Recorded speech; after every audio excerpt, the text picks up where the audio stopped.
I've got to do two things. I forgot to unmute myself, and I forgot to hit the button. There we go. I'm so small. Yeah, I know I'm small. It's because of that. Just pop myself up like. Yeah, this'll. No. Yeah, this'll do. Like, why did I put it small again? I think it was because of God of War. Yeah, because I moved everything over to this side instead of my Wario was on my right side instead of my left side, which makes sense because my game is on my left side. I don't want to have two things open there, but Wario I can open up again here, be fine. Yeah. All right. I wonder if this is the same size as the other screens. I don't know. I'm gonna have to change that in the future. Anyhow, take a shot every time I say anyhow. We're back with more Paranormasight. I think maybe we'll finish it today. I don't know. If not, it's okay. We'll do it not next Monday because I'm off. I mean, no longer streaming that week.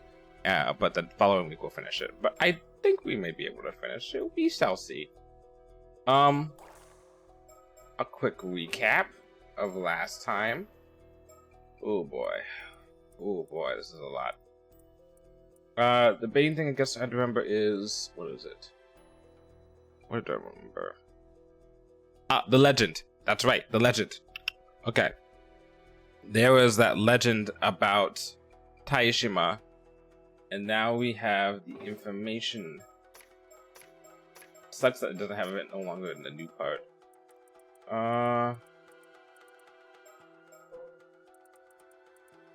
Okay. Oh, yeah, here we go. The invasion of Taishima. Okay, so Kuki Yoshitaka was he the yeah, Kuki Yoshitaka was this dude who was just like, I have an army. And then his nephew was like, hey, I found this island, this secret island with mermaids and shit. Let's keep it a secret. And then this bitch-ass McGee fucking, I don't know what his name was. Oh yeah, Komatsu Sadamune. Yeah, that guy was like, hey, was just like, hey, so your nephew has 3 mermaids over there on an island. Immortality. Let's go get it. And then Yoshitaka was like, choice, go ahead. And then, let's see. So they went to do it. Kuki was like, "Oh, I had an adopted daughter, which I found on the island. I thought, which makes it imply that she's a mermaid, whatever." It was like, Princess Hatsune, you had to be, careful. No, not Hatsune Miku, just Princess Hatsune. Okay. In addition to that, there were 3 other mermaids. So it was Sumitaka, Hatsune, and 3 other mermaids. Oh, and then this one guy who was like what's his name? Somakawa tried to escape. Hayase was the mermaid that got caught. He tortured her and cut her up, and then she was like, oh, no, you're not getting immortality from me. He got all mad about that. She got mad, and when she died, and then she created the curse of the raging waves. And then what she didn't tell him is that, and then they found out, but they didn't tell, the main characters didn't tell the other dude, the suspicious dude, that if you found this box and then put mermaid flesh in it and purify it and then eat it, then you get immortality. So Hayase died. Sadamune tried to go into the cave, and then he found the door to the Ryugu, whatever it's called, mermaid heaven or whatever, and he's like, fuck this place, and then he got mad and started breaking shit, and then the sea got mad because of the curse or whatever, and then yeah, shit happened, and yeah, Sadamune and his army got fucking destroyed, and then Taishima sank like it's fucking Atlantis. 2 mermaids and 2 islanders got away. The 2 surviving islanders, Princess Hatsune and the man called Somakawa. They're somewhat implying that Hatsune is actually Osato, who's actually Sato. Yeah, I think. Because she said that she was sacrificed to keep the curse at bay. That's what Sato said. And then Hatsune in the legend was sacrificed to keep the curse at bay. Yeah, that makes sense. Okay. Because of raging waves. So then, oh, Hayase also caused the curse of the raging forsaken fish. I know, she caused the curse of forsaken fish. The Taishima, the spirit of the island and everything like that, all that shit, like that evil energy of like, this is what you did to us, you know, that combined to make the raging waves. So that's 2 curse stones that we know their origins for. There's a third one. There's the slashing one that killed off all people on the island, which we had a little bit of last time. We found out more about that, but that's not yet. Yeah, he found a sorcerer, and he's like, we need to put a seal on this. And then Hatsune sacrificed herself, and it died down. They found a mirror, and then that mirror got to Kamishima. Okay, and then Shuchi Mikado, the sorcerer, put the Forsaken Fish in a wooden accessory, which the Avi guy found because his great grandmother, whatever, had it, you know, in her whatever storage, which led to this, you know, the current events. Let's see.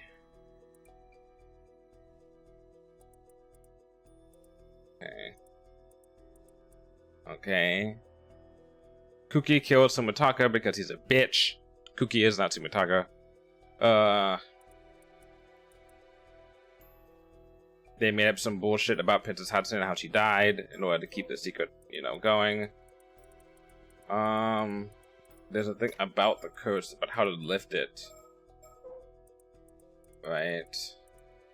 Must unbind my seal, risen from the depths of the iron box. Thou must offer the still-time mirror, bequeathed by the sacrifice of the sanctuary. So we did that. They did that, probably. This is about, what's his name? Yuza's mom. So she tried doing these 2. And third, that those who share the blood of the lost souls of Taishan be the ones to offer appeasement. My guess is... I think my guess last time was that they implied that she couldn't do it because the sacrifice would have been Yuza. That's what my guess is. And then she was like, I don't want to sacrifice my child. And then, so she couldn't, you know, seal the curse. Or maybe she was like, I don't want to sacrifice myself because I want to be with my child and my husband. And then she got selfish, and then that happened. That's my going theory as to why, whatever years ago when the big calamity happened, when the Southern Sea disaster happened, that's why, you know, the disaster happened. Is that she was like, oh, I'm gonna undo the seal a little bit and then completely seal it again. And then she undid the seal a little bit, and then she's like, oopsies, and then it, you know, killed everyone except Yuza. Okay, I think we're caught up now to like basically what we found out last time. We did this stuff with Sato too, like everything from like here on we did, and then Yuza died last time, 2 times ago, I think. Yeah, so she remembered her past, and then everyone died. Oh, and then we found out that what's her name was the traitor. She's the one who has the curse of the raging, yeah, what's it called? She is the one who has the curse of the samurai dude. So she used it to kill everyone and then kidnap Sato. But because they couldn't stop the storm from coming, everyone died, including her and Sato and everyone on the island. Alright, which is a bad ending. Okay. I think so far I've gotten 2 bad endings, because I've gotten the one where he just dies at the beginning of the story, and then I've got this one, which is the tragic Kamishima. Alright, so I want to continue down this route so we can get back into the nitty gritty of things, even though it's going to be fucking wordy. Hopefully it's not as wordy as before, because they talk so damn much. Holy shit, they talk so damn much. So much exposition. Hello again, Honor Bottoms back on the scene. Allow me to summarize. As expected, Ikuma contacted us today, telling us he would have to wait a little longer before we can meet the descendant, aka Somakawa, aka possibly Yusa's mom. Thus, figuring he had no intention of letting us meet her anyway, we decided to use Cersei's ability to go looking for the descendant ourselves. Who exactly are you talking to? Me! Us! Hehehe, I'm merely setting the scene. It really feels like it raises the stakes, no? It makes it feel more like a thrilling adventure. Sure, you got me all worked up. But I'm trying to concentrate, so could you please stop distracting me? Alright, sorry. We know at one point, Arnav meets with Somakawa, and then after that, Somakawa is dead. And the Forsaken Fish thing happens. And he has the Forsaken Fish thing, so does he kill her? Okay. Let's see.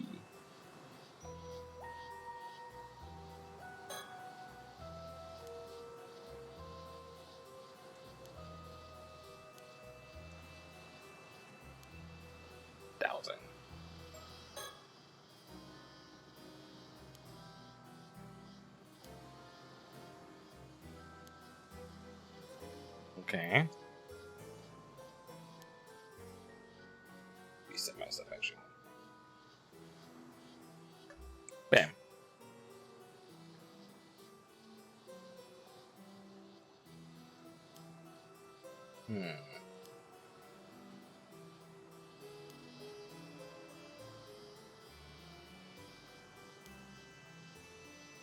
Oh, that's smart. Give the Somakawa the box so they can track the box and not her.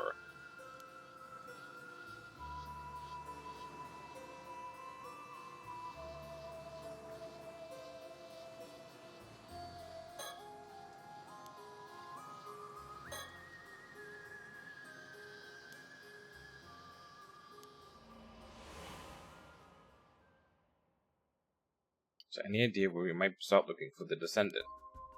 I think Miss Ikoma said something about visiting her several times before she finally agreed to talk, didn't he? He did, which would mean she must live close enough for him to have paid her frequent visits. Yes, exactly. So I think it'd be best to start by searching the towns within Toba.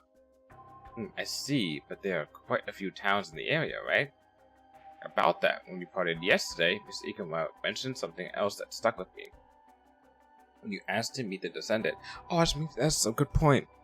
That also means that when we're meeting her right now, if we meet her right now, that would be after she met what's her name? The housewife and her apprentice, or whatever. When you asked to meet the descendant, he said he'd probably drop by later anyway, since he also had to handle the matter with Miss Suma. Right, he did say that. So basically, he said it like he would drop by while he was in the area, so they'll likely live close to one another. Yes, I was thinking the same. Those towns with many armor divers are our top candidates. So that means we should probably start by searching all the towns in Toba that are home to a lot of armor divers. That's right, we can make our way up by searching along the coast for starters. It would be nice if we at least learned the descendant's name. We might have a lead on that. Like if you research into the past of this place. Oh, right, I believe the name was Somakawa. That's what Taishima's survivor was called. With any descendants, then they might still bear the same name. That's right. It's another clue we can follow. Okay.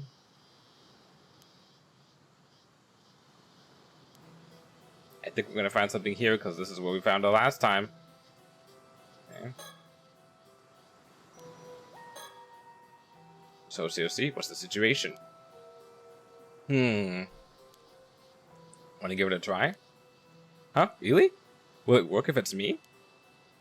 I'll still be holding the pendulum, but you can see for yourself if you'd like. Color me intrigued. I'm in. Alright, just like this.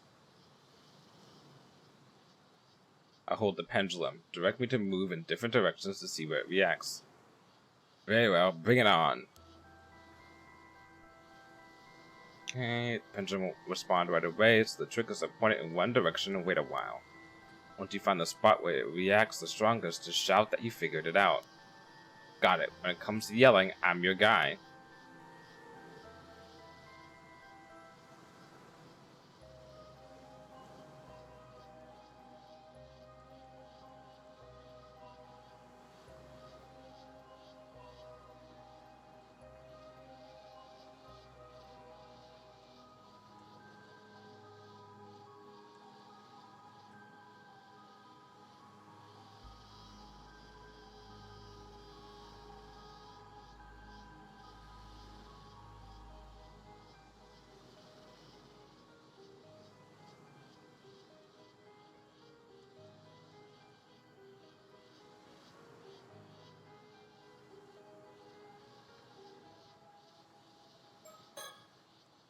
There, right there. Quite.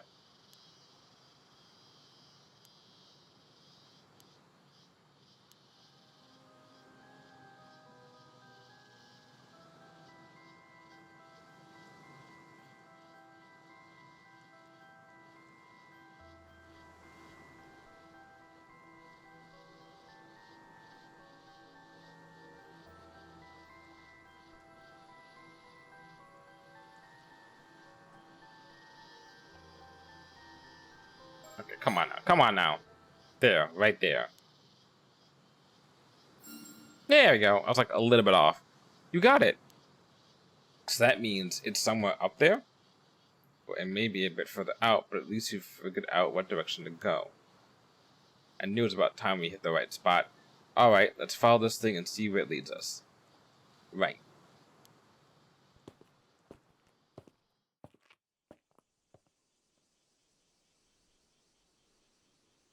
This is it. It's the apartment furthest back on this building's ground floor. Got it. Hello? Anybody home? Wow, you didn't hesitate, huh? We're here on behalf of Mr. Ikuma. No answer. Guess no one's home. No, I could sense a presence.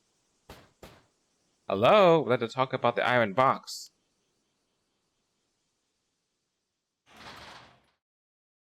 What is it?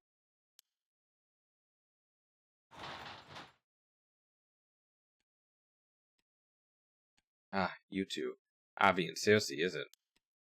So you're the ones who found that iron box? Yes, that's right. You know, I've never talked to foreigners before. I'm so nervous I can hardly think straight. Please, no need to be so tense, Mr. Makawa. I promise we're both harmless and cheerful. I don't know about that. Circe is definitely not harmless. Right. Surroundings?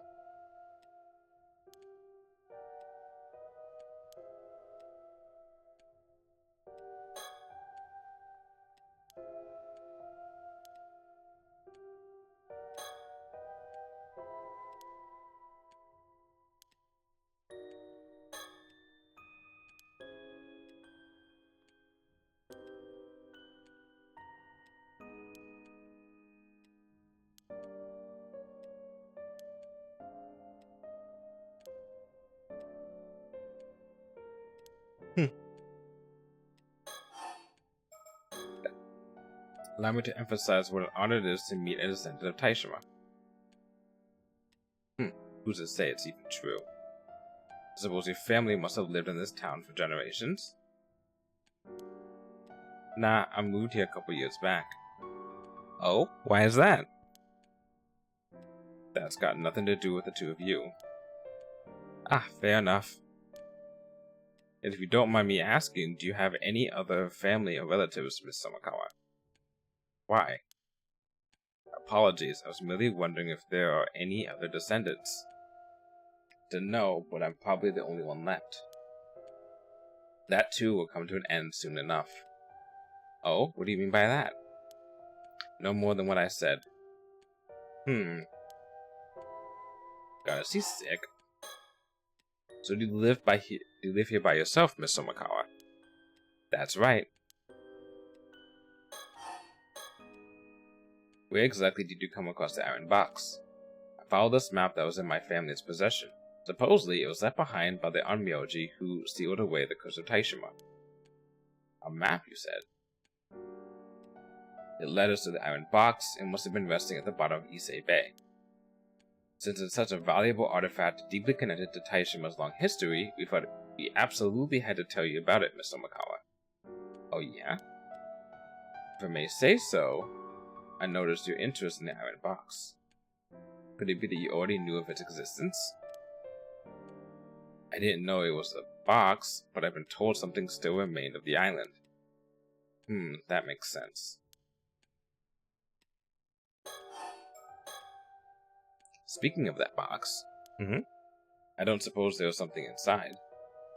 Yes, inside was a record detailing how Taishima was destroyed, along with information on the curse of the raging waves. A record?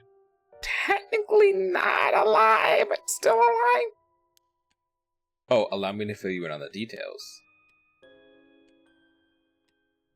And that sums it up. Just a horrid man, wouldn't you say? Massacring the people of Taishima because he wanted to find a mermaid that bad. The curses left behind by the events coalesced with two separate curses, and, ultimately, Taishima was destroyed along with everything else. I'm sure it must be excruciating to hear the tale of how your ancestors' home was destroyed.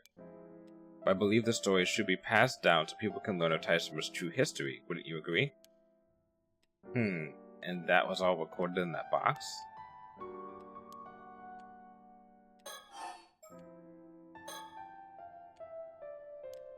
Okay.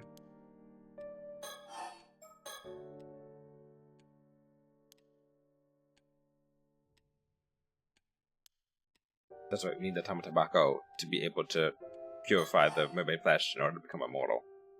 Okay.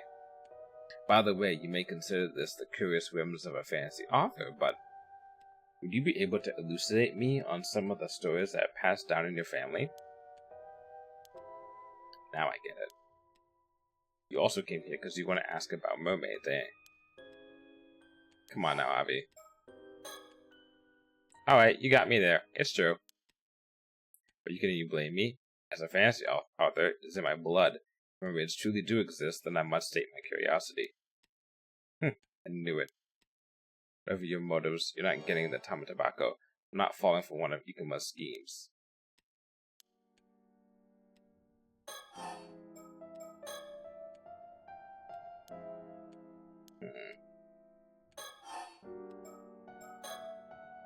You just said that Ikuma is after the Tamatabako? Oh, so you didn't know? Well, he is. That's exactly why I hid it somewhere no one will ever find it. I see. It must be very precious to you then. Well, I'm relieved that the iron box found its way to you then. So, was there a cursed stone inside the iron box? A cursed what? Don't play dumb. There must have been one. Look at both of their faces. They're both like,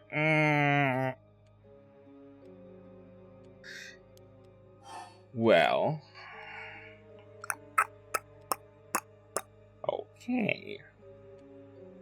Fuck it. We're balling. I'm an honest man. She already knew about it. There was indeed a cursed stone inside.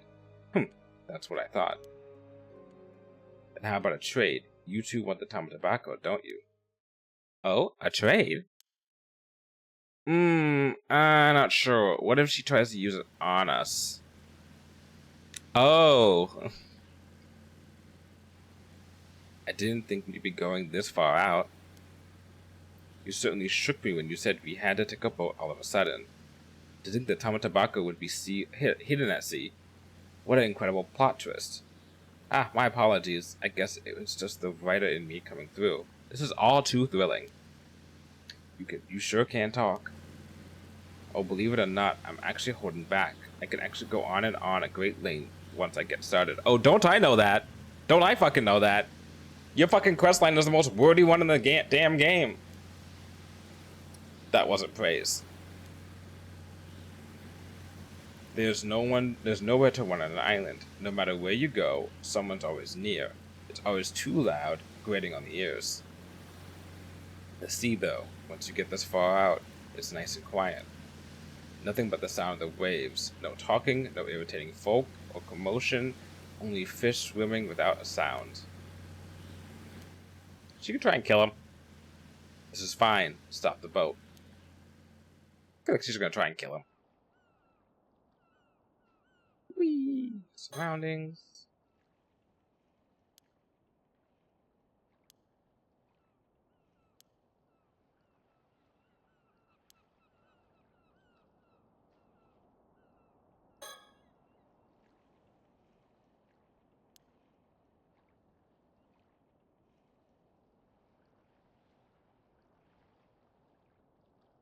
Huh. Whoa. This is one of Susie's abilities. Oh.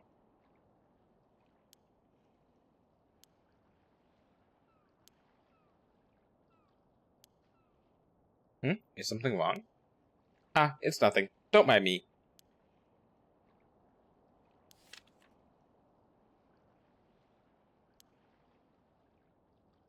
Ah, this is the other storyline.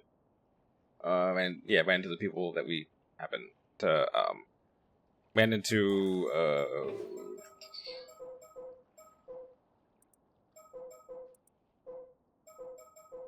ran into these two. Yeah. Seems like something happened. I think I know what it is.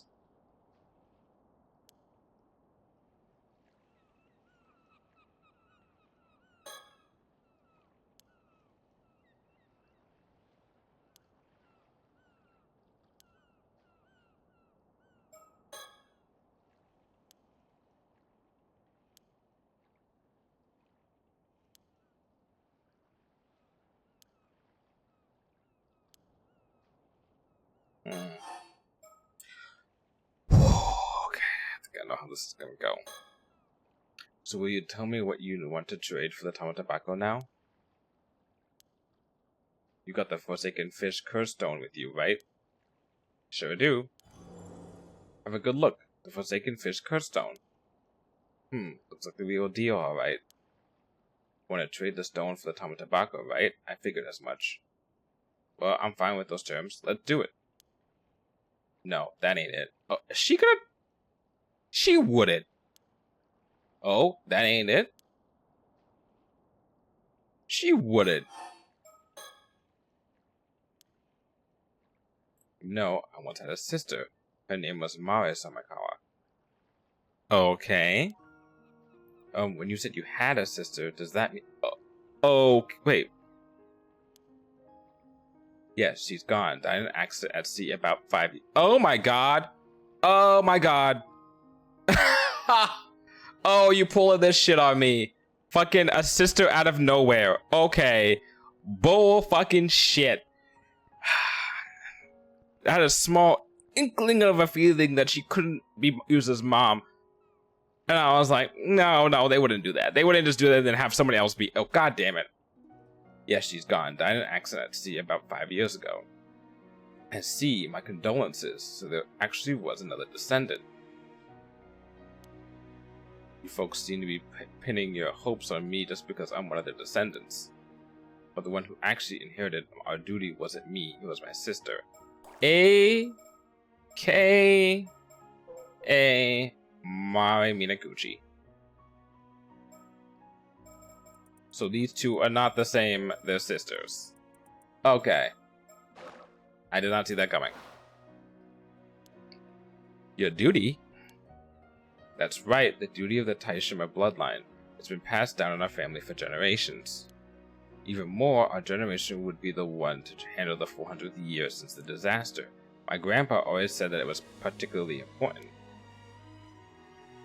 So there was a duty Taishima's descendants were meant to perform after 400 years. But I was young back then, and I still had dreams of my own. I wanted no part in some annoying duty, so I ran away from home the first chance I got. I pushed all that responsibility onto my sister, but I know I should have helped her. I see, so that's why your sister was the one who inherited that duty. Survivor's guilt?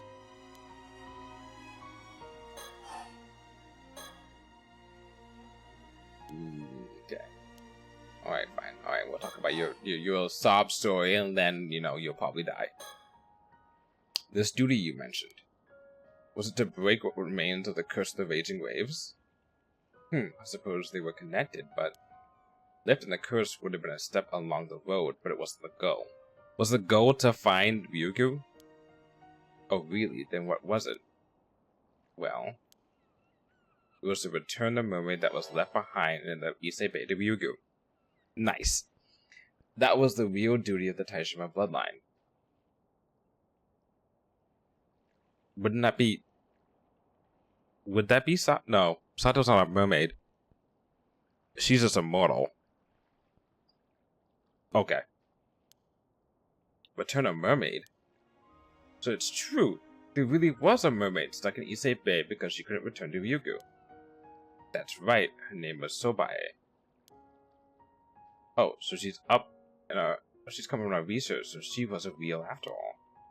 You see, my sister that took on the family duty, it seems like she actually met Sobae herself. She got to meet the mermaid. After leaving my hometown and making a living as an armor diver, I'd all but forgotten about the duty I'd left behind. Okay, doesn't say when she did it. I had no idea what a duty actually entailed. When I finally learned the truth, I was crushed by regret. Regret? Why? You know. Ever since I was a little girl, I'd always been fascinated by mermaids. Understandable.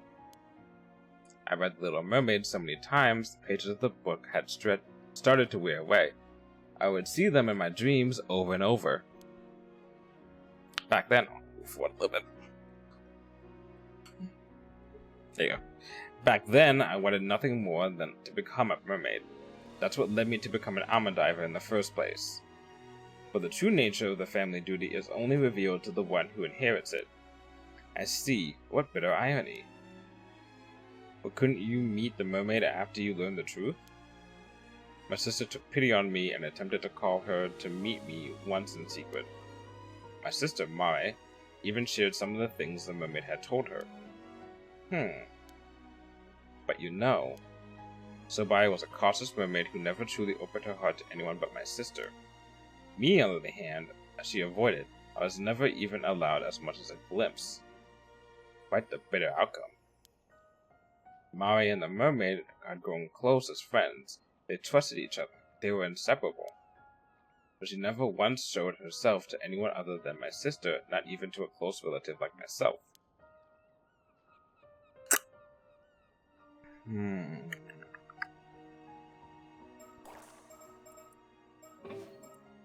The stocks in it being her are still fucking high. It's a lady, right? There's not that many ladies left it could be. It sure as hell ain't fucking... Like, it's probably not you. It's not you. Unless they do the thing where they're like, oh, she's actually like 4 people out of a legend put together because Legend's that fucking distorted. It's most likely not Sato. But she is a good second option to fall back on the fact of being like, oh, she's Osato. She's also Princess Hatsune. She's also the mermaid. You know, Sobae. But I feel like that's not the case.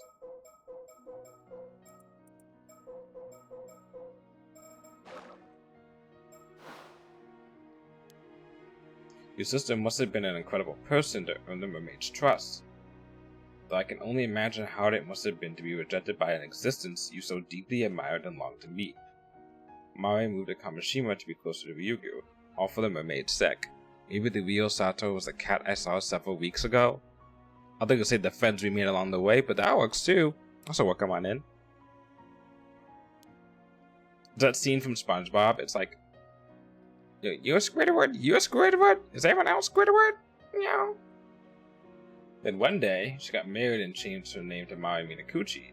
She seemed so happy. So she got married on Kamishima. I was so jealous I couldn't think straight and ended up lashing out pretty badly. In an attempt to destroy my sister's relationship with the mermaid, I grabbed our family heirloom and ran off. Ah, the infamous Tamatabako, yes? Yes, the mermaid was supposed to take it back to Ryugu, so our family had to carefully kept it for centuries. And so, the years went by. Then 5 years ago, I heard that Mari had died in an accident.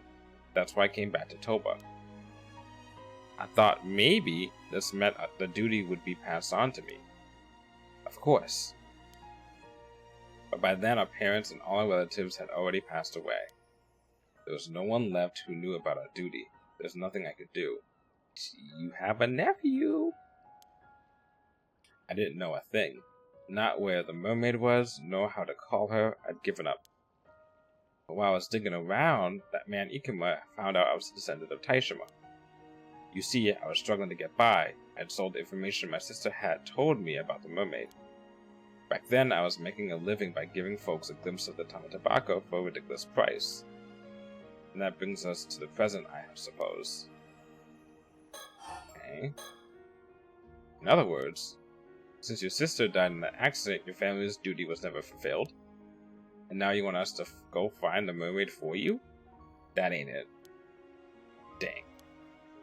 I guess it must have been about 3 months ago. I was wandering the coast alone when the mermaid Sobae appeared before me. Oh, you finally got to meet her. She told me this.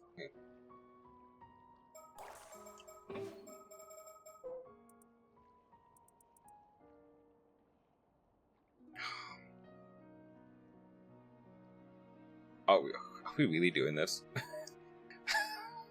Damn it, roughly 3 months ago. Hey, want to see this fucking old ass box I have in my closet? It'd be 1,000 yen per minute. Sold! It's like fucking Uncle Stan. Complete with a sibling too. Oh, okay. Damn. She told me this. The Sion Ryugu gateway has been lifted, so I will be returning. Your sister has done a great deal for me. I now ask you to return that Tamatabako. Wait, what? The seal was lifted? Ah, is that perhaps why the curse of the raging waves became active again? So what about the Tamatabako? Did you return it to the mermaid? Also overcome with emotion and excitement, I told her, I've hidden the relic. If you want it back, take me to Ryugu. You said what? Not being able to fulfill my duty had been weighing heavy on my heart. His fucking face.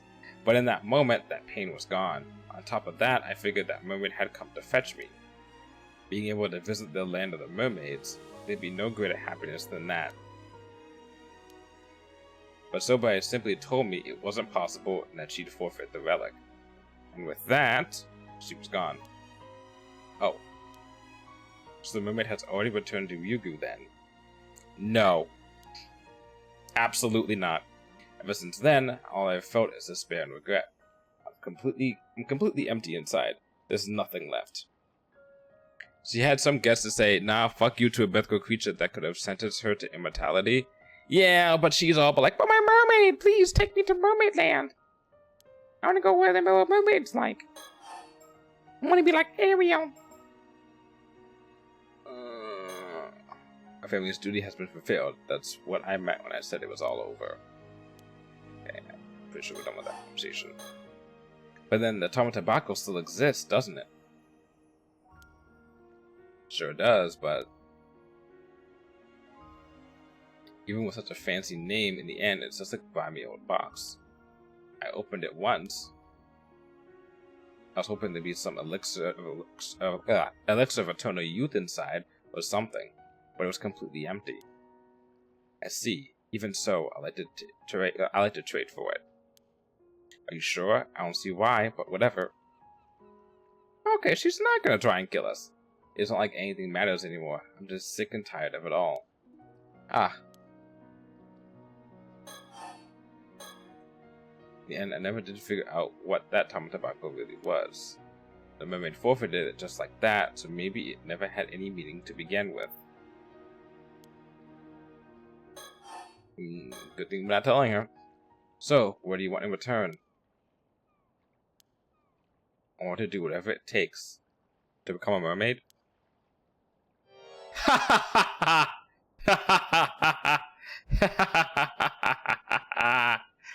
caught it. She wants us to use the curse on her to become a mermaid.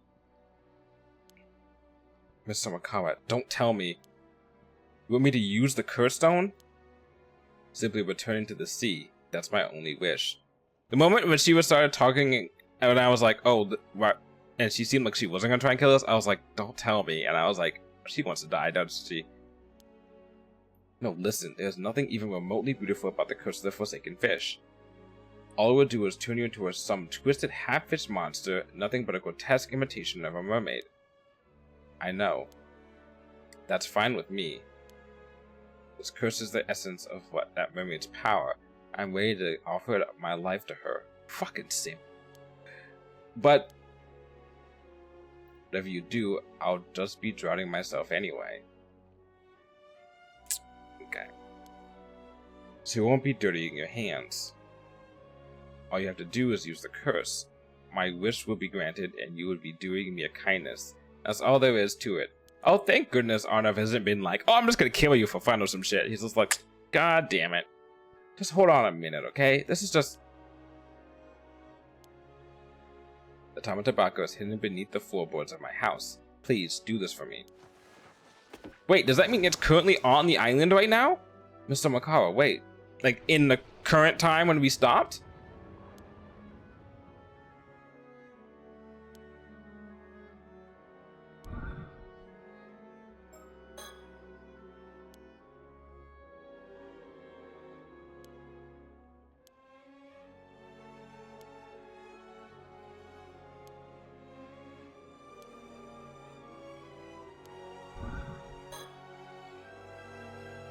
Thankfully, Avi isn't as crazy as some of the characters in the first game. Oh, absolutely. The fucking, what was it? The college student, the policeman's daughter, detective's daughter, she was batshit. And then also the mom who, like, whose son died, she was batshit, but she had a reason to be batshit.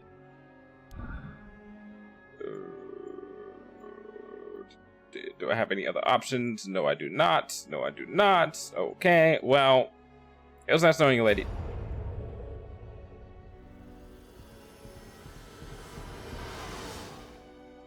Do we get to see it happen? I kind of love how batshit she was, though. Like, damn, which one? The housewife, like, you know, dead child mom, or the college student? The daughter. Okay, yeah, she was fun batshit. Well, both of them were fun batshit. She was definitely fun batshit. Oh, look at that. But new information.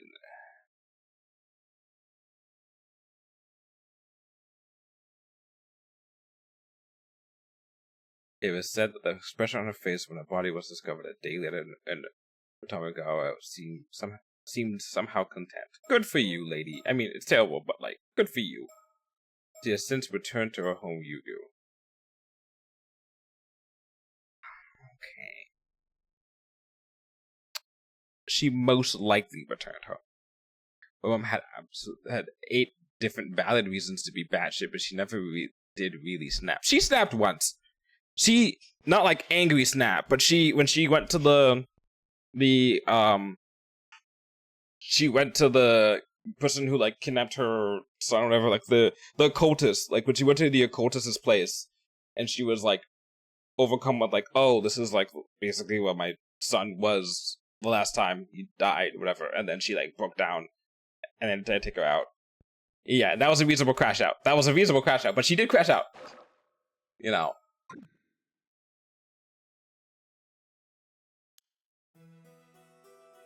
After that, we got the box. Yay! Yeepee! I always love the juxtaposition of, like, this, like, very sad, just like, we helped the lady basically do assisted suicide, and then we just like, oh, and now we found this box. Whoopee!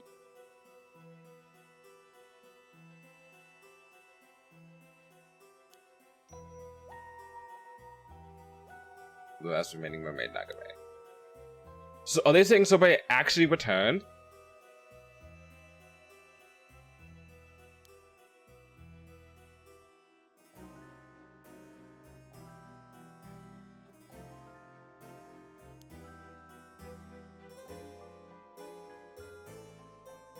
Oof.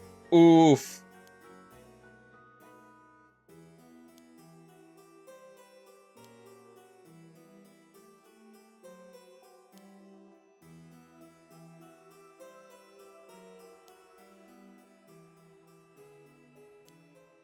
And now we get back to almost the present. Okay. I thought they're gonna be popping up another fucking thing right here, and I'd be like, God fucking damn it, that's a lot. Alright. We have solved the mystery of Somakawa.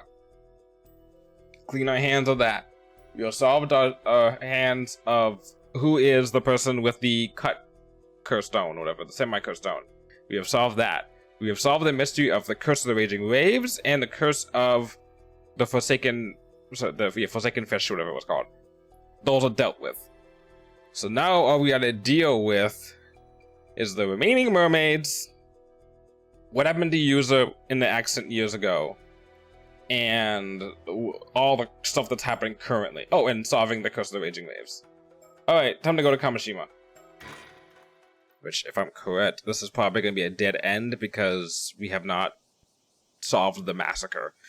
So, finally, after a long, arduous journey, we have arrived at the fabled island of Kamishima. Hey, are you alright? You don't look so good. You mean you're completely fine? The whole area is literally oozing cursed energy. Ow, I didn't think it was so bad before. Is it getting stronger? Can you dispel curses? Minor ones, sure, but this one is on a whole other level. I see. It might be best we don't stay here too long then. Let's just ask around as much as we can. When you feel like you've reached your limit, make sure to tell me, okay? Is it possible? Wait, hold up. Maybe he was rescued by her. At this point, by process of elimination, he wasn't saved by his mom, because his mom's not a mermaid. He wasn't saved by, her or some, one of these, guys, right?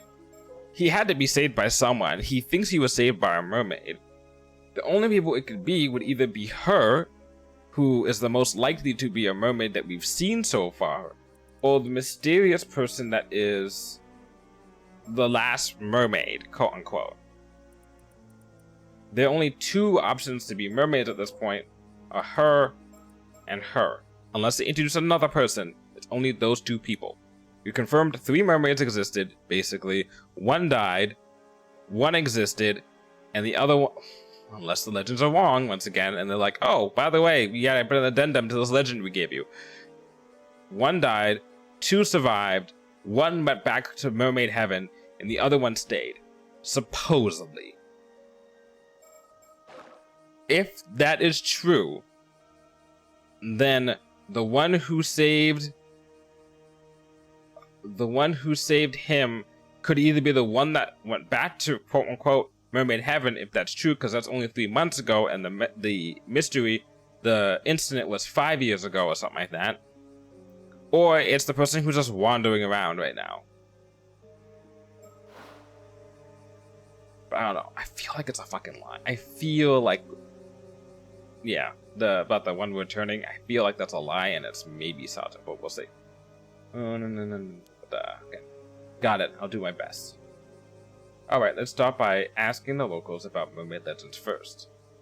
Let's ask around and see if anybody knew Mari Minikuchi as well. Ooh, this is gonna be fun. Let's go ask about the black sheep of the village.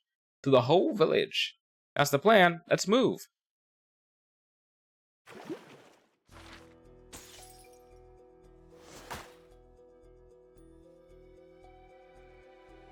Okay. Okay. Alright. Neato. That's... okay. That could have been an email. We'll come back there, probably. Alright, let's just switch protagonists. Alrighty. Alright. The Wakamura residence is just up the slope after you head through that alley. It's a bit of a maze, though. Want me to show you? Ah, so it was that way. Thank you. We should be fine by ourselves, I think. Uh-huh. Got it. Take care then. If it's possible that there may be two mermaids right here. It's possible there be two people of the types of legend talking right now. Ma'am? Something the matter? No, it's nothing. I'll tell you later.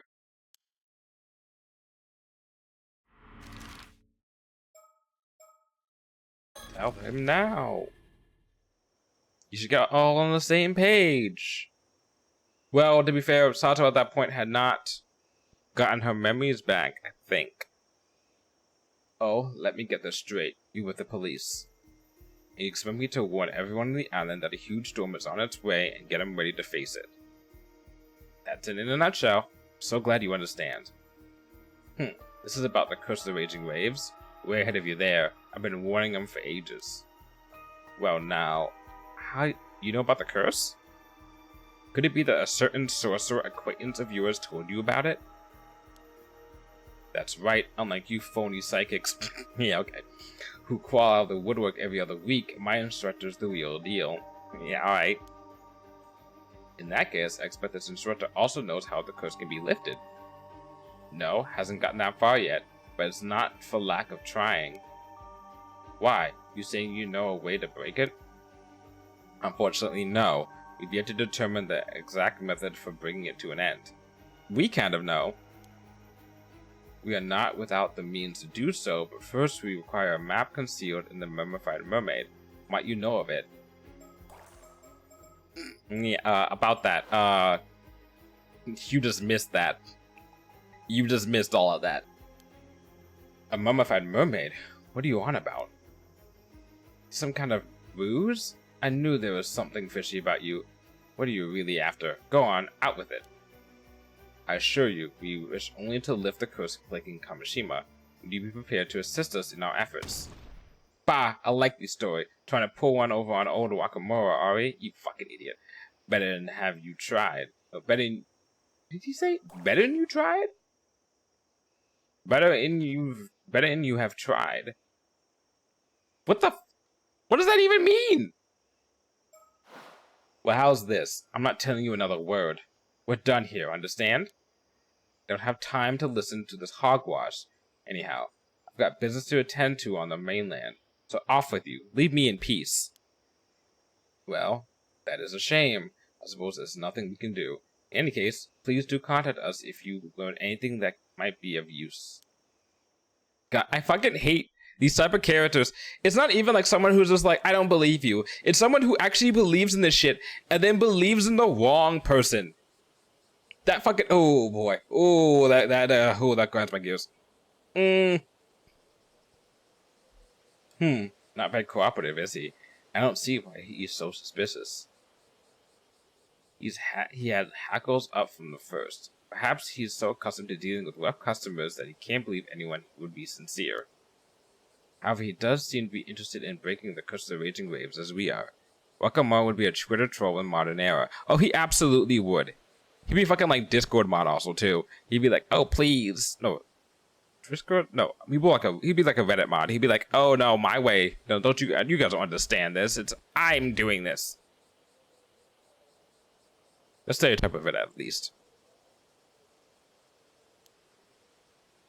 True, and the sorcerer of his must have some psychic ability if they are able to perceive the curse.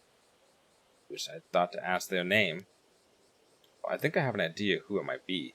It's a small world, this industry. Oh, really? Mr. Yamashima called them a big shot who appeared on television, and I recognized their mark on the implement in Wakamura's room. So it must be Suigen Gamioto.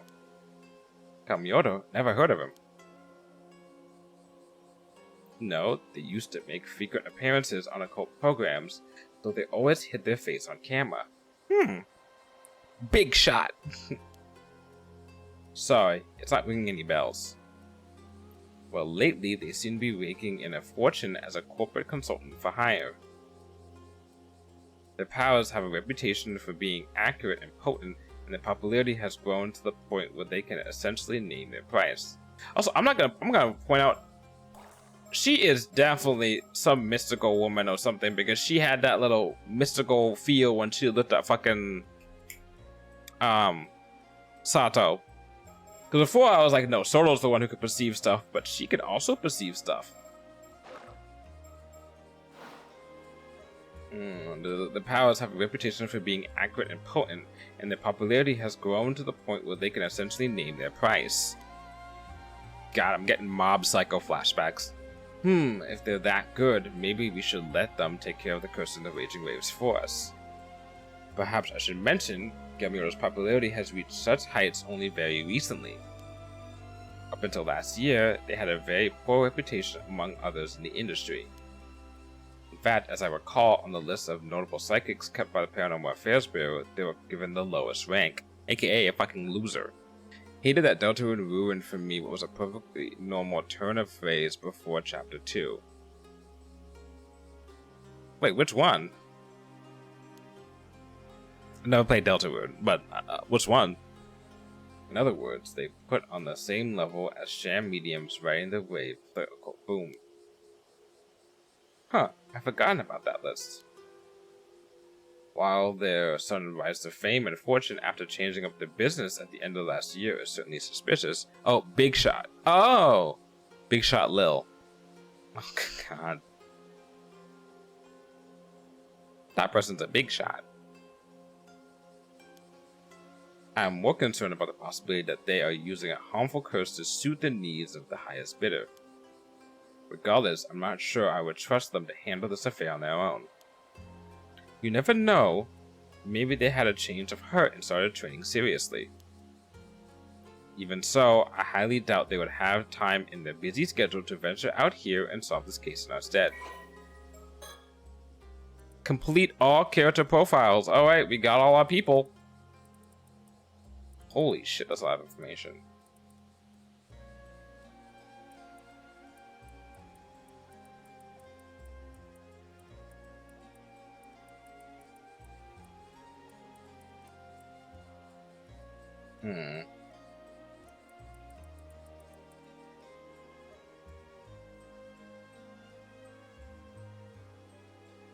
This guy reminds me of Reagan. But Mob Psycho. That's why I said the Mob Psycho reference. Oh, Oh, you're the girl who showed us the way earlier. Good thing I caught you. Mind if we have a word? Actually, I'd rather not.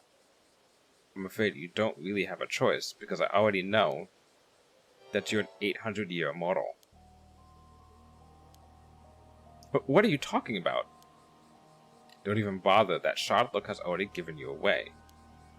Besides, you have nothing to fear. Your secret's safe with me.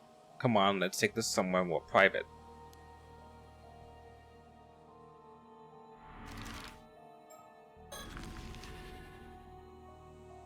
Yeah, where were they during the massacre thing? Were they still on the island or were they off of it? So in short, when you came to, you'd been washed up on the shore of the bay. Akamora took you in. Okay, so this is the same day as... Okay, so it's... They came... She woke up. He was like, hey, you're immortal. Do you remember your memories? And she's like, I didn't know that. And then he's like, ultimatum. You're going to Yoshi, whatever, Yamashima, whatever his name is. Spend your last day here. This is no choice unless you can solve this curse. She's like, no, fuck you, leaves. Then they come in, talk to Wakamura. Wakamura is like, shoo shoo, you can't solve this curse. And now they're meeting up. Okay, now I have the timeline down. And that's as far back as your memories go. You don't remember anything about your life before that. Not even why you became immortal. No, except I'm pretty sure I was supposed to eat mermaid flesh by someone. But you don't know when or why? Let me check something.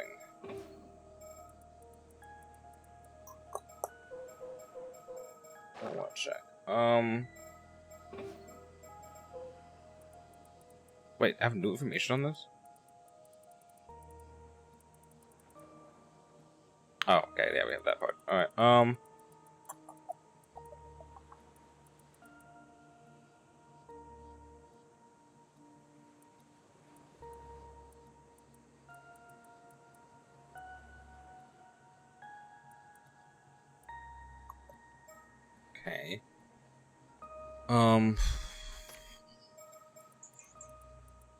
What was the one that mentioned?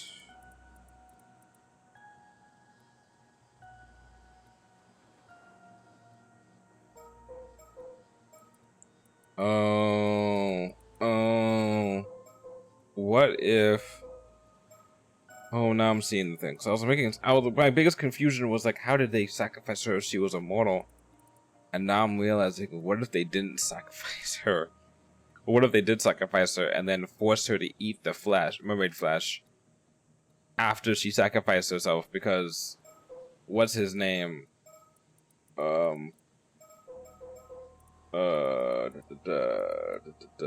Yoshitaka, not the other one. Sumitaka was like, I can't live without my adoptive daughter.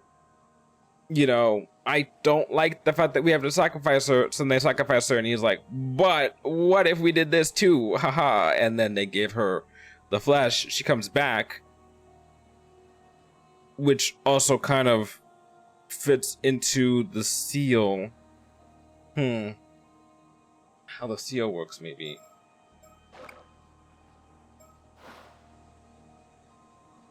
We don't know when or why. No. So you only recently woken up and you have no idea where you were or what you were doing before that.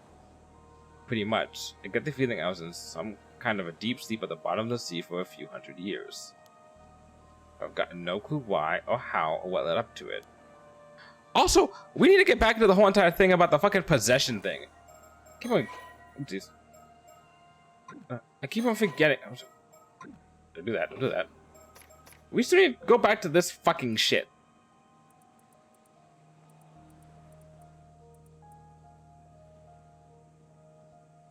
There was also a whole other thing about, like, Seimon and Domon, which we haven't touched on. This we touched upon once.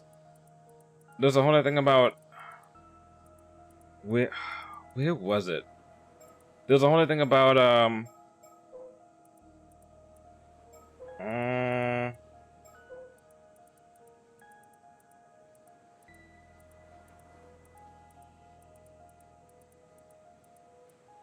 the people who can get possessed.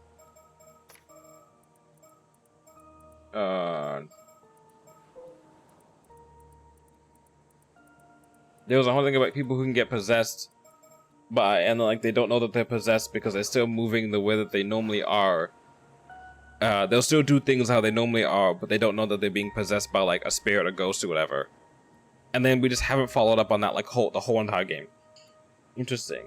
Well, how about we go over the facts one by one just to make sure we're on the same page. Okay. This game is structured very differently than the first one.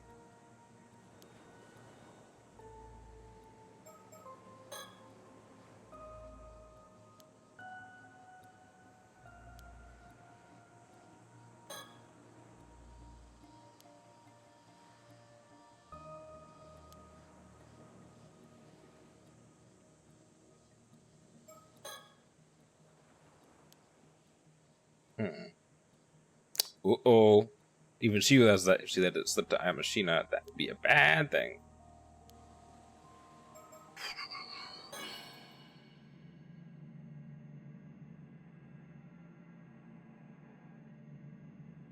Can't react to... Okay. Okay. Who's sending me that? Because she has a lot of gaps in her memory. Having never encountered an 800-year immortal before, I must confess I am bursting with questions.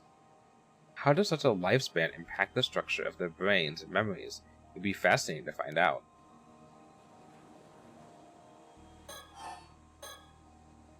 Now, I am right in thinking you didn't eat mermaid flesh and go straight to sleep? You were up and about for a few years in between, at least. I think so. What interests me is the fact that you are already familiar with the term 800-year immortal.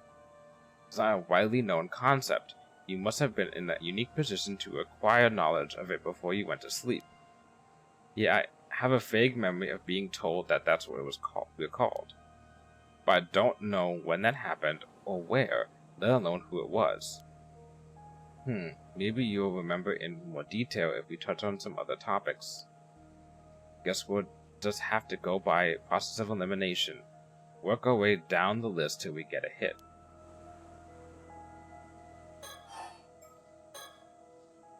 Is there a reason for all these questions? Well, not to sound insensitive, I'm sure it can't be easy for you going about without any memories and all. But I was hoping you might know something that could be of use to us. Given your history, there's a chance you possess information otherwise lost to time. Maybe, but I'm not sure how that much help it will be. I remember so little. Is there a reason for all these? Okay. It's the same thing as before. Come to think of it, I'd say it's about time we'd introduced ourselves. I'll admit we don't exactly look the part, but the truth is... Blah blah blah, blah blah blah, we explain. You with the police? Wow, I never would have guessed there was a paranormal affairs department. Honestly, I thought all psychics in this age were frauds. At least that's the impression I got from watching TV. To be fair, the majority of them are, but for the record, our department is officially approved by the government. Really? Huh. Once again, this gives them so much of a chance to make more games. They can make more games and just toss in one paranormal PAB, one or two PAB members, and then just call it Paranormasight. Fucking choice idea for an IP. Just keep on putting out all these.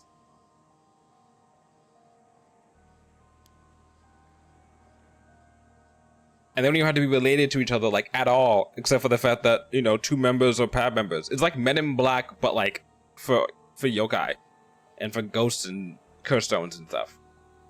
And you can have as unlimited curse stones because all you do is just base it off of a legend. Back in my time, psychics were treated as onmyoji and even held official positions in the Bureau of Onmyo, a public institution. Oh, you seem to know a lot about that. Were you involved somehow? Huh? Oh. I explained all that without even thinking. It just came naturally to me. Honestly, I'm as surprised as you are. I guess this means I must have had something to do with the Bureau of Onmyo. It seems your memories aren't lost after all. All we have to do is find a way to trigger them.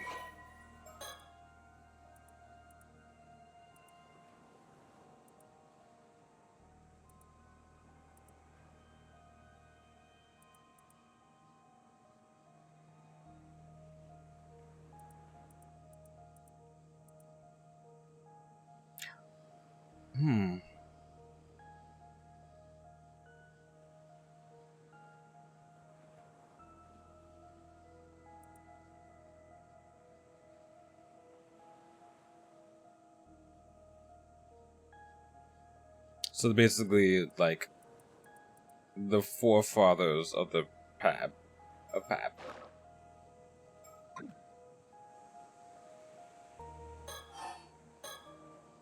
So anyway, what are a couple of paranormal affairs officials doing on Kamishima? Working on a case, of course. What else? Our job is to resolve incidents caused by curses and paranormal phenomena, and wherever possible, prevent them from occurring. It's up to us to solve the greatest mysteries and do whatever it takes to keep the peace, which is usually a lot. Wait, does that mean something's happened here? You don't know, huh? Know what? Sounds like we'd better fill you in a bit first. We're working several cases right now, but I'd say only 2 of them are a priority. 2? Mind you, we've known about the first one for quite some time. The Curse of Raging Waves. We've come to lift it before it unleashes a huge storm on the southern sea of Kamishima. The Curse of the Raging Waves? That's right, ever heard of it? No, never.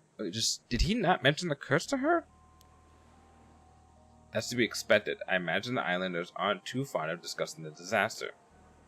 Anyhow, the situation is ongoing. As for the other priority case...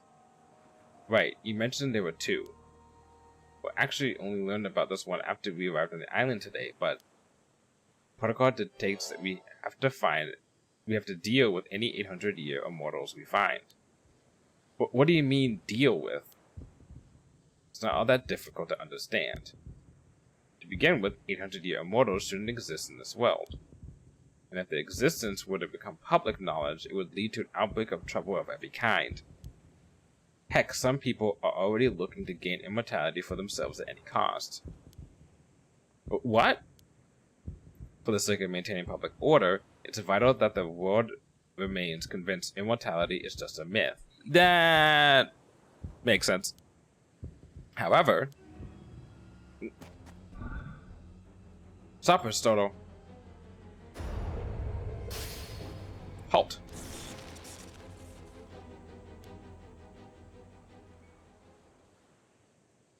Can't you just let me go? Calm down, will you? I had it finished. What I was going to say was, I got no intention of doing anything with you, so don't worry. Wait, really? Surprise, but you should know better than anyone why that would be.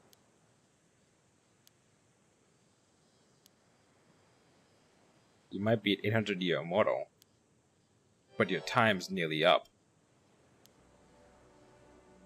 Oh! 800 years. 800 years have passed. Ah. Those eyes never lie. Oh, these eyes never lie. Sato Shiranami. For the first time in centuries, you're standing on death's door. In a matter of a few days, you'll be gone from this world. Am I right? Yes, it's exactly as you say. I think I've only got 2 days left now. Just 2 more, huh? Holy shit, that's something. And coincidental. So you knew this was coming up, but you chose to make a life for yourself on the island even so? Yeah. I've known all along, from the moment I woke up. But now you know why I'm prepared to turn a blind eye. Wait a sec, why is she... She's saying all this, everything literally happening in 2 days' time. Yeah, no, they on a fucking... They're rushing through, like, woo! But hold on. The timeline doesn't add up. She's saying a lot of shit that she shouldn't be privy to, but she does know. She should know about the curse of the raging waves. But she... When we were playing as her, she did know about the curse of the raging waves, but she didn't have any inclination about the fact that she was going to die soon. In just 48 hours, give or take, you'll fade away, and that'll be that. Of course, you would have to swear to keep your identity a secret to the last. Provided you can keep your word, you're free to go. I can, and I will. Thank you. Don't thank me yet. There's another matter I'll be needing your help with if I'm to leave you be. Another matter?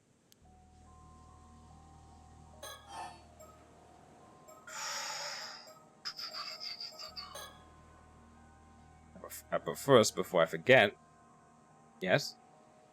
Keep our meeting today a secret, and don't let on to anyone that you know about the curse of the raging waves. Okay, okay, that explains why. I was like, there's something, it doesn't add up. It doesn't add up? Now it adds up. Okay. She became an unreliable narrator, not just for the people, but also for us, playing slash watching this game. You know, she acted as if she didn't know about it to them, but then we also think that she didn't know about it.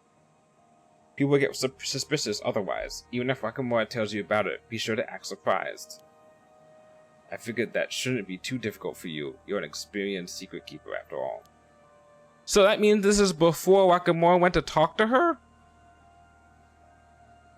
I don't know about that, but I'll do my best. Because this is the day before everything went down. This is the day before the massacre. That's right, it is. Oh my god, I forgot about that. So this whole entire time when she's like, I don't remember anything.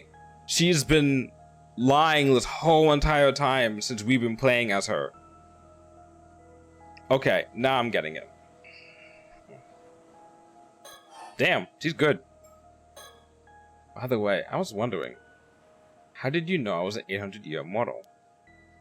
Oh, these eyes of mine have what you might call a special ability. A special ability? If I look hard enough at someone, I can tell whether they're ordinary human or an immortal. It's like you have a different colored aura about you. Really? I love Paranormasight's character writing so much. Yeah, it's really good. Also, their way of like filling in the blanks of the story is also really good. Not only that, but it turns out with a bit of focus, even immortals can tell each other apart. Is that so? Oh, Is that so? Yeah. Oh, I just meant you look the same as anyone else to me. Ha, I'm not an immortal myself, you know. Really? I thought for sure you must be, since you seem to know so much about all this.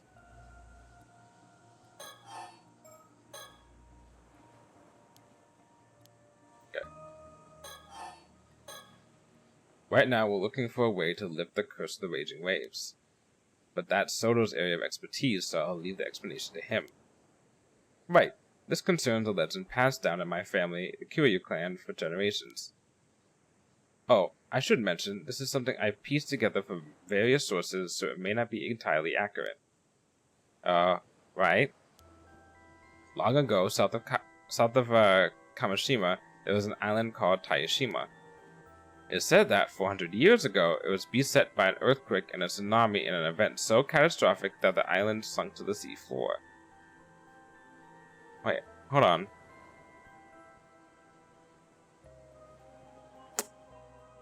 What?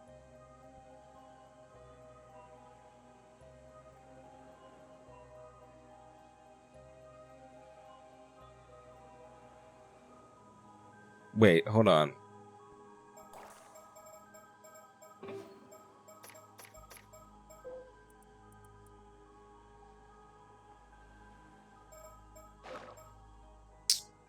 Oh boy, okay. Alrighty. Who are you? Because you can't... Okay.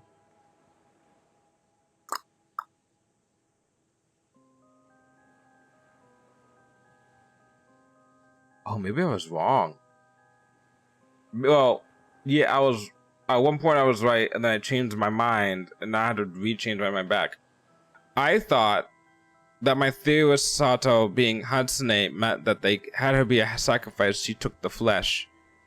And now I'm realizing it's maybe possible that she never really died in the sacrifice anyway, not because of the fact that they gave her the flesh, but because she was immortal already. Because if she was immortal for 800 years, and the Taishima thing happened 400 years ago, then she would have to be an immortal during Taishima. Assuming she's Princess Hatsune, which in turn is assuming that she's also most likely Osato, right? Who implies that she's also Yaoi Bikuni, right? That would mean that she became immortal, wandered around, landed on Taishima for somehow, what's his name? Nephew, what's his name?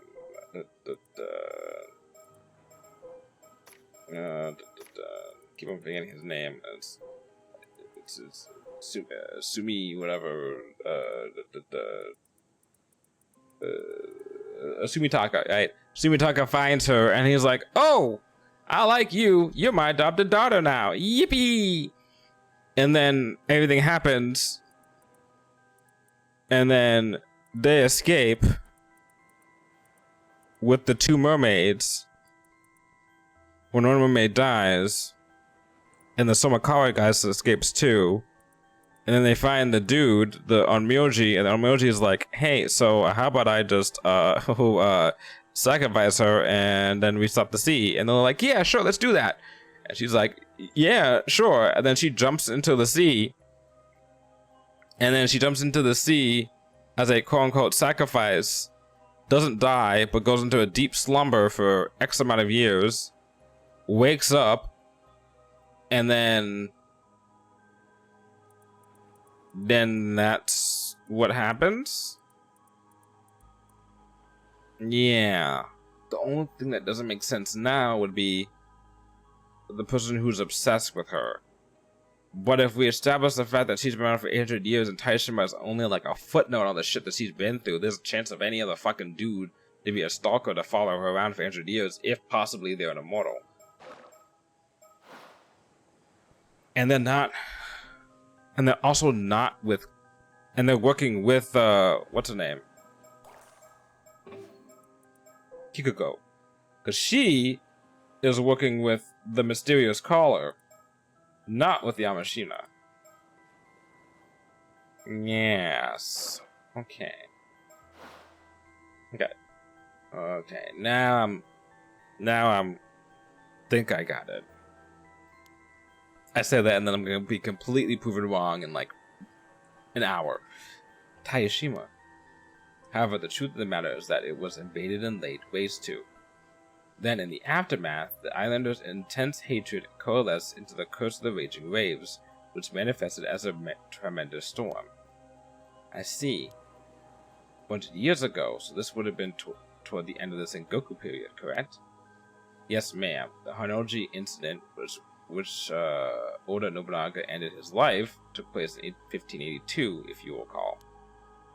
Following this event, one of my ancestors, an accomplished onmyoji by the name of Harukage Tsuchimikado, aka the guy who was helping out Sumitaka and Hatsune to stop the Curse of the Raging Waves, sacrificed a young woman, there we go, one of the survivors of Taishima, once again, there we go, in order to seal away the source of the Curse of the Raging Waves. And onmyoji, Harukage Tsuchimikado, wouldn't that make your ancestor a direct ascendant of Abe no Shimi? Sounds to me like you share a bloodline with the onmyoji elite.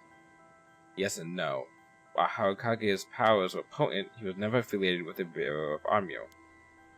In fact, he shunned his illustrious surname early on and left the government service, preferring to uphold peace as a civilian. Solid. Ah, so he was eccentric and an elite. Gotcha. Harukage's seal was not permanent, however. It would only endure for 4 centuries. Wait, you mean... Yes, this was the last year of peace. Actually, the seal's already broken. Isn't that really bad? For now, the curse appears to be inert, but the storm could strike at any moment. Okay, so you need to find a way to seal the curse again, is that it? Not seal it, break it. We're here to put an end to this curse for good. Shouldn't be too difficult. It's bound to have weakened a bit after 400 years, which they already talked about. Indeed, that seems to have been Harukage's plan, for legend tells.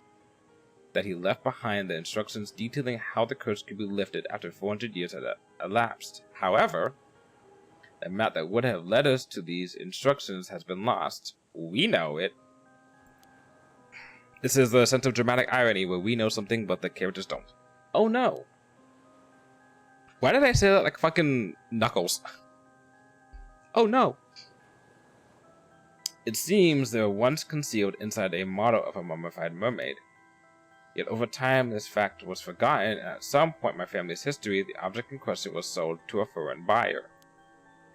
But if you don't have the map, then what are you gonna do? Me when the oh no. I think that's one of my sound alerts. Well, we were hoping to find some clue as to the map's whereabouts here on Kamishima. We've had no luck so far, and I reckon we've hit a dead end. I see. Exactly. Oh no!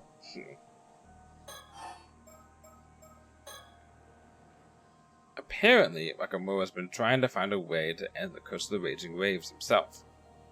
He told us he'd already warned the islanders about the impending danger and refused to have anything more to do with us. Oh, I'm sorry to hear that. I just hope that'll be the end of it, but this is one job I can't afford to foist off to anyone else. Not entirely, anyway. Okay.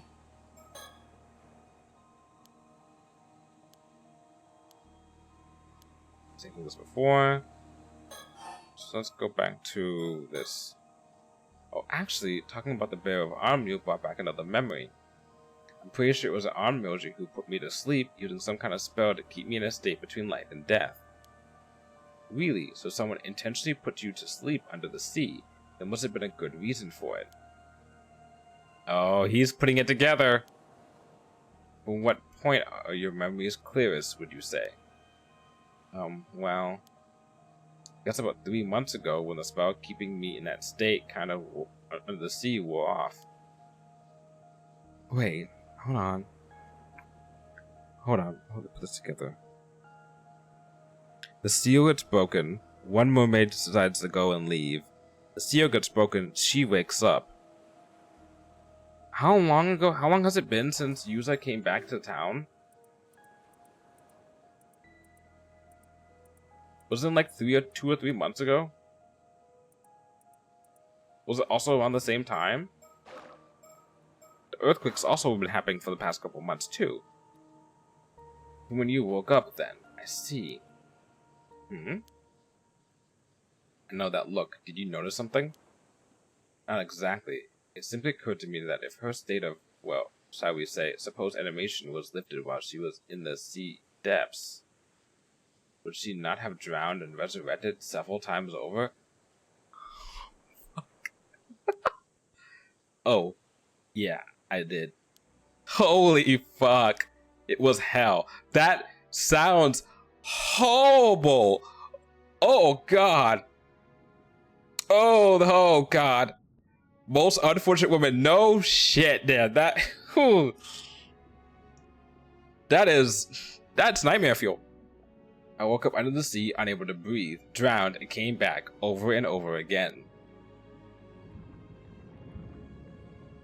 It was horrible, and I still remember it every last second. You know what? Maybe some things you don't need to remember. You can forget that. Jeez, I'm sorry you had to go through that.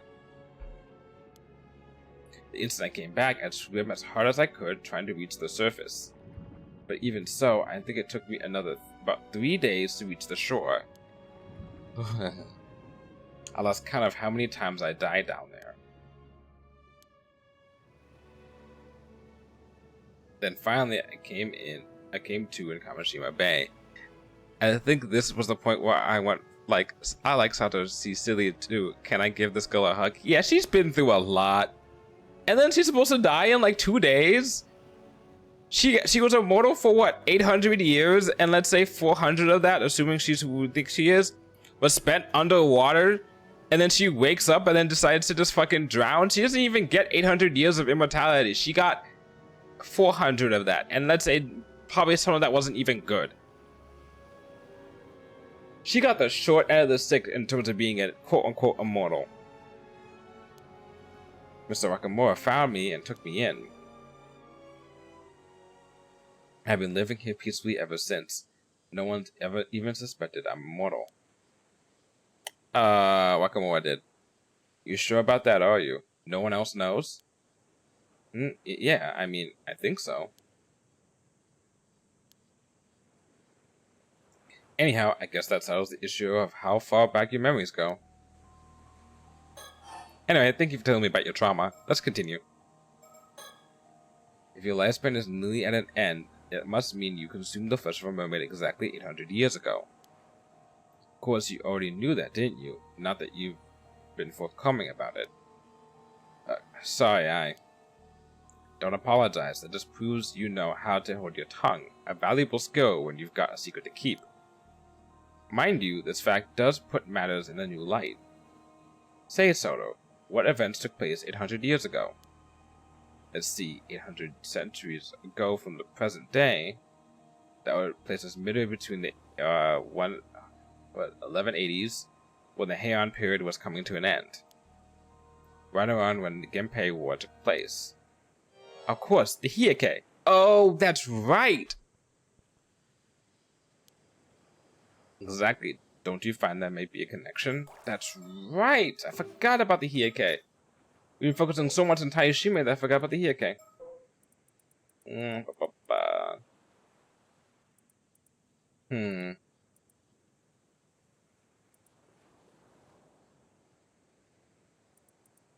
1180, Kiyomori's daughter, Noriko, married into the imperial family, and her son ascended the throne as the emperor. Okay.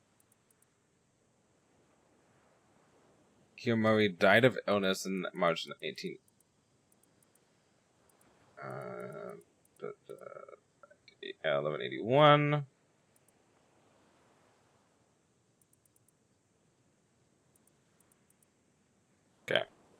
Ah, yes, it's all coming together. Oh yeah, it's all coming together. I also got that too as a redeem. Forgot.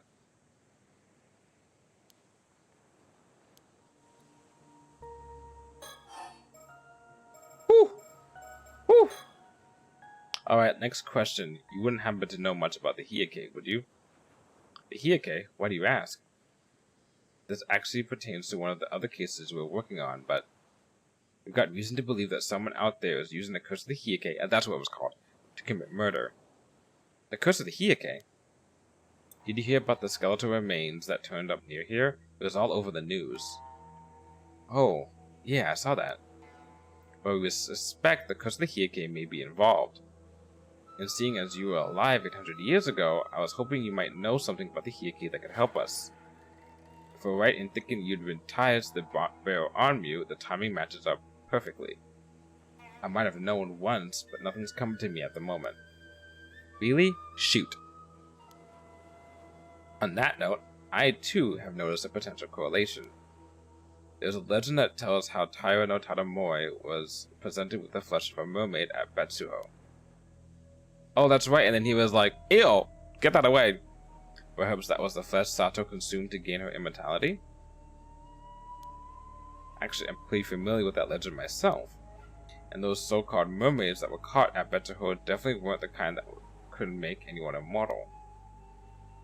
Oh, is that so? But if you ask me, Sato here couldn't have become immortal by eating mermaid flesh. Without the use of a relic called a tamatabako. Now, does that ring any bells? Huh? Wait, mermaid flesh? The tamatabako? Oh, have you remembered something? Yes, that's it. It was one of the Hyuga. A man wearing a suit of armor.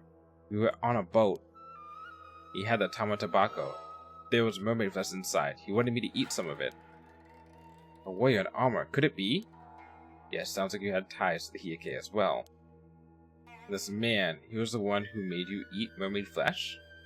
Yes, I remember now. What was his name? Do you remember that too? I think it was Tomo something. Tomoshige? That's it. The man's name was Taira no Tomoshige. Taira no Tomoshige?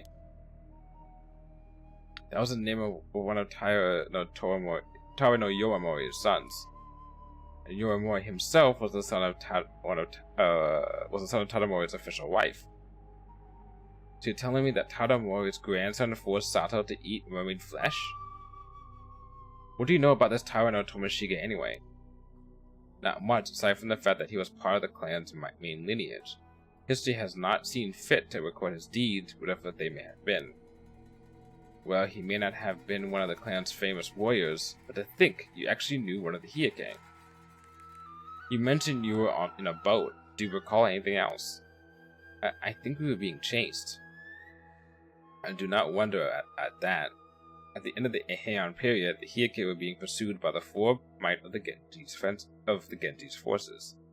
Like, the tail of Genji? I was struck by an arrow, and I fell into the sea and drowned. But by that time, I had already become immortal. Later, I must have resurrected and washed up somewhere along the coast, and I guess that's how I escaped. What about Tomoshige? Did he eat some of the mermaid flesh too? I'm not sure. I don't remember that part, but I don't think I encountered him again after that. Oh! Oh! Oh! That explains the mysterious caller. You don't give someone a thing to become immortal if, you don't give a little bit of a shit about them. And if you're giving a little bit of shit about someone enough of a shit about someone to give them the secret to immortality to keep them alive, chances are you might be a little bit obsessed with them enough to, I don't know, possibly become immortal yourself and then become obsessed with them for over 400, 800 years. Alright. Which means all we have to do after this point is figure out which one of these motherfuckers is Tomoshige. Which is only fucking two real options at this point. There are only two options. Wait. Wait, I didn't think about this. He could be alive and be like this guy, or what was that guy?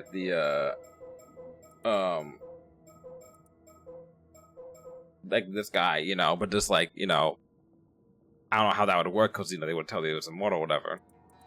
Or he could be dead, possessing somebody, and then possessing anybody that, you know, you think, and then that person could be thinking that they're Tomoshige, but they're actually not Tomoshige, but they're possessed by Tomoshige. So two options: either Tomoshige is alive and he's one of the people we've met before, or he's dead and he's possessing someone that we've met before, and he's the person making that call. But my only thing is, if he's someone who we've met before making the call, it can't be anyone necessarily I think that she would know, because she answered the call and she would recognize the voice, unless, you know, if you're getting possessed, you can change your voice, but I feel like that's not the case. If you remember, ma'am, that cursed echo I witnessed earlier held the famed blade Nukimaru. Perhaps Tomoshige inherited the blade from Yorimori and wielded it with the intent to avenge his clan. It also makes sense that Tomoshige must be involved and be the mysterious caller, because he's the one, if the mysterious caller was working with, keep forgetting her name, Kikuko, and Kikuko had the thing that was based off of his clan.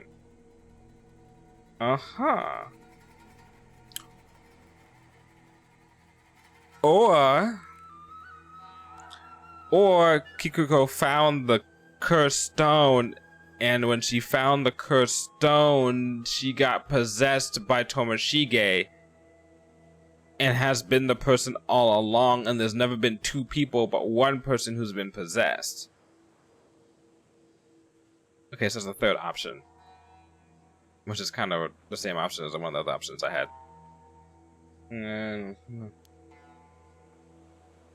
After all, future generations would surely have held a memorial service for a warrior of renown like Yorimori, selling his spirit to rest. Tomoshige, on the other hand, is unlikely to have received the same treatment. If so, his hatred may have persisted long after his death. Creating the curse of the Hyuga is a distinct possibility. This curse sounds terrifying. I have to say, I wasn't expecting a connection here. You know, Sato, it's starting to sound like you're involved in all the incidents that have gone down in these parts over the centuries. But not by choice. Okay, so much fucking exposition again. Anyway, I get the feeling this Tyranno Tomoshige wasn't a very nice guy. And this curse of his sounds even nastier. Could it really still be active after all this time? It certainly looks that way. Hyuga's resentment is awfully persistent, I hear. You don't think he could have held a grudge against me, do you? Who knows? That would depend on your relationship with him back then. Oh man. However, it appears someone is actively wielding the curse of the Hyuga at present. Therefore, the targets of the curse would be decided by this individual, whoever they may be. Another unknown, huh? Not anymore.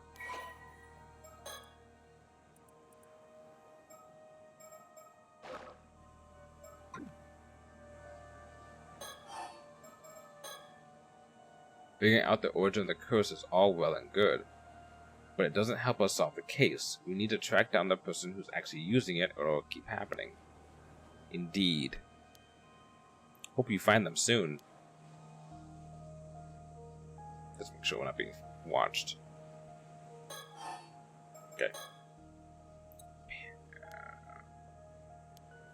Oh, we went over this before. So let's go back to Sato. By the way, you wouldn't happen to be concealing anything else, would you? No, I... It's fine. I'll not pry. Just so long as you answer my questions. Ha! I'm not immortal myself, you know. Really? Oh, we talked about this. So now go back to the Crystal Raging Waves? Now, there's something I'd like you to try and remember for me. But humor me. Doesn't the story behind the Curse of the Raging Waves ring any bells? Why should it? Goku was sacrificed in order to to seal away... The girl who was sacrificed in order to seal... That's an error. That second 2 should not be there. The girl who was sacrificed in order to seal away the curse of the raging waves 4 centuries ago. Might that not have been you, Sato Shiranami? What? Ah, yeah, we got it then. Yay! You said yourself that it was an armed Myoji who put you in that state of deep slumber on the sea floor. Does it not seem highly probable that you were the sacrifice who has held back the curse for the past 400 years? Typo, 0 out of 10 game. I'm completely returning this game now. Oh man, You're remembering! You're right, that was me! So we were right, she was the sacrifice! Yippee! Not that you were a sacrifice, but that we got that part! Whoopee! I knew it. Ah, I'm sorry, I can't. No more, I can't do this anymore. What's the matter with you? Get a hold of yourself.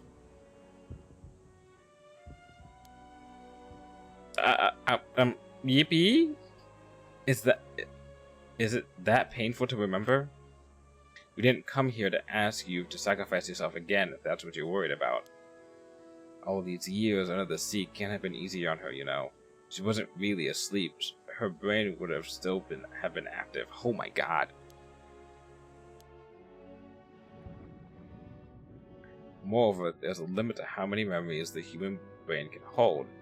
I would estimate the maximum capacity to be about 100 years worth.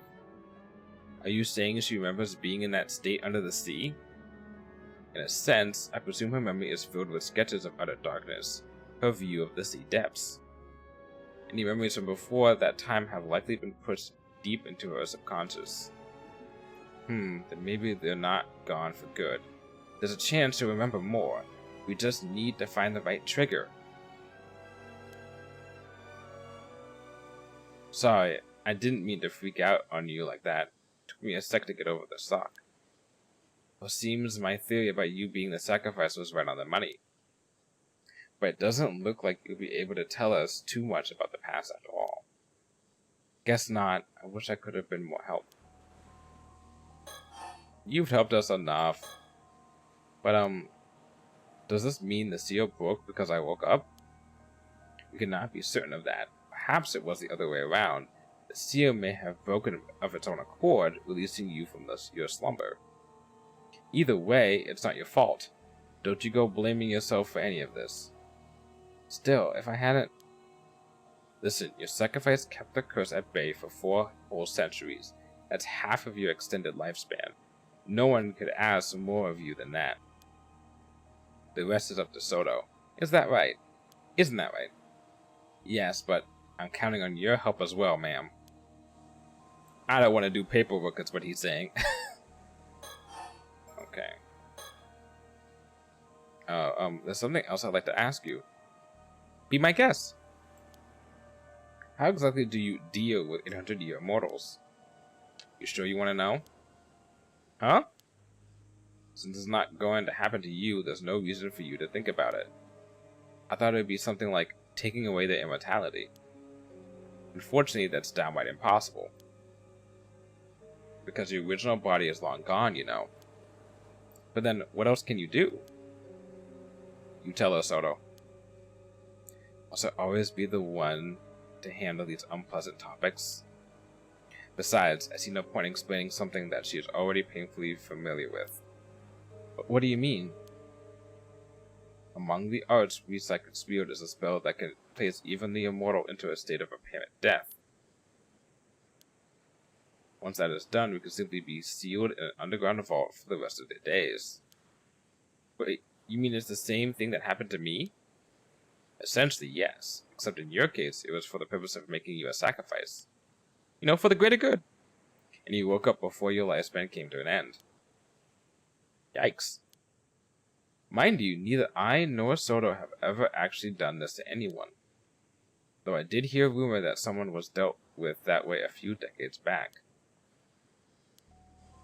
Interesting. course, there have been 800-year immortals who sought ways to become mortal again in the past. But they all failed. Even if they managed to track down the mermaid who gave them their immortality, it was no good. That's why more than a few immortals have ended up living out their long lives in religious seclusion.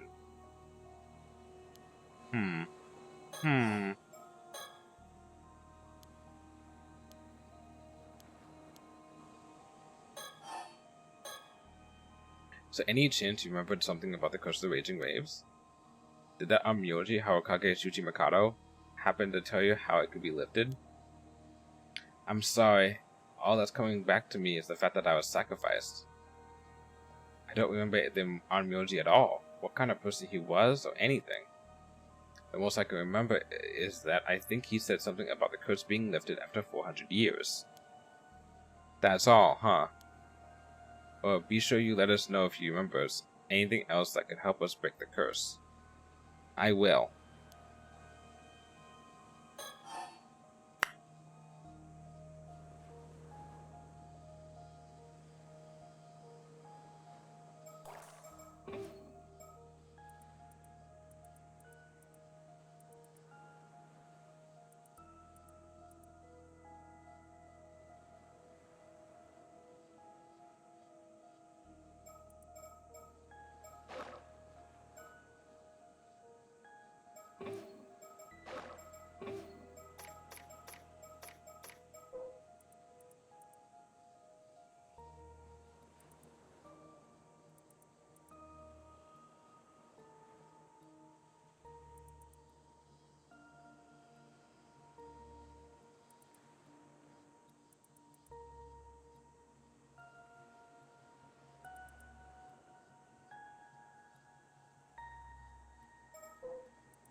I'm gonna say a new theory I've just thought about just now.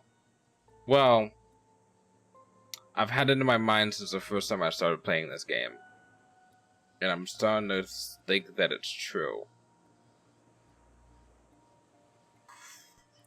But it doesn't explain... There's something about it that doesn't make sense.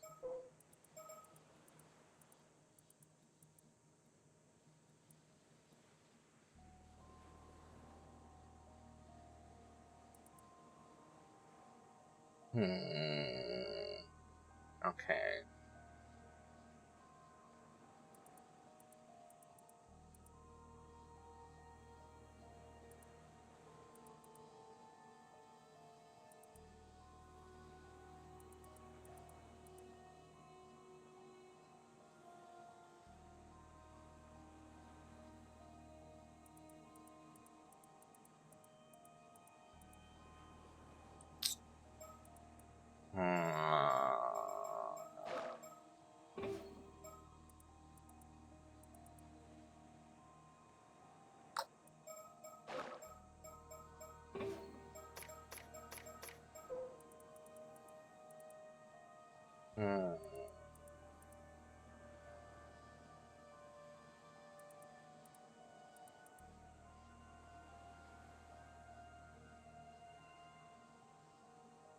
The fact that Yuza had amnesia from when he died is a narrative use that usually implies either one of two things. One, it's simply just amnesia, and we're supposed to uncover what happened in some gameplay right way to fill in the blanks so we and Yuza find out what happened together. Or B, or two, I said to say one or A, or two or B. Or the second option is the fact that he actually is not Yuza proper. But no, possession's not really the thing, is it? No, we did talk about possession. We definitely talked about possession. I don't remember how we talked about possession, but we definitely did talk about possession.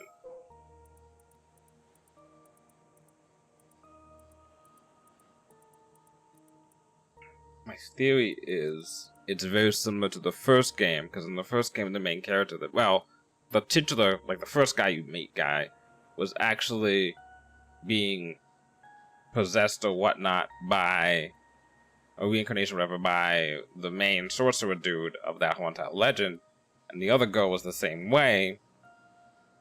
And then he supposedly dies, but then you go to the timeline where he doesn't die because he fixed everything up. This reminds me in that, in the sense it's possible that user has been already, to better say, it compromised, which I'm thinking of because they're talking about the fact about she's remembering the emoji being like, oh, like, do all this stuff. I'm wondering if there's more to that than there should be. Like, maybe the emoji's still alive, or someone is there. Speaking of immortals, there's something else I had to ask you. Yes?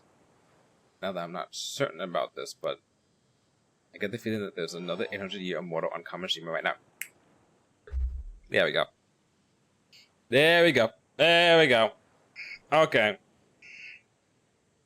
Alrighty. Let's see. It ain't. Let me check one thing before we get to continue on.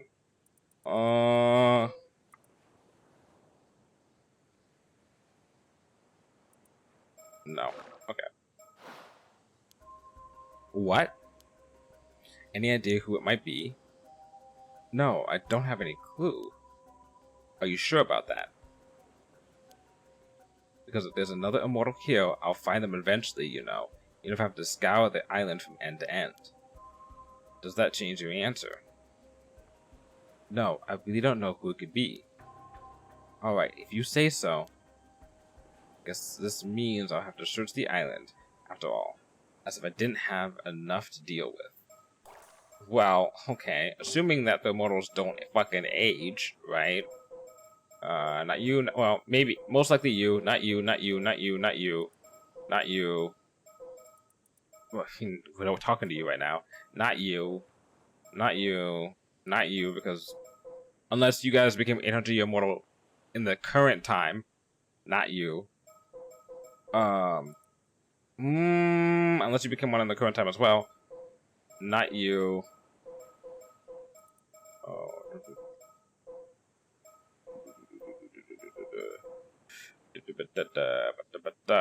This thing is, yeah. Alrighty. Well, I did say that covers everything. We've talked your ear off long enough. It must be confusing, all this talk about the past. We'll not trouble you any further. Right. Thank you. We'll leave you to deal with your trauma. So, give it a bit of time, and something else might come back to you. If it does, please let us know. We'll be visiting the island again real soon, so you should have a chance. Will do. I'll be going then.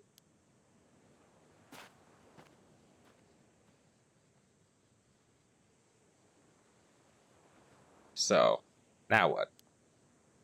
She's giving us much to ponder. To think we'd encounter a living witness, I'd never have dreamt it possible. Sure, it was fascinating, but I can't say it did us much good as far as our investigation is concerned. Besides, she's still hiding something, that one. You think so, ma'am? I do. In fact, I'd bet on it. She might even be up to something. Hey, so we unlocked your traumatic backstory. Lol, bye. Yeah, get out of here. We're done needing information from you. But our primary objective here is to lift the curse of the raging waves. We don't need to start digging into anything else without good reason. On that note, do you really intend to search the island for this other 800-year immortal? Yeah, I figure we might as well look into that too while we're here. Understood.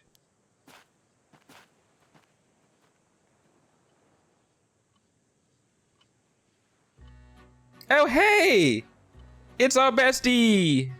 My apologies for the interruption, but there was an important matter I wish to discuss with you. Now then, I believe you have just been privy to quite the interesting development. As Yumiko Shiki would tell it, Sado Shiranami is not the only 800-year immortal here on Kamishima. And so I will pose you a question. There is indeed one more individual on Kamishima who has made a miraculous return from the dead. You have one witness to the death and revival of this individual a total of 2 times. Okay! With this in mind, allow me to ask, who is the other 800-year immortal on Kamishima? Please tell me the name.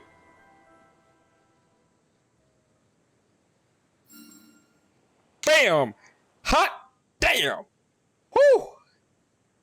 Correct. The answer is Yuza Minakuchi. To think you got it in one go, you're quite the observant one. Every time Yuza ran out of oxygen while diving, he suffocated to death in the ocean depths.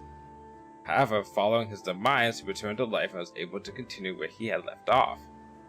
It would normally be highly unusual for someone to reach a diver rank of 7 on their first outing. Oh, yeah, I was more thinking about the fact that when he got his head chopped off, but yeah, let's go with that too. So the feat would be difficult indeed unless one was... Because I figured I was like, he's probably not really dead. Indeed, unless one was unburdened by the fear of failure or the fear of death. That man, the gamer was a cannon. Yeah, that moment when the gamer was a cannon. Exactly. It was this knowledge of his own immortality that led him displaying such an uncanny degree of confidence. As you may have suspected, Yuza Minakuchi became an 800-year immortal 5 years ago when he was saved by a mermaid. In truth, help arrived too late that fateful day, and it became the first time he lost his life. I wonder that this new information will cast on events going forward. If I had to make a fucking guess, he was saved by her because, which would match up to the time, I think.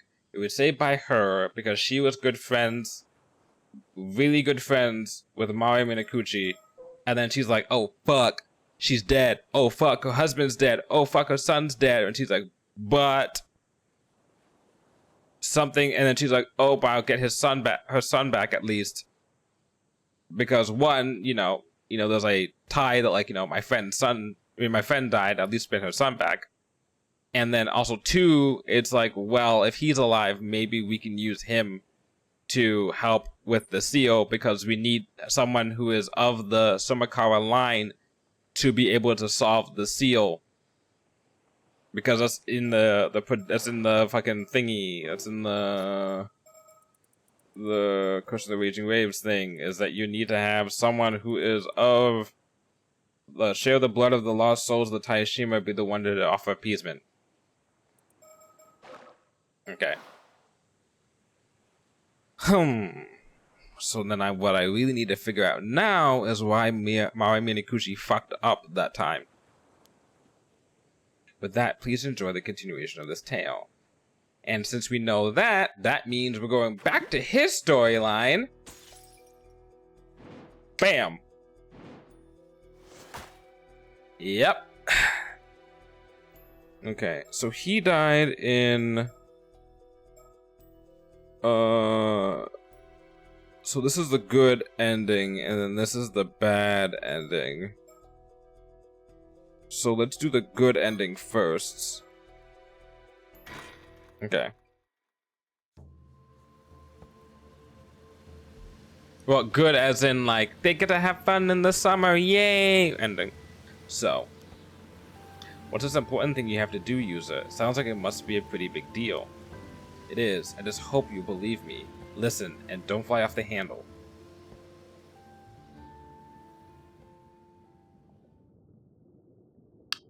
Whoa, what are you doing here? Please forgive the interruption. I have an important announcement to make. The moment you have been waiting for has arrived. Everything is ready for you to proceed.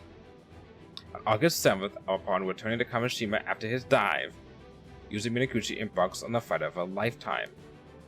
But unbeknownst to him, at this precise moment in time, a slew of predicaments would await him everywhere he turned. As for this really important thing he has to do, that is, of course, preventing the tragedy of Kamishima from coming to pass. In other words, crack Snuckles, buckle on in. We're gonna save this city. Island. The event of the 400-year-old Curse of the Raging Waves draws nearer Kamishima with every passing moment. Even so, do try to remember that Yuza's true aims are to locate a mermaid and uncover the truth about his mother. Will Yuza Minakuchi succeed in overcoming these challenges and fulfilling his objective, you ask? That is entirely up to you, and the actions you choose to take from this moment forth. This concludes my announcement. I wish you good fortune. Cue anime opening. This would be a sick, like, anime song moment. They should have... They can't. They fucking can't. They can't adapt Paranormasight into an anime without doing some liberties. Without going into detail, it'd be like adapting 999, and that'd be fucking hard. What? You think Kikuko is planning to work a curse that causes a massacre on the island? I'm sorry, what? Yes, you might find it hard to believe, but I'm sure about this. You're gonna have to give me a second to take this in. This is way heavier than I was expecting. Do you remember your other... Oh, because you're an immortal, which means that your soul and your body are split, so you can see other shit.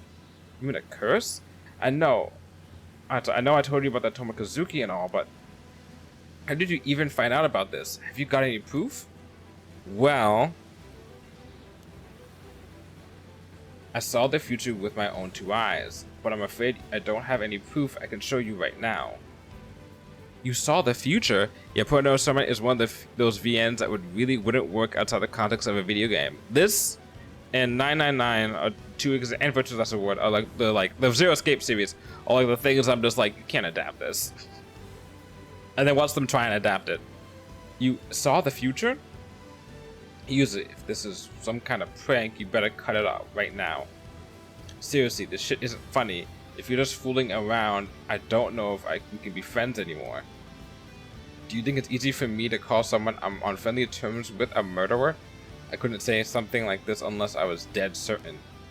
I need you to trust me on this, Azumi, before it's too late. Oh man, you're not making this easy, user. I can't just, No, I understand. I won't ask you to believe me until I can present you with solid proof. Until then, I need your help. I still need your help. I can't just sit back and let this happen. Okay, I won't try and stop you, but I'm not doing anything drastic till I'm sure we're doing the right thing. That's all I need to hear. Thanks, Azami. But for real, what's gotten into you, user? What do you mean? I know you're headstrong and all, but this is way beyond what I expect from you. Aha! And herein lies the thing.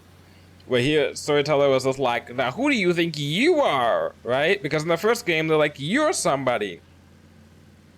User is doing things that make sense for User to do, but he's doing things in a way that's still a little bit different from User to do, which implies the fact that User is not completely User right now.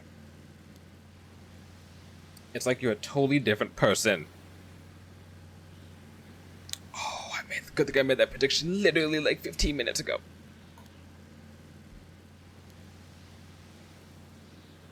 Come on, you're exaggerating. I'm the same old User I've always been. So then who is he?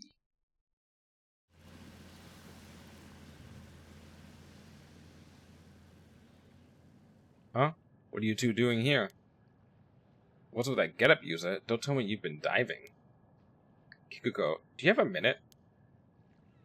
I heard you were heading out to the northern shore to fish in the bay today, and I came to find you. Where'd you hear that? I only just decided that this morning. I didn't even tell anyone.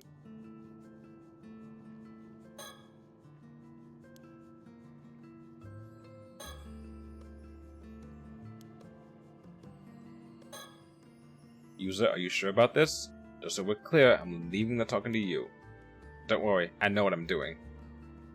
Famous last lines, but okay. Oh. Clutch.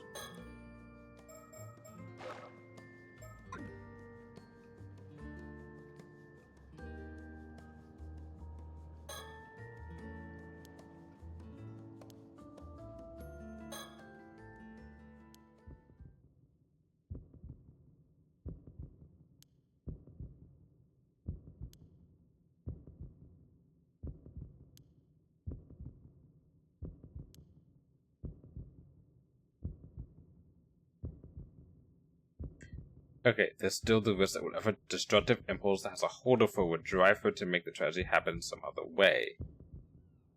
Okay.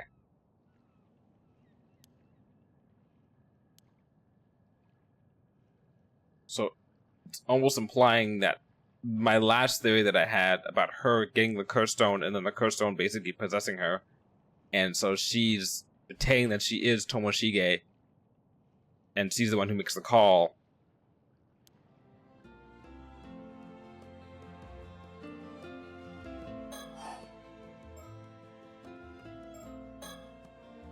So, Kikuko, when you left the island, you did some kind of office work, right? Huh? That's true and all, but why are you asking? I was just wondering if you might have preferred your life back then. I mean, you must have had more opportunities to meet people and go out on dates and all that. Stop right there, as if I don't hear enough of that as it is. What's that got to do with you anyway?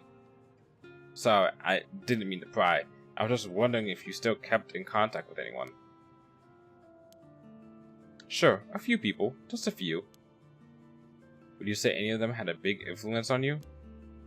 Huh? Seriously, what's all this about? Oh, nothing really. I was just curious.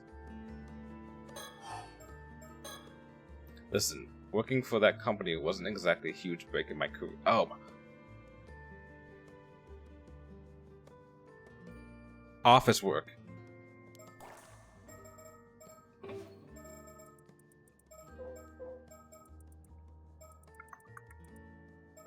You.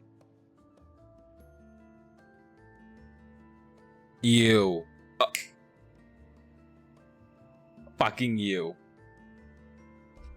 Oh my god. Oh, I take back what I just said. I take back literally the last things I said for the last, like, 4 minutes about her being the Tomoshige dick channeling through her. Oh, I'll take that back. Oh, okay. I'm seeing this. All I did was pour tea and answer the phone. Huh.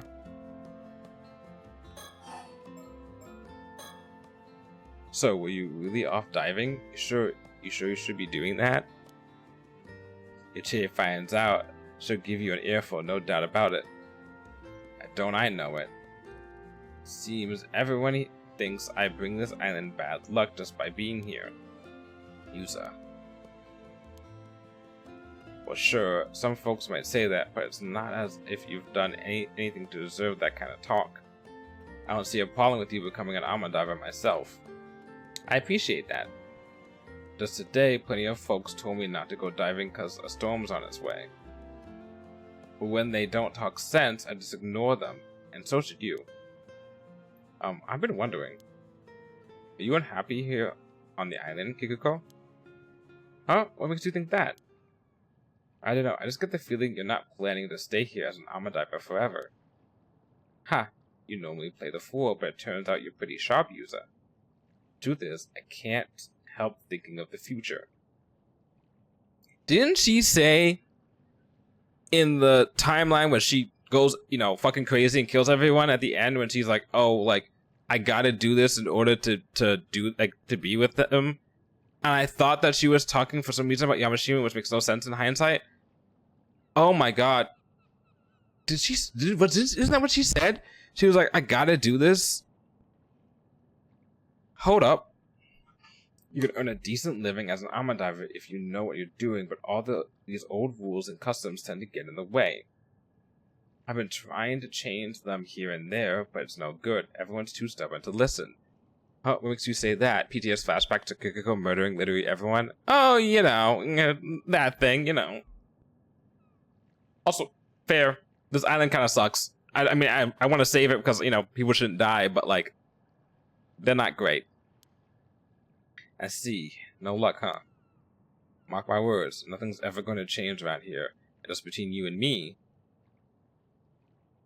Because I love being surrounded by nature on this island, the culture here just isn't for me. So that's how you feel. Honestly, I'm about ready to break ties with this place. Not that anyone else needs to know that. Don't go spreading it around now.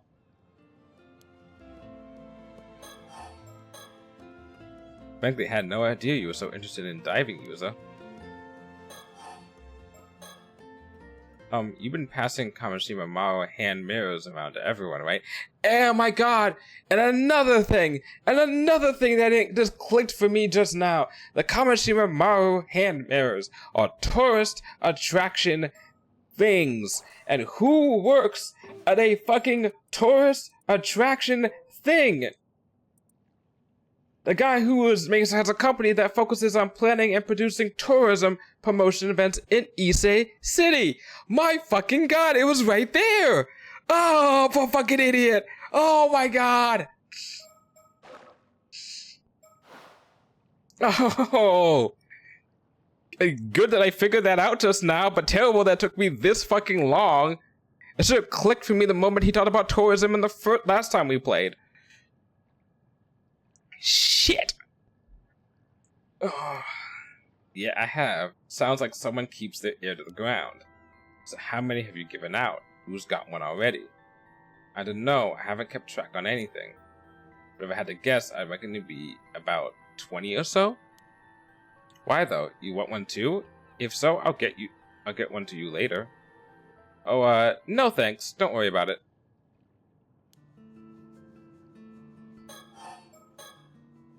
Suit yourself. They're pretty sweet little items, if I do say so myself. Anyway, user. Did you really come all the way out here just to chat? Something like that. But I've wasted enough of your time. Thanks for hearing me out. Come on, Asami. Let's go. If you're sure. See you later, Kikiko.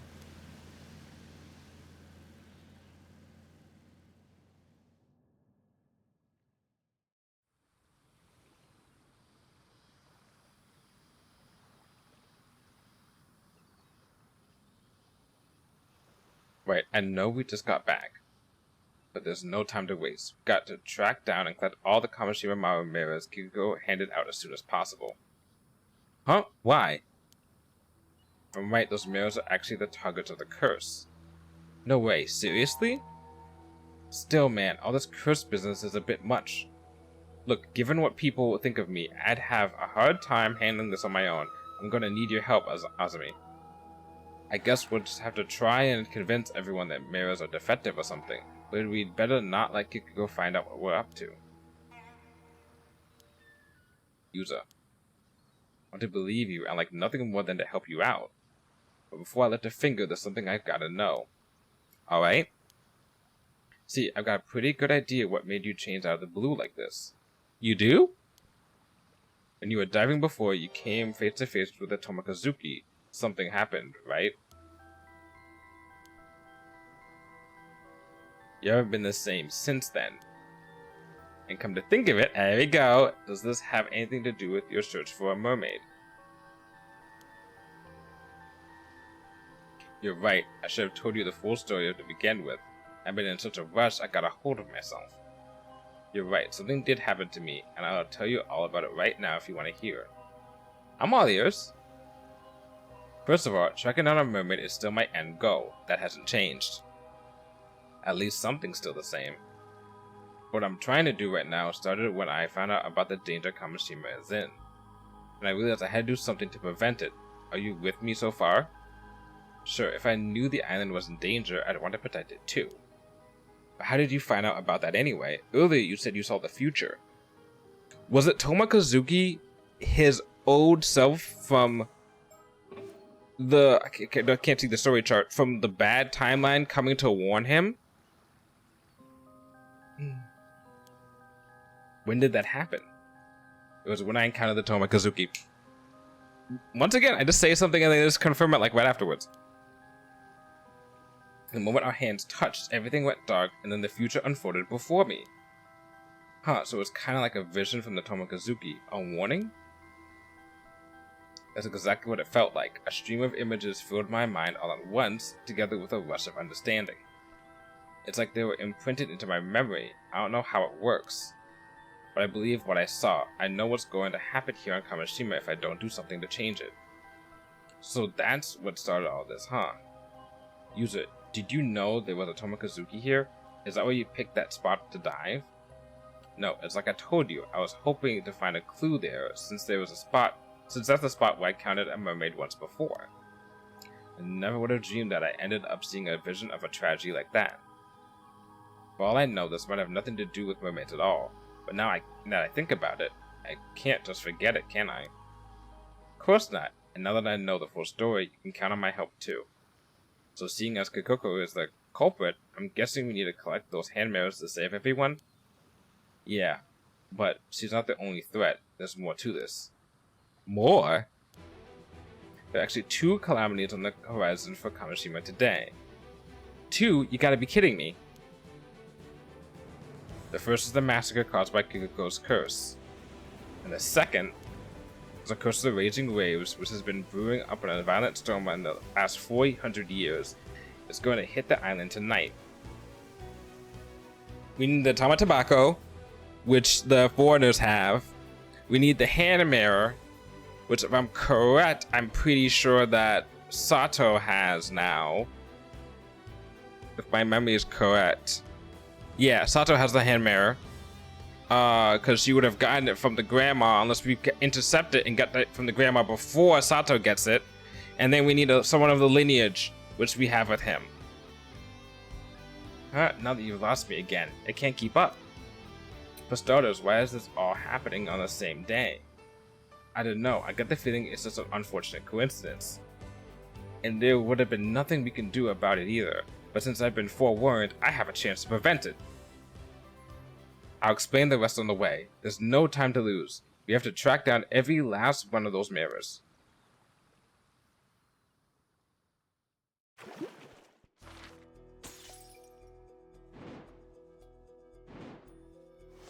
Clutch.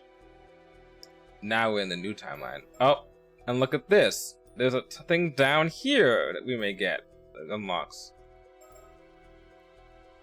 Let's do this, so. Let's do him being immortal and get this ending. Because I'm pretty sure this is the ending. Because he would have come back alive after his head being chopped off. The storm would have hit, killed everyone except for him, and then it would have been him. Alive.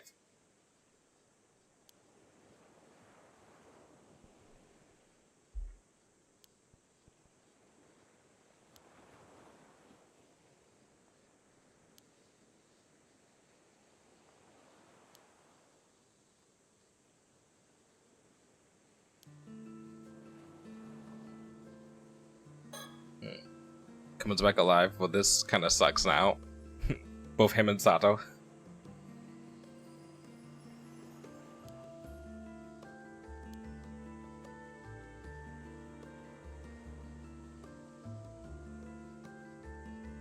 Just gonna ignore you.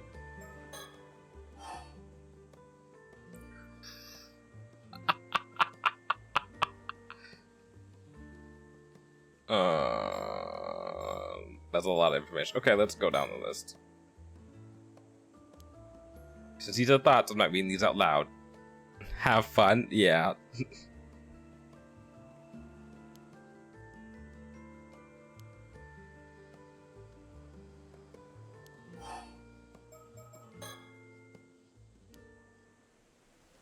Okay.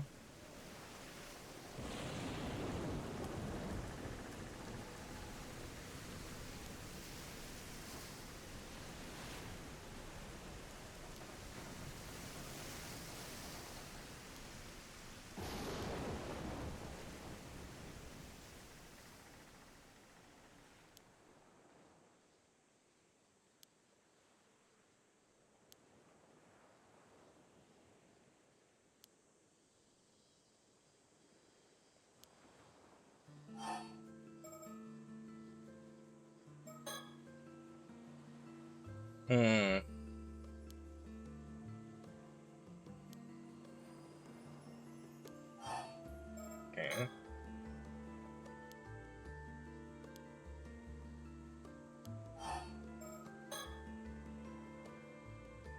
That's right, because he wasn't alive for the massacre part. When he wasn't alive to find out that Kikuko was the killer.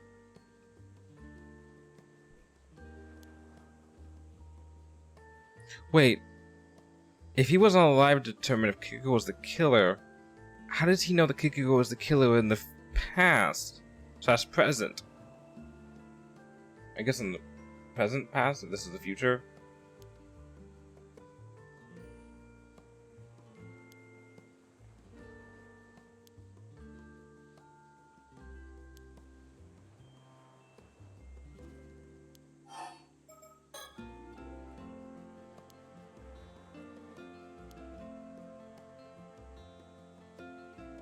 Of course they have.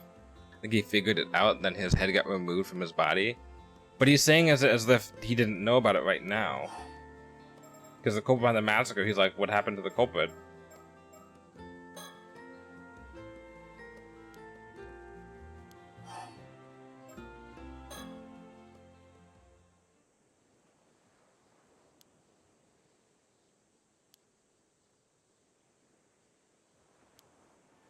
fuck, he's gotta now deal with his best friend and his other best friend being dead.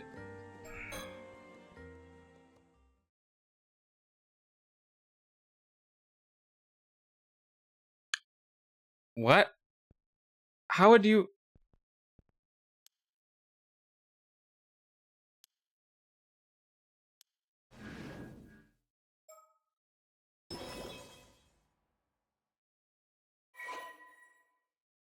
Oh. Yeah, this time it kind of sucks, specifically for loot user. Yeah, like, no one's alive.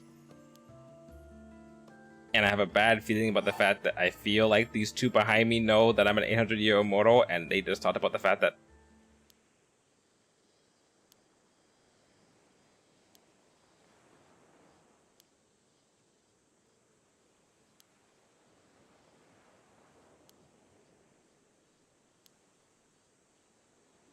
Oh boy.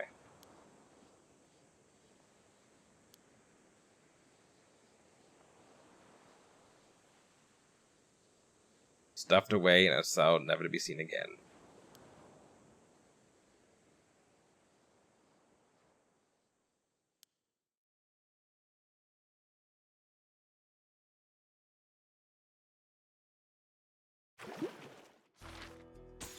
Okay. Okay. Interesting. So, I'll do this. I feel like this seems like something that would be...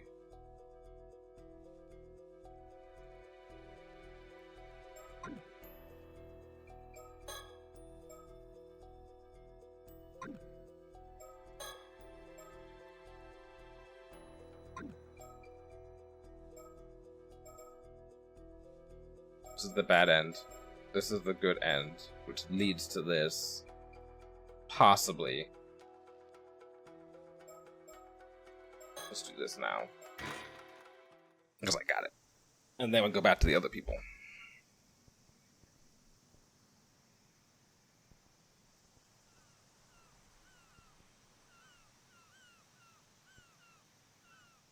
Huh? There's someone already here? How unusual. Whoa, you scared me. Darn, didn't think anyone else would come here. Oh, I take it I'm not welcome. I didn't think there would be anyone else up here either, so that makes two of us.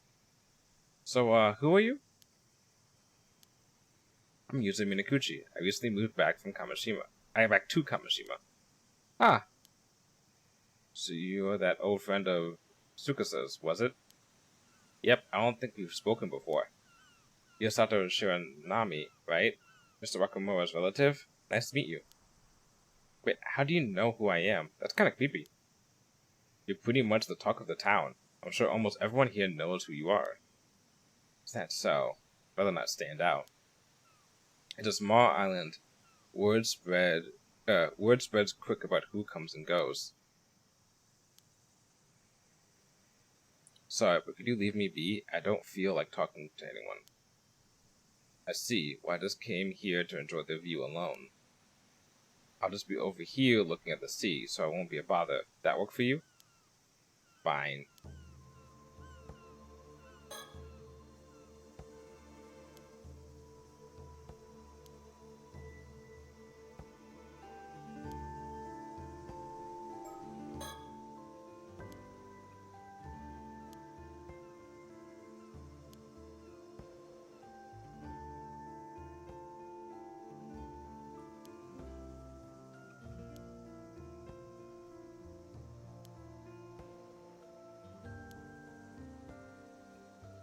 So if he's immortal, does he... I'm surprised he still looks like he's older. So I guess he's still technically aged to a point?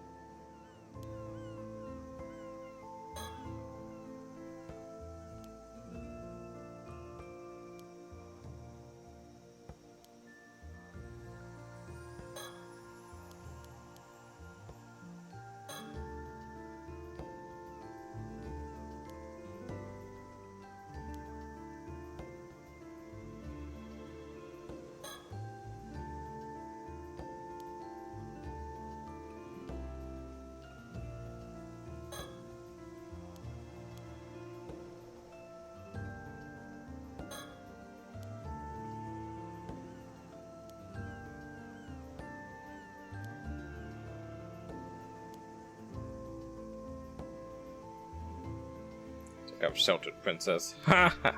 Funny you say that.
What the fuck?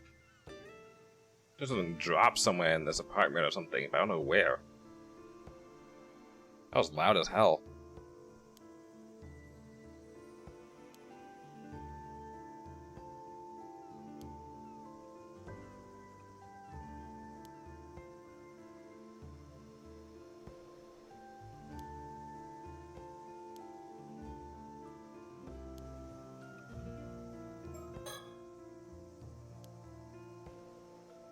Hmm.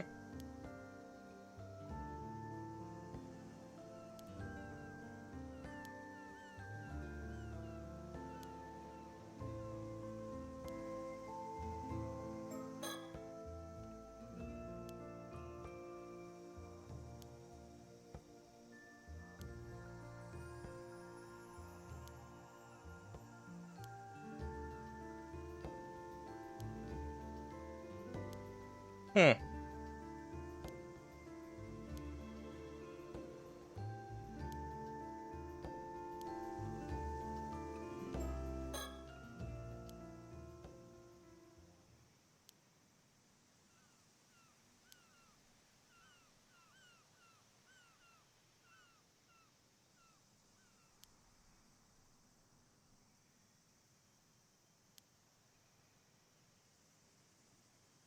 Whoa.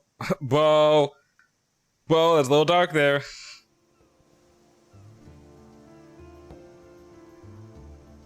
Oh god.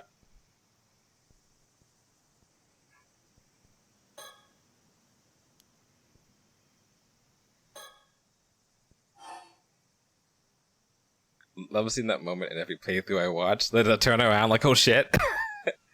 Made you jump, didn't I? You did. Of course you did. Anyone would be startled by someone sneaking up on them like that. At least you admit it. You can consider that payback before. Anyway, did you need something? Oh right, I can't focus with someone else around after all, so I want you to leave. Okay. Huh? No, you leave. No, you're the one who should leave. It's fate, an immutable law of the universe that was decided tens of thousands of years ago. It's funny because I swear literally everyone falls for it. Yeah, I thought I was going to turn around and talk to her again, but I didn't know she was going to turn around to us first. But really, I was here first though. Isn't first come, first served also an immutable law of the universe? That's true. Okay, fine, I'll leave. Huh? You caved a lot faster than I expected. Still, I kind of feel bad for chasing you off like this. But you can have this Kamashimaro keychain I picked up over there as well. Pushing random stuff you picked up off the ground onto others, eh? Still, who couldn't throw in such a cute keychain? Who could have thrown such a cute keychain anyway? Those two are Digguses, hashtag affectionate. Oh, they definitely are. Yeah, nah, you didn't do anything wrong, but since you're offering... Yeah, I got keychain. I'll be on my way as promised then. Sorry for the interruption. Sure. Huh? Huh? I see, so that's how it is. Is something wrong? Oh no, I was just thinking it must be pretty rough. Yep, Pretty rough, alright. It's not my business, though. Bye. Oh, maybe she sensed it. Can you leave? You leave. Oh, okay. Oh. Whoa, whoa. How am I supposed to just walk away after you say cryptic stuff like that? But if no answers are forthcoming, I'll simply have to be on my way. Later. Bye.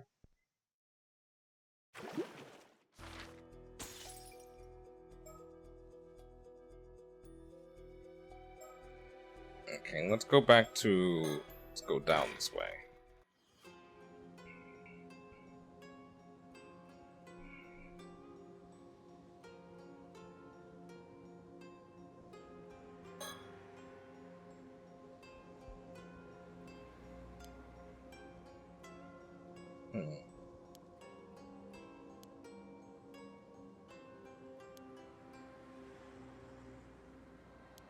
I haven't had lobster in like over a decade.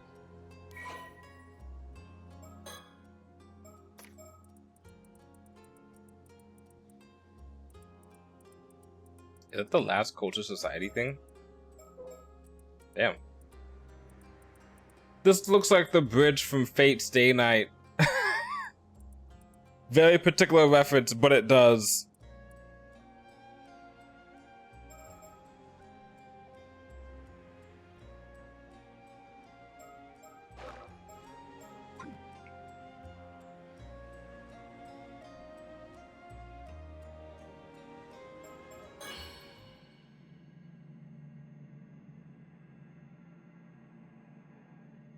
Hey.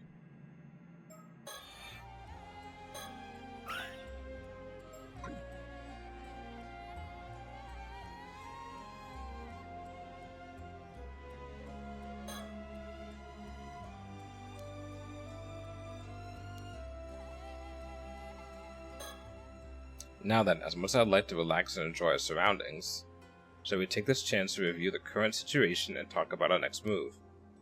A sound idea, yes. First, Detective Ide contacted us this morning, informing us of a mermaid corpse had washed up on Futagamura, who we now know as Somakawa. The aunt, not the mother, abuser.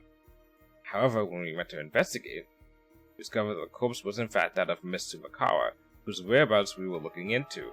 She had been transformed into a fish by a curse. Quite the troublesome development, she was shaping up to be a key figure in a number of incidents. With that in mind, the most likely culprits are the two foreigners we ran into the day before Yase and Ichika. I mean, you're not wrong. Yes, one of them was seen taking Miss Somakawa out to sea by boat. I regret not doing more to pursue them at the time. It's possible we could have saved her if we had. No. I'm sorry, that was poor judgment on my part. Then the other half of the pair was a young exorcist with ties to paranormal affairs. I believe her name was Circe, yes? That's also quite worrying. I wonder what she could be up to. If it turns out she's been using curses on ordinary people, we at Paranormal Affairs will probably be held responsible. Though I doubt the Bureau would agree to act as custodian for someone who would behave so recklessly.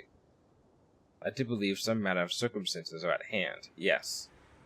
Well, I suppose if anything happens, I can just get the higher-ups to take responsibility. That's what higher-ups are for, aren't they? Being responsible for their subordinates. I think you'll find that's a saying used by superiors as a goal, not by subordinates to shirk responsibility. Despite her abilities, I doubt that girl would be able to use the Curse of the Forsaken Fish. Regardless of who wielded it, it's safe to say that a curse stone was involved. Agreed, we have two people from the same town falling victim to the same curse after all.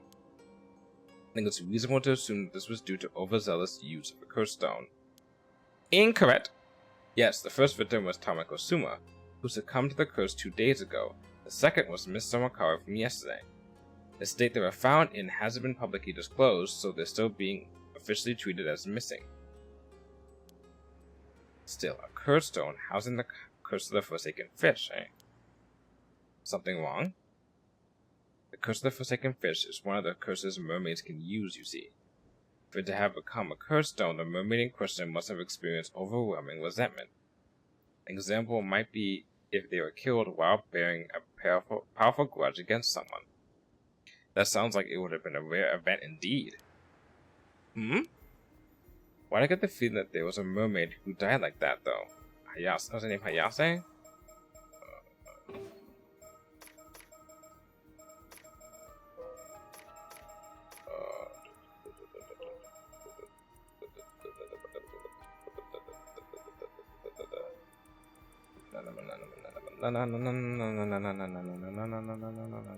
Hayase.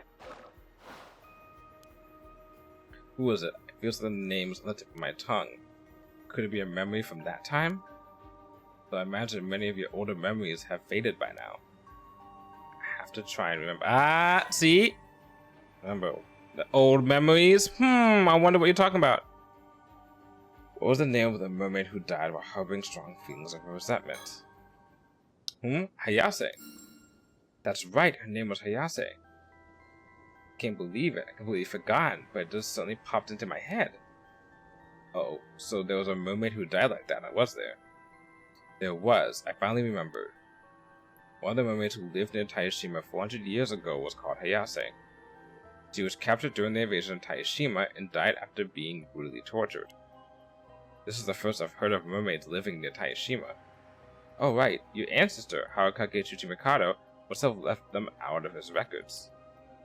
The reason Taishima was invaded in the first place was to find those mermaids you see.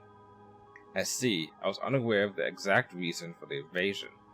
It's understandable, a deliberate effort was made not to mention mermaids in any of the records left up to the fact. This makes me want to replay 999 so fucking bad.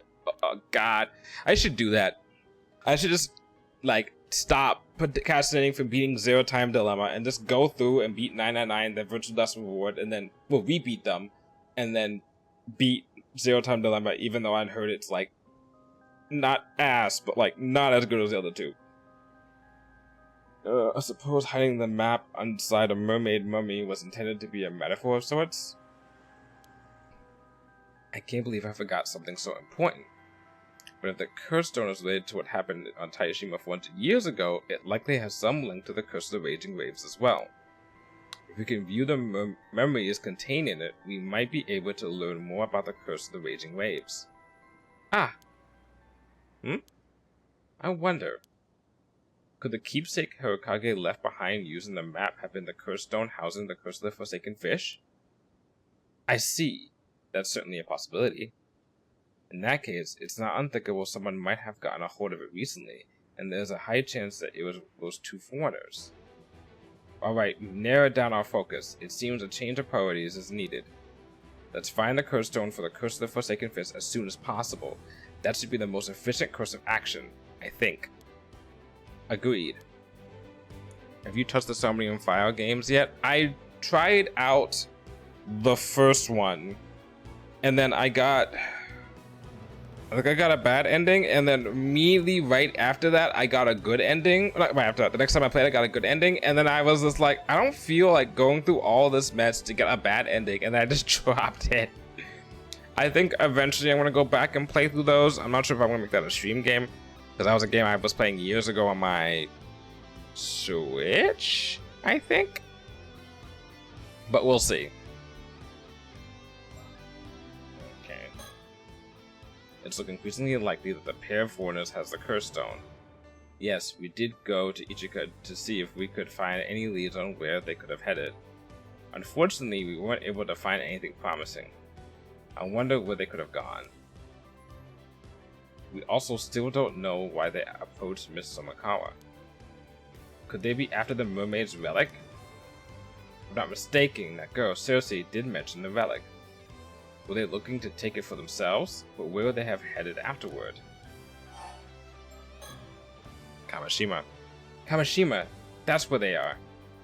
What? Kamishima? I thought we decided we weren't going there today. We failed to find any promising leads yesterday, after all. No, something telling me they went to Kamishima. I get the feeling this is a hunch I shouldn't ignore. Alright, let's head to the port of Toba City. We'll catch a ferry to Kamishima from there. Okay.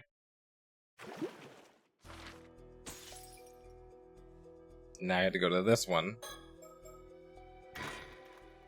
And I bet you the two are gonna merge.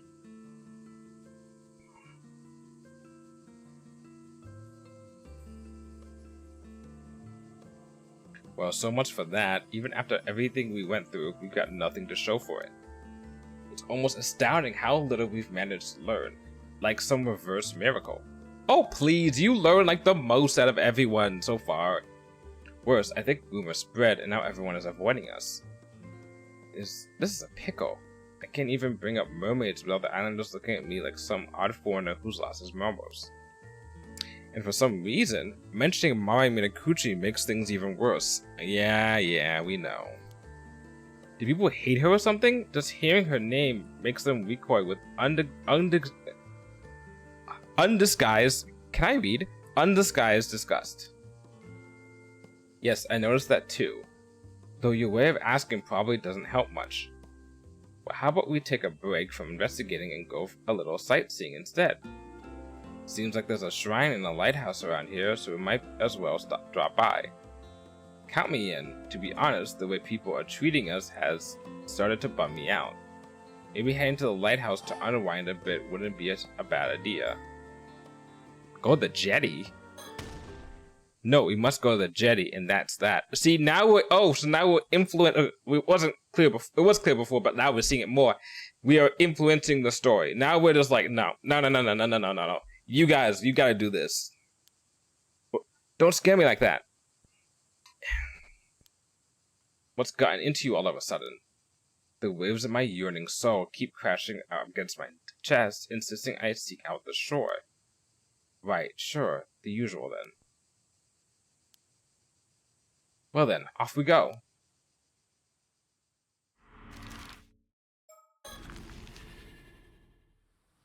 I wonder who could be here. Oh, interesting. Oh, looks like we got ourselves a spunky young lady here. Maybe we should have a word with her. Alright, this could be our last chance. Let's give it all. Oh, you should be a little careful though. Excuse me, could we speak with you for a moment? Seriously, no, there's no way she'll want to talk to us if we're that forward. Foreign visitors, how unusual. And your names are Avi and Circe?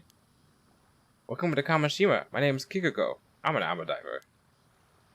Kikuko, the armor diver. It's such a pleasure to meet a charming young lady in a place like this. Charming young lady, you say? Oh my. Well, now you're allowed to ask me anything you like.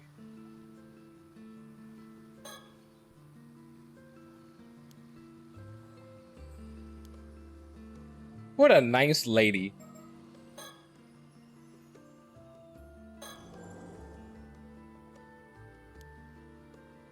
I can look at my items now?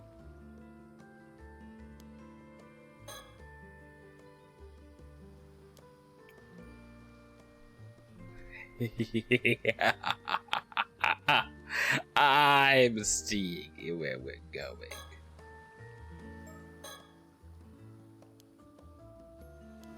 Why would you give me access to items when you hardly ever give me access to items? Okay.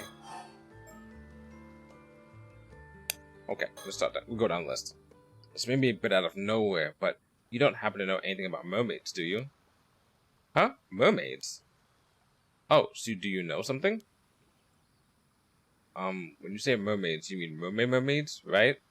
The mythical creatures? Precisely, the very same. We may hazard that this island houses some kind of secret connection to mermaids, but I haven't been able to ascertain whether it's true or not. So tell me, any mermaid secrets about? Are you saying you really came all the way out here to look for mermaids? More or less, so any information you may have would be a huge help. Sorry, I don't really have anything for you, but I do happen to be a little interested in mermaids myself. Fantastic! Another fan entranced by the mysterious. They say that eating the flesh of a mermaid will grant you immortality, right? That's right. Could you perhaps be interested in immortality as well? I guess so. Not for myself, though. Oh?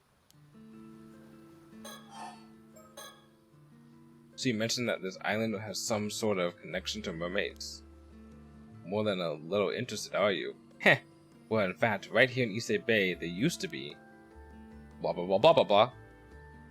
Wow, so mermaids used to live on this Taishima place? So you think there may still be some clues here on Kamishima that will lead you to the mermaids in Ryukyu? Nail on the head and right on the button. Unfortunately I can't say that I've heard any mermaid stories on this island before.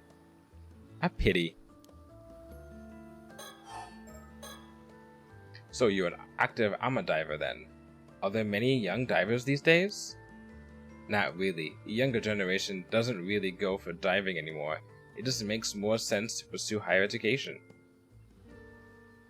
I see. It's a real shame to see such a long-standing tradition slowly fade away.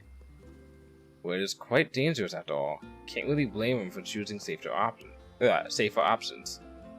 Just the other day, I heard 2 ama divers went missing around Toba. Ooh, yeah, ooh.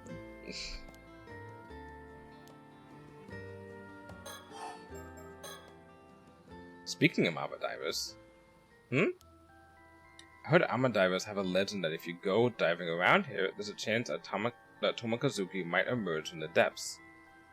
Ah, seriously, enough with the ghost stories. Haha, you sure know a lot, don't you? You're right, it's a well-known legend. Now that I've seen it with my own eyes or anything, don't know anyone who has either. You do know someone, but they haven't told you. Huh. Maybe your Seiman and Doman symbols have kept you safe? Oh, those? I don't have any. I don't really go in for superstitions like that. Are you really okay without them? I think it's no more than an old tradition meant to remind us not to forget our gratitude and respect towards the sea. All those old-fashioned rules and traditions, don't you think it's about time for a reform? But isn't freediving close to a Shinto ritual and spirit? Isn't showing reverence and offerings to the sea god crucial? Oh, you're pretty devout for a foreigner. I'm impressed. But you know, I believe it's exactly because of tedious customs like that one that young people are losing interest in diving. We should keep up with the times, otherwise there's no way this tradition will survive. Reform, sure way to say slaughter. Yeah, I mean, you went a little too far, you know. Have a vote, don't kill everyone. Well now, that's very level-headed thinking. Haha, maybe it's because I'm part of the so-called new generation. Some people don't like my attitude, but I get the job done. That should be a tagline for life. Vote, don't kill. Yes. Some of the young divers go to high school on the mainland and then work as ama divers when they return home. I guess there's also that guy who just started working as an ama here. I saw him earlier. Have a vote, don't kill everyone. I didn't realize men could become ama divers too. It's not like it's forbidden. It is pretty rare though. This is the first time I've ever seen it happen. Interesting. Oh right, actually there's someone we're looking for on this island. Would you mind if we asked you about them? Sure, who is it? A woman named Mare Minakuchi. Ah. See, that's exactly how everyone else around here has been reacting when we ask about her. No, it's just, I'm sorry, but that woman died in an accident at sea 5 years ago. Ah yes, we are aware well that she passed away. Huh? Then why do you ask?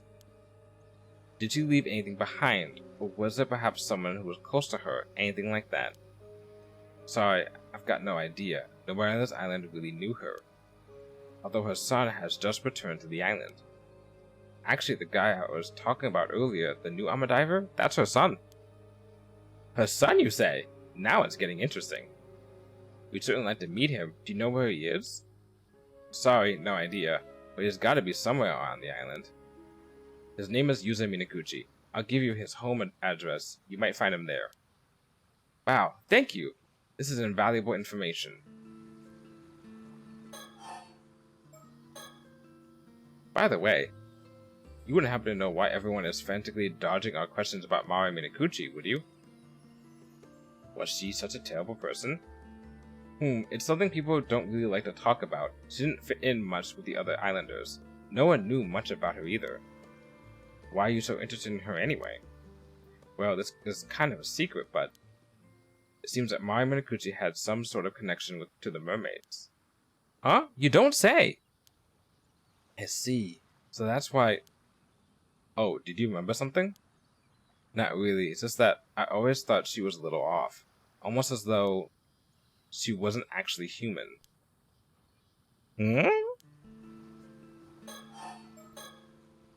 So you're saying Mari might not have been human after all?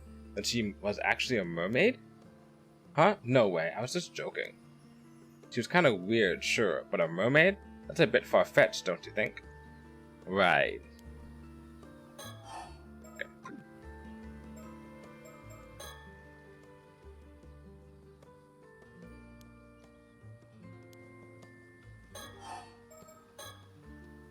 Oh, right. I just remembered. There's a particular mirror on this island that we're looking for. Do you happen to know anything about it? A mirror, you say? Well, you come to the right woman. Oh, you know it? Luck's finally on our side. Could it be that you're talking about this? Ta-da! Goodness, that's the cutest mirror I've ever seen. No! Don't take the mirror! Don't do it! This is a famous Kamishima souvenir, the Kamishima Maro hand mirror. I had no idea it'd become so famous. No way. Could this be the still-tide mirror? Definitely not. Right. Oh, this isn't the one you're after? Ah, well, since you seem to have taken a liking to it, I'd love to let you have it. Okay. Consider it a memento of our meeting today. Okay. Really? Lucky me. Decline. Actually, I changed my mind. I don't need it after all. You sure? It's free, you know. Oh, well, when you put it like that... No, I'm sure. I absolutely decline. Oh, okay, sure. If you feel that strongly about it, I won't press you. Whew. Anyway, what we're looking for is actually a bronze mirror. A bronze mirror? You mean the type you'd see in history books? Yeah, probably. Something like that. No, I can't say I know anything about it. Shame. I've never heard anything about a bronze mirror on this island. Oh, that reminds me. I caught a glimpse of something inside your bag earlier. Was that by chance the tobacco?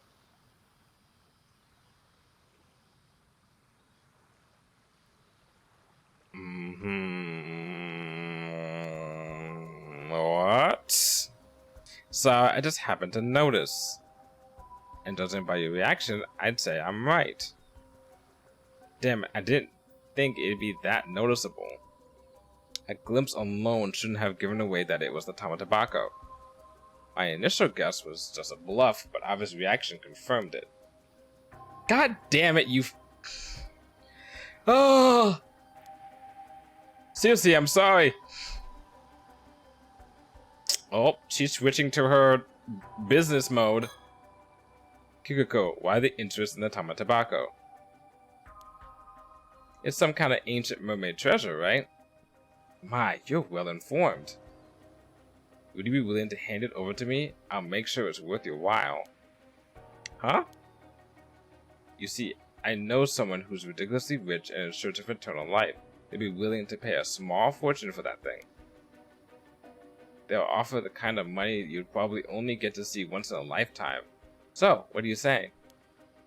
Whoa, slow down. Avi? Huh. Much more than some third-rate writer would yourself could earn in a lifetime. I don't know what you could possibly need the tobacco for anyway, but wouldn't you like to move up in the world? I believe I understand your offer, Kikuko. But my answer is no. Not a chance, no way, no how. It's never been about money. It's about the thrill, the adventure. Let's go! Adventure? Exactly. Embarking on a journey to unravel the secret of the mermaid's immortality. What better adventure could a man ask for? You may call me a romantic, and that's what I am. An adventurer at heart.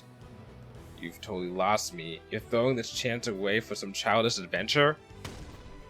You wouldn't understand. I'd put my life on the line to find a mermaid. I'm not handing the box over. I see. It seems like there's no reasoning with you. Ugh, it'd be so much easier if you had it. Had what, huh? Had what, huh? Wanna give me a mirror? Too bad! Sucks to suck! Sucks to fucking suck! Bye-bye! Bye! Hmm? Why did they refuse the mirror? This would have been so much easier. Huh? Oh, the mirror? I don't know. It just felt like the right thing to do. Why do you ask? Are things not going as planned? I'm not sure. Yep. Yep. We just... I did a right call right there.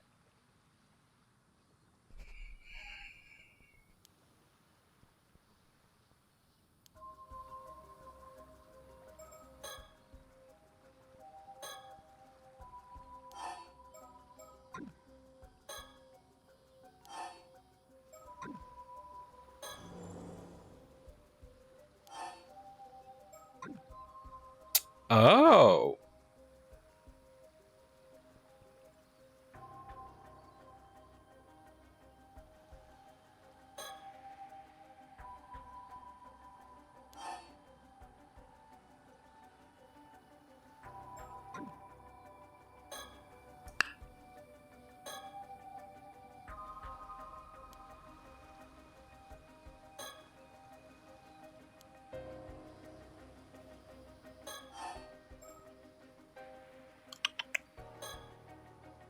So, why don't you enlighten us? Who told you about the Tama Tobacco?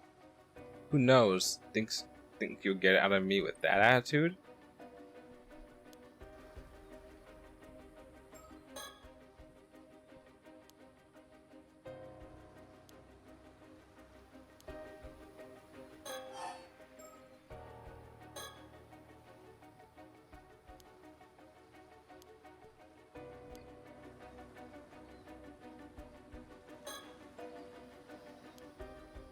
Seriously, you have the ability to basically, like, hold person on her. Avi, focus. You need to listen to me, but without taking your eyes off Kiko. Huh? Oh, got it. I'm pretty sure C has a curse stone. What? What's this all about? I couldn't tell right away because it was masked by the heavy veil of cursed energy that's all over this island. Yeah, I was wondering about that. I was like, shouldn't you be pinging for that? Like, shouldn't you, like, your radar be going off? But since they established the fact that this whole entire island is full of cursed energy, I can see why that kind of went under the radar. On closer inspection, the cursed stone's aura is impossible to conceal. Huh? Sorry, I don't know what you're talking about. What if the condition to activate her curse was holding onto one of those mirrors? Then we can relax, right? The condition isn't met. But only if the mirror was all there is to it. As long as we don't know for sure what the condition is, we need to stay on high alert. Let's turn around. I remember the first game, I turn around and I die.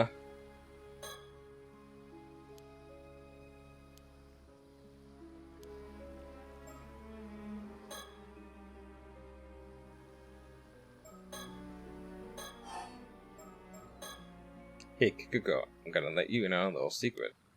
Yeah? Ta-da! What are the odds? Turns out we both got curse stones. This one's called the Curse of the Forsaken Fish. When its conditions are met, it transforms you into a fish and kills you. Pretty messed up, huh? What? Avi, are you sure?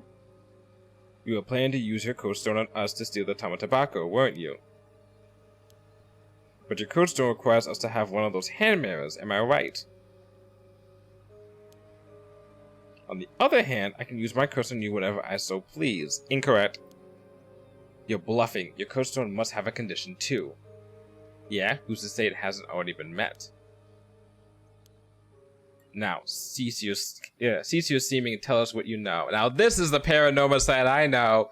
Cursed stone bearers against cursed stone bearers, outsmarting each other by pretending that their conditions are met when they're not. We're back to our old form. Now, talk. Ivy Heike's smart. He's a people person. Okay, still gonna talk about that. Maybe we should talk about this now. Do you really have the resolve to kill someone with a curse? Well, I'm not exactly keen on it, but I am prepared to defend my life if necessary. Really? I wasn't expecting that from such a kind gentleman. Look like you wouldn't hurt a fly. Indeed, my heart is pure, but trust me, I'm quite capable. Experience has hardened my resolve. Huh? You're saying you've actually used it before? Heh, at this point, what difference does one more death to the tally make? My hands are already stained. He's not lying! Damn, so you're a proper criminal. Maybe I should report you to the cops.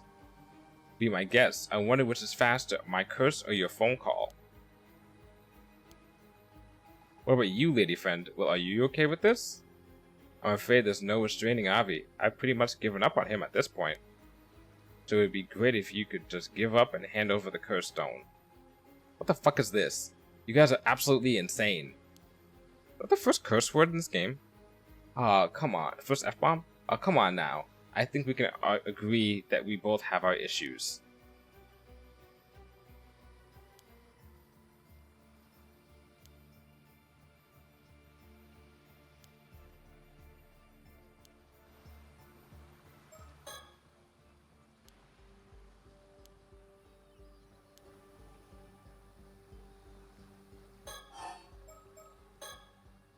Alright, look.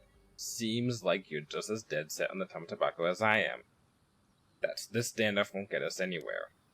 Why don't you tell us your motivation? Maybe we'll be able to find a compromise. Compromise?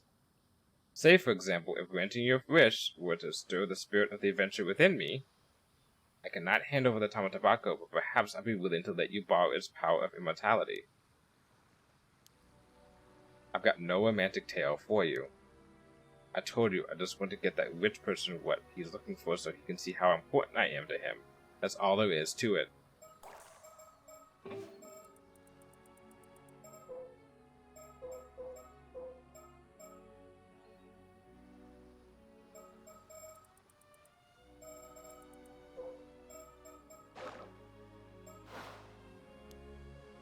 Oh, important you say? How is that? Because I'm his illegitimate child. Fucking shit! Fuck! Fuck! God damn it! Oof. He simply refuses to admit it. Whatever I do, he won't even acknowledge my existence. Oh, that explains why she was pissed at Tsukasa at the end of the other fucking timeline. He's like, I really wanted to kill you ever since I wanted to. Oh, yeah, that explains it. Oh my god. I mean, just look at me. I must be a disgrace in his eyes. But a woman like me shouldn't be wasting her life away on some backwater island. I was born of noble blood. I wasn't meant to rot in this miserable place. Yet he casts me aside and refuses to even acknowledge my existence. It's humiliating. So your father's some rich man? Yes, there hardly anyone in East Shima who doesn't know the name Yoshiyatsu Yamashima. It's a noble bloodline stretching back centuries, and here I am stuck in this wretched life. Yamashina, huh? I've done everything in my power to earn his recognition. I gave it my all to make it in the big city, and for what? Nothing I tried to work out. In the end, I had to come crawling back to this island trying to make ends meet as an alma diver. She's still not... Her person that she wanted to work with is not Yamashina, though, I think. That doesn't make no sense. Why would you try... You had her in the bag. You literally just had to have her have Wakamura get her for you. Why would you try and massacre everyone on the fucking island and be like, oh, that's not me? You know? That's dumb as shit. But I still kept telling myself that someday, somehow. I see, so you figure that since Yamashina is seeking immortality, you can leverage the box to get what you want at the same time. Yeah, I used to work at this small company. The young CEO of the place is basically Yamashina's protege. Oh, there it is. There it is. I guess he felt sorry for me, so let it slip that Yamashina is after immortality. Interesting. And he was the one who told you about the curse stone and the Tamatabako as well. Ah, there we go. There we go. Yeah. Since even Yamashina doesn't know about this, he suggested I use it to my advantage and take the credit. So I was right, but I was wrong because I was saying that, oh, she wanted to get his approval or whatever, or be with him. I thought she was talking about Ikuma, but she was talking about her dad. But she is still working with Ikuma. He gave me the curse stone and told me to use it wisely. Yeah, okay. Originally, I had planned on offering something different to Yamashina, but now that I've got a chance for the Tamatabako, that's my best option. Oh, how intriguing. So you wanted to trade the Tamatabako for Yamashina's recognition? That's right. See, I knew we were never going to find a compromise. True, it's a compelling story, but it's missing a certain adventurous allure. That company president you mentioned, how come he knew about the Tamatabako and the curse stone? Just who exactly is he? I was wondering the same thing. Of course you were. He's an incredible person after all. Kipe Ikoma. There we go! Mr. Kipe Ikoma is an amazing man. It's thanks to him I got a chance to make my dream come true. Oh. Did you just say Ikuma? Let's talk. Kipe Ikuma, you say? From Sala Planning? Huh? You know Mr. Ikuma? Indeed, just met him the other day. In fact, I even got his business card. Huh? You have Mr. Ikuma's business card? Wait, then that business card you took out earlier was his? That's right. Want to see it? No, it's fine. You hold on to that. You say so.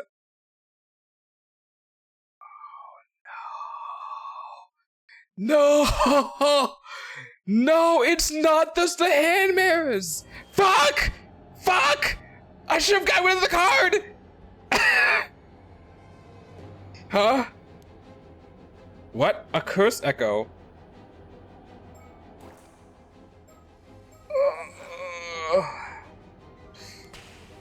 Yikes, did we mess up? Fuck!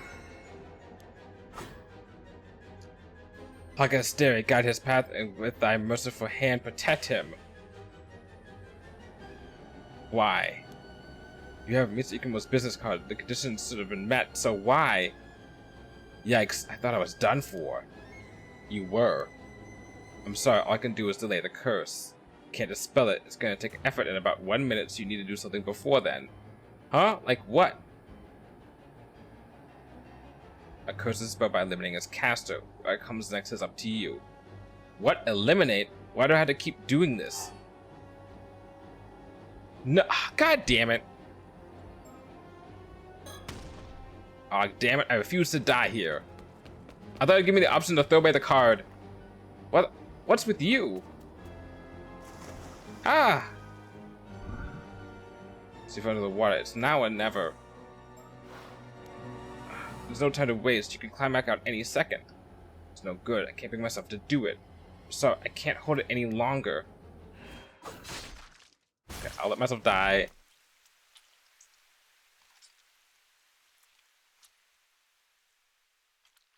Couldn't do it. Damn it, my dream will forever be left unfulfilled. Avi!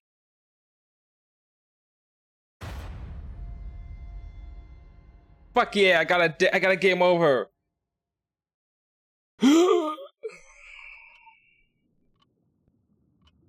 Yeah, I know. You don't want to say anything. I know, storyteller, I know. Oh my, it seems like you met with a rather unpleasant fate. This isn't merely conjecture on my part, but once the conditions for the curse are fulfilled, there's no choice but to accept what must be done. But rest assured, you may start anew from the moment Kikiko uses her curse. I don't want to. Okay, we'll kill her that way, and then I'll go back and get rid of the card and have a conversation. Unless we find out Avi is also immortal. Nah, no. There's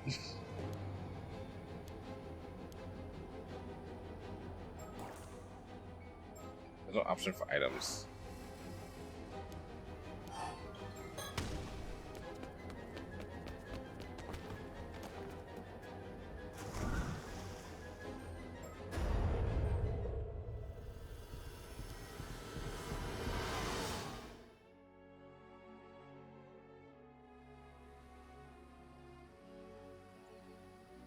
I retrieved the curse stone from the ocean.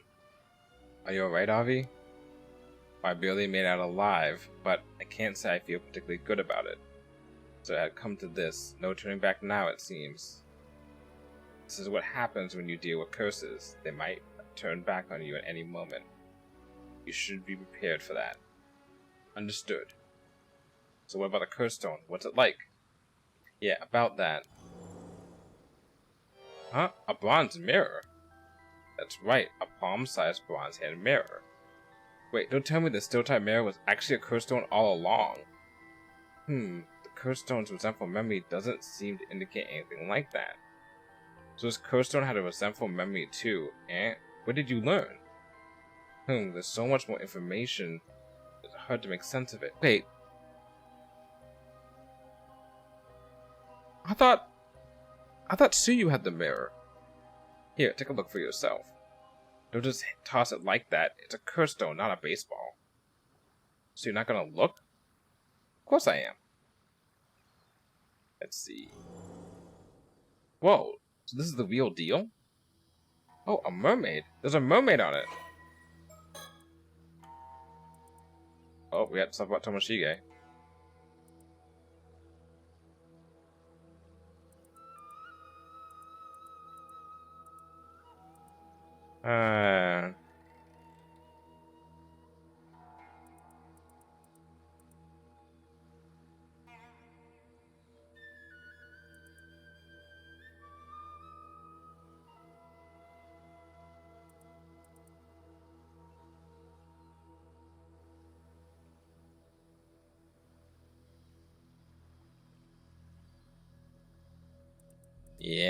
Yeah, sounds like our guy.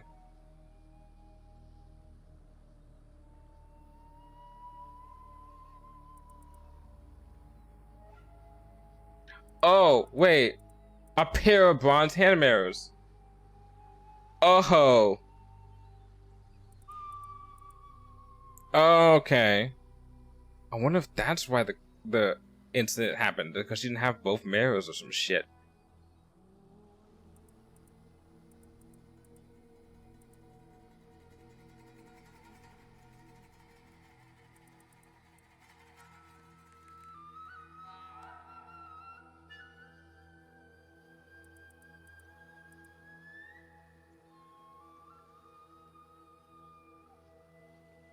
Okay.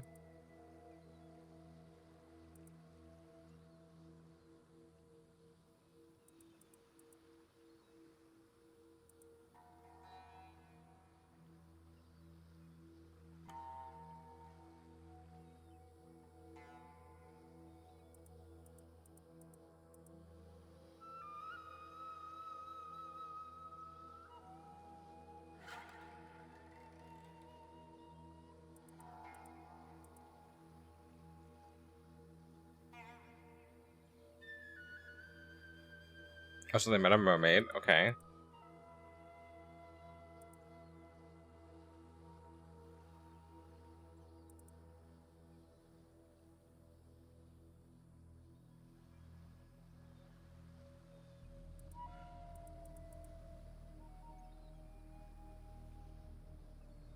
Okay.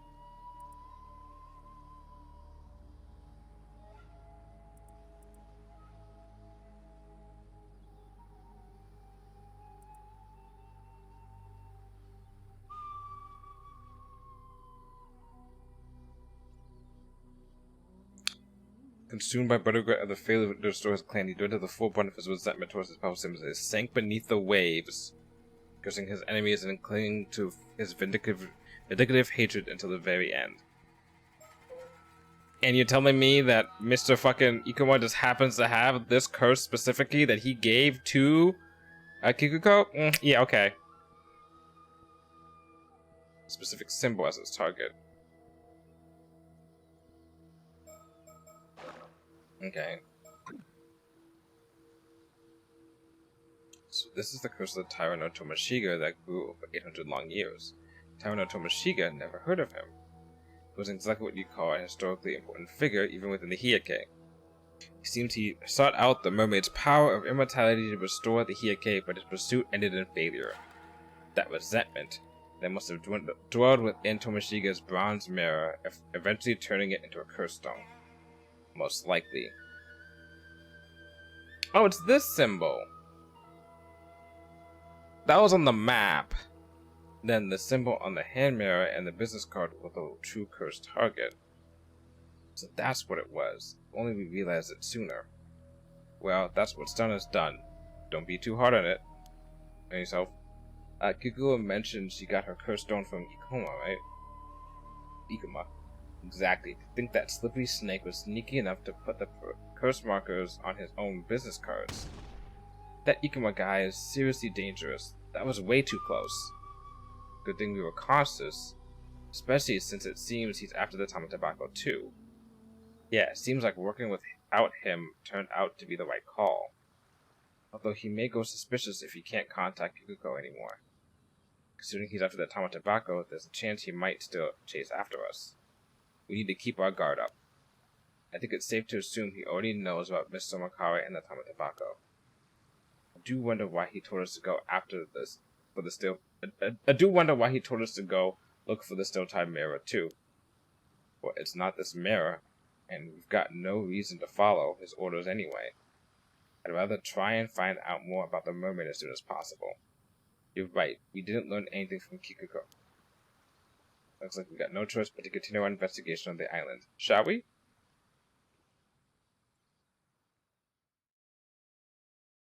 Did you hold on for a moment? Huh? Someone's there. Ah! You!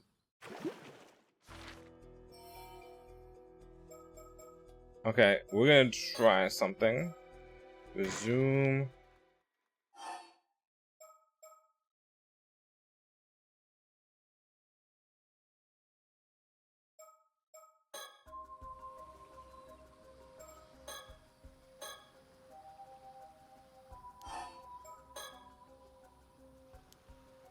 What?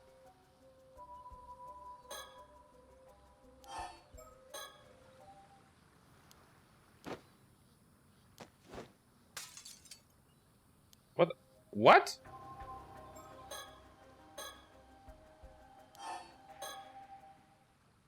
What? Okay, here we go. There we go. There we go. Alright. Let's talk. Okay. Yeet. Okay. Okay.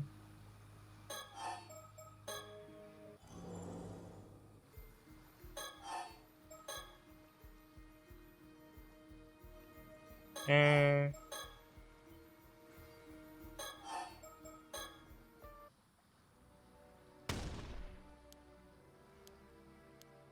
I hope my fucking OBS doesn't decide that all of that was a whole lot of stuff and then make the file, my video file be fucking huge like the first time I played this.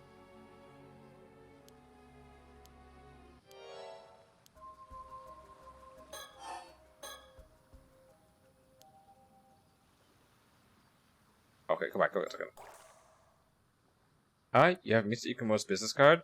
Oh, never mind, my bad. I must have left it at the end. I can't believe this. Seriously? What is it? I figured it out. The condition. Really? What is it?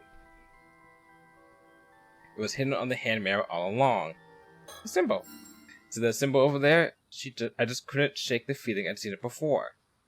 And sure enough, Ikumo's business card had the same symbol on it. Oh, you're right. The mirror is suspicious, and the business card with the same symbol as the suspicious hand mirror is equally suspicious. Simple as that. Yeah! Good thing we noticed that the first time. Yeah. So that's why you threw the card away earlier. Oh, you noticed? Either way, seeing Kikuko's reaction to hearing we had one of the business cards told me everything I needed to know. Enough of the whispering already. The jig is up, young lady. The condition for your curse is the mysterious symbol inscribed on both the hand mirror and the business card. You see, we have nothing more to fear. Susie, your turn. Apologies, I'm gonna have to be a bit rough. You may experience after effects. But she's still alive! Let's go!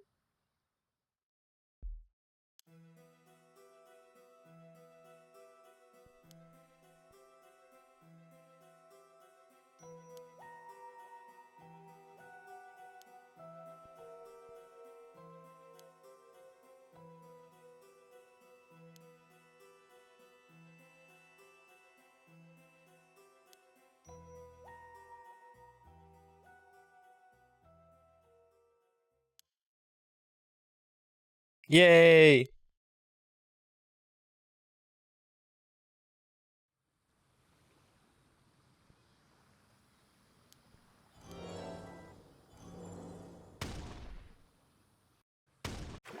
Got it.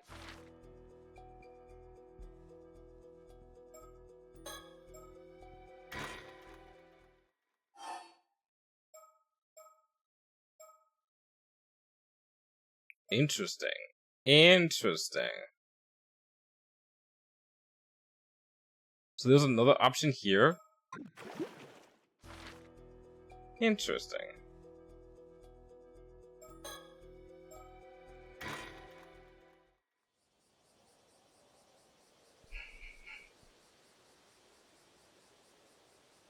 I see. So you would be Miss Shishiki, and you say you're a member of the police department currently looking after Circe? My apologies for all the trouble young Circe caused you the other day. She's quite the mischievous little lady, I'm afraid. Oh, not at all. She certainly has some pluck for one so young. Took us quite by surprise, in fact. You would be Circe's guardian, then? Oh no, we're related, to be sure, but she's really more my guard, but my guide come bodyguard. My guide come bodyguard, if anything. Oh, like magna cum laude? I see. Since when was I your bodyguard as well? Since you're the one with the magic powers? I'm afraid that circumstances may dictate that we have to take Circe back to Tokyo with us, though. Is that so? That would be quite the bother. Personally, I would rather avoid having to do so as well. There's a case here that needs our urgent attention, you see. So I appreciate if you cooperate without any fuss. That would be dependent on what you ask, I'm afraid.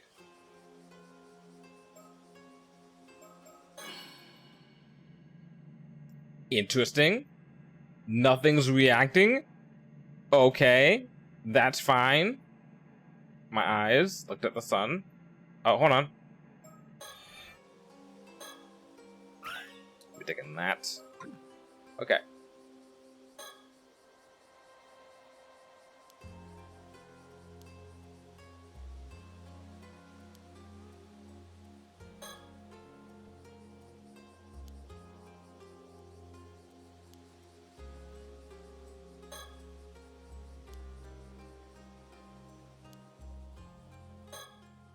So, Dick, what do you make of these two? I can sense an omnivorous spiritual energy lingering around them. It's all but certain they have curse stones. I see. We don't have time to play games, then. Seems like a direct approach would be best here. Wait, you mean both of them have curse stones? Yes, both of them. The girl has managed to camouflage the energy from the one she has, and managed to catch sight of it for a moment. So we're dealing with two curse stones, are we? Okay. By the way, Circe, I was told to tell you to return to Tokyo at once if I saw you. What? I don't want to. I thought you'd say that. Well, I was only asked to tell you. No more, no less. What you choose to do with the message is up to you. Thanks, I think. If you want to know what happened, ask Avi. I will, thank you. What were you doing down at the jetty just now?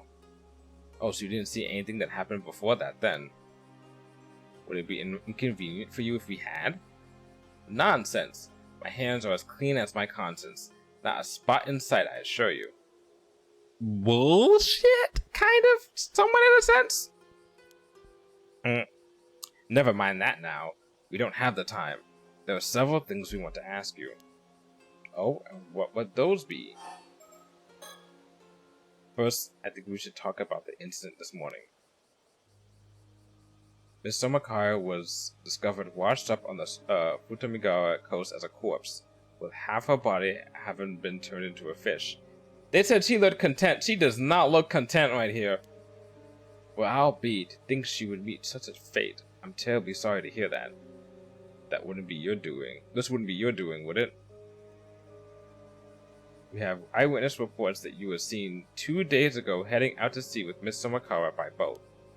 Ah, well, we did indeed head out into the bay for a little chat, but turning her into a fish? Not in a million years. What did you discuss with Miss Somakara then? Why, what else? Mermaids, of course. Mermaids? Indeed, Cersei and I are here in Ise-shima on a grand adventure to find mermaids. And we just happened to find out that Miss Somakara was a member of a clan with a strong relation to them. Of course, she would catch our interests. I see, so you knew that Miss Somakara was a descendant of the sole survivor of Taishima. Oh-ho! It's like that part in the first season of Stranger Things when everyone starts to get on the same page together and you're like, oh fuck, let's fucking go. It's like that. Oh, so you know that too. I suppose I should expect nothing less of a member of the Paranormal Affairs Bureau. You wouldn't happen to know anything about the mermaids of Taishima as well, would you? Maybe I do, maybe I don't. Did you learn what you wanted from Miss Somakara then? Oh yes, we got quite the haul of lucrative information from her. The knowledge that one of the Taishima's mermaids lived hidden in the depths of Ise Bay into a sand a few months ago, for one. What? Oh, that caught your interest, did it? I see. She must have been able to go back to Ryukyu when the seal broke 3 months ago. So you even knew about Ryukyu. You seem quite well versed in these matters, Mrs. Shiki.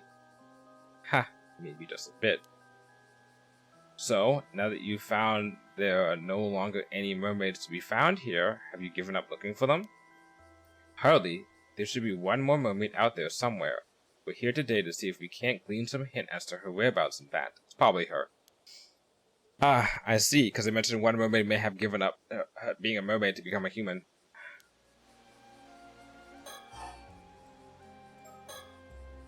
Do you know what Miss Somakara did after you finished your talk? No, why would I?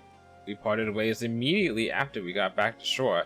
Haven't the foggiest what happened to her after that. Bullshit! Where did you learn that Miss Somakara had a link to mermaids?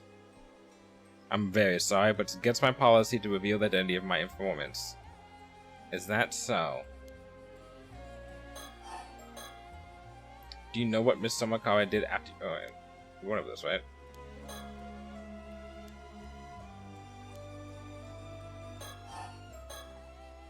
It's no use trying to play innocent. We know you have the curse stone housing the curse of the Forsaken Fish. What's that? A curse stone? I'm afraid I haven't the foggiest of what you're on about.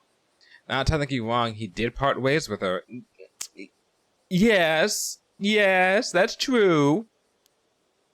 Avi, they already know. Just give up already. You have a terrible poker face also. What's this? Stabbed in the back by my own kin, no less. How could you? Its spiritual energy is too powerful to hide. I can tell that man over there has already noticed it. Thank you for the help. You saved us quite a bit of trouble just now. Does that mean you'll let us go? I'm afraid we won't be able to just yet, no. After all, you have a curse stone as well, don't you? Ah, yeah, I do. We ran into someone who was trying to use it earlier, so I took it off them. Is that so? Honestly, I'd rather you took it off my hands if possible. You don't seem to be planning to do any harm with it. I suppose we can leave that topic for later. So, why are you letting Avi here walk around with the curse of the Forsaken Fish? To let him live out his dreams, I suppose. I'm afraid that makes for a poor reason. Alright, I admit it. It was all me. I didn't want to give it up, so I asked her to see if I could hold on to it.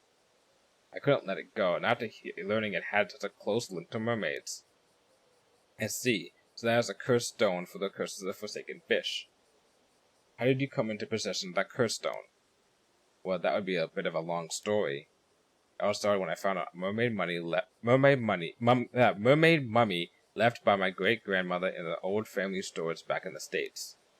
That mermaid mummy it's so hard to say. Mermaid mummy. Yeah, ended up containing a map, one with a riddle to be solved, no less. That riddle led us to a mysterious box in the seabed. And the map also had the Tomoshige thing on it. Interesting. And once we'd solved the puzzle sealing the box shut, we found this cursed stone nestled within. Oh, a mermaid mummy, you say? It seems the keepsake passed down by your ancestor was indeed a cursed stone, then. By the by, I thought I heard you say something about the Armyoji who sealed away this cursed stone just now. Am I correct in thinking that they were the ancestor of this young man here? That's right. He was an Armyoji by the name of Harukage Shuchimikado. It's said that he hid a clue to the lifting of a certain curse within a mermaid mummy, hence our search for the object in question. I see, and that mermaid mummy ended up crossing the Pacific, passing from hand to hand until it reached my great-grandmother. It's quite the miracle that this cursed stone is here with us today. Almost romantic, don't you think? Dude, you're in a video game. There's no coincidence. I suppose you can say that, yes?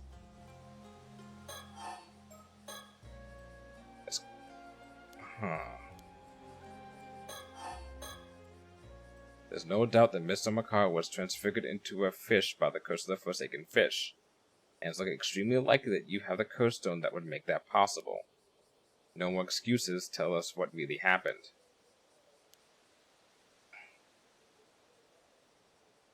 Alright, you got me. I'll talk, though I don't blame you if the tale ends up being too incredible for your ears.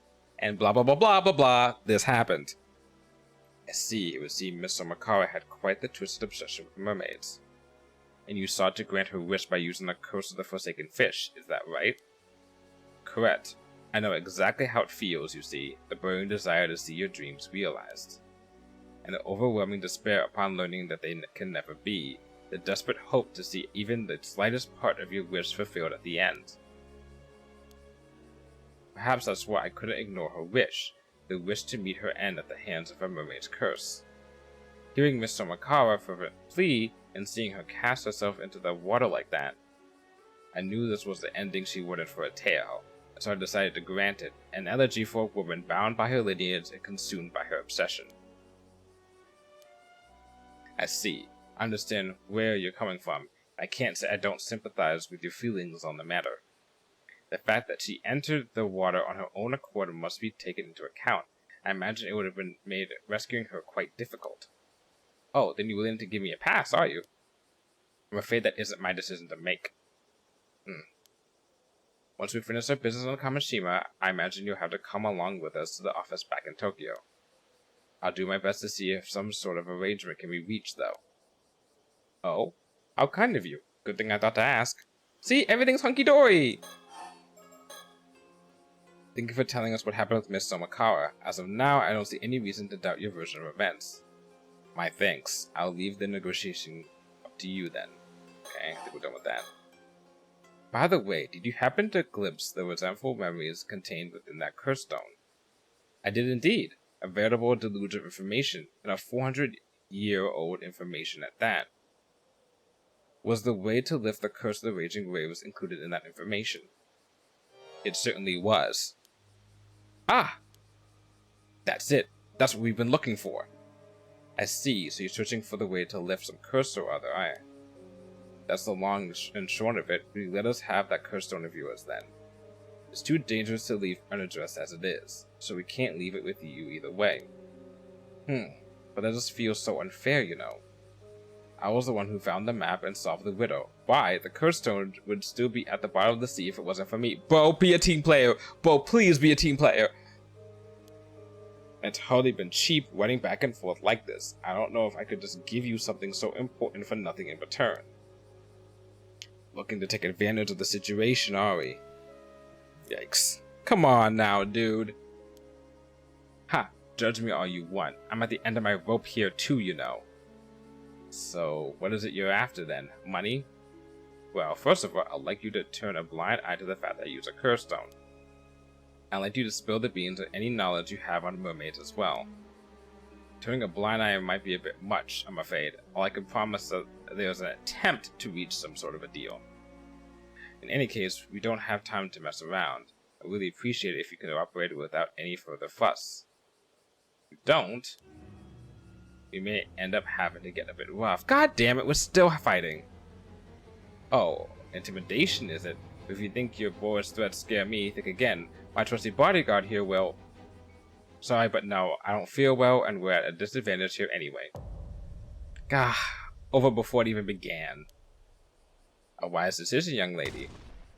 So that's your game, is it? Abusing your authority to seize property of a defenseless, powerless civilian? State violence, I say. This reminds me of the fucking, what's it called?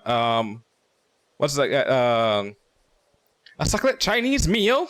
Like that guy. You do have the curse stone, though.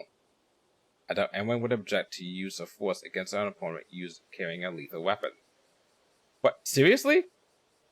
This is really at the end of the line, then. Well, if it's really just information on mermaids you want, I'm not opposed to telling you that much. Only within the bounds of what I know, though. Would that be acceptable? What, you mean it? Really? Huzzah! Now that's an offer I can't refuse. Consider this deal done and dusted. Ma'am?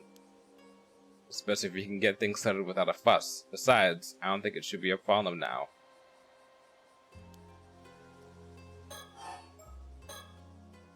So what is it you want to know about mermaids, then?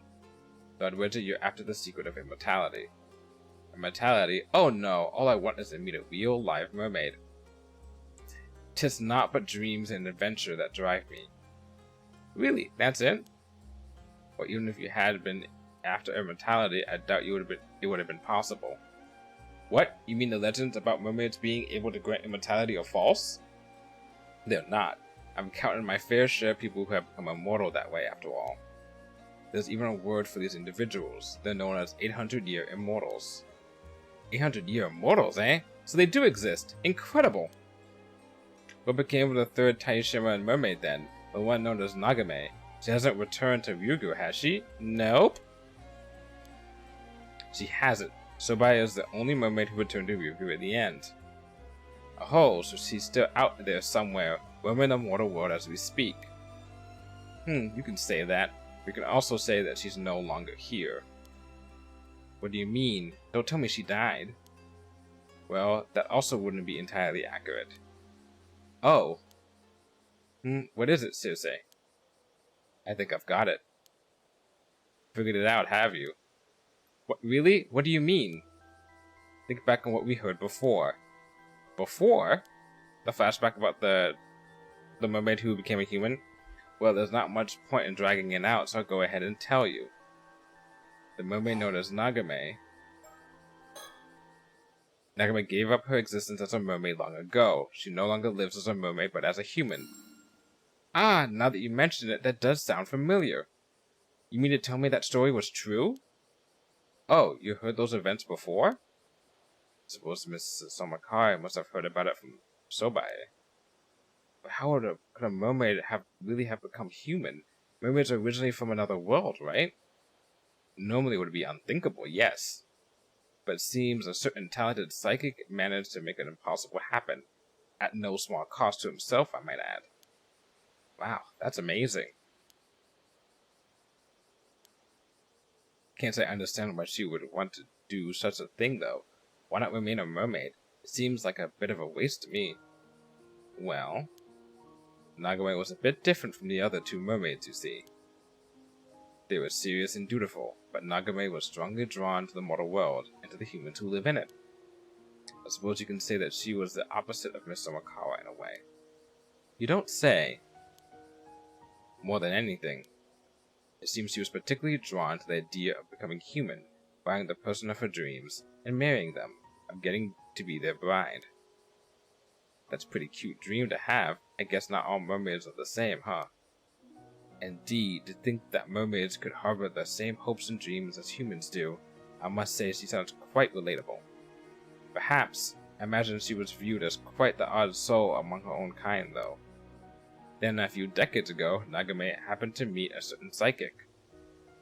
The two soon fell in love, and Nagame, who wanted more than anything else to become that man's wife, asked him if there was any way she could become human.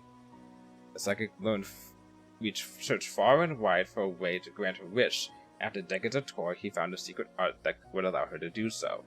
Would she lose her memory of being a mermaid? Oh, such unconditional love. Such ardent devotion, a mermaid who wished to become human to be with the love of her life. Why, it's like the tale of the Little Mermaid reborn in the modern era. Truly a story to grip the heart. How could I not root for them with everything I have? Are you sure? That would mean we don't have a mermaid to look for anymore, you know. No matter. If it was for the sake of such inspiring passion, then I care not a whit. This is why Avi's the fucking GOAT! So, Nagame became human in the end, yes, and the two of them lived happily ever after. I refuse to accept any other conclusion.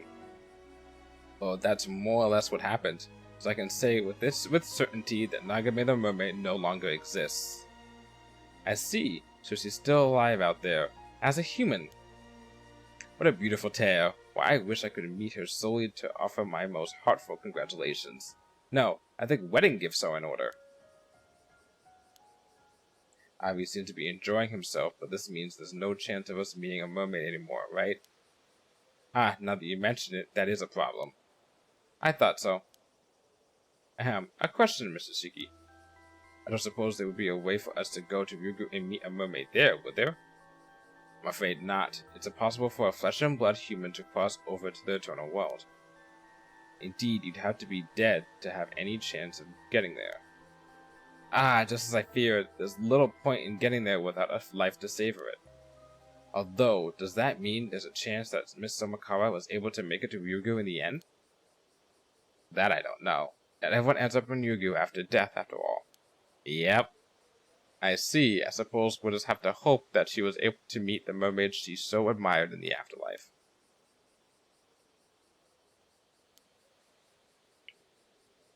That would be all I can tell you there. Are you willing to give us your curse stone now? Well, knowing that we have no chance of meeting a mermaid now has thoroughly dashed all my hopes and dreams. Thanks for killing my hopes and dreams. But you did share with us a most charming tale of mermaid love and longing, so I suppose I can't complain. Here, the curse stone. Thank you. Soto, could you take a look at it for me? Very well. I see. If you don't mind, there are a few details I'd like to confirm with you before continuing, Avi. Very well, go ahead and ask anything you like. I'll even give you the map we use. It originally belonged to you and yours, after all.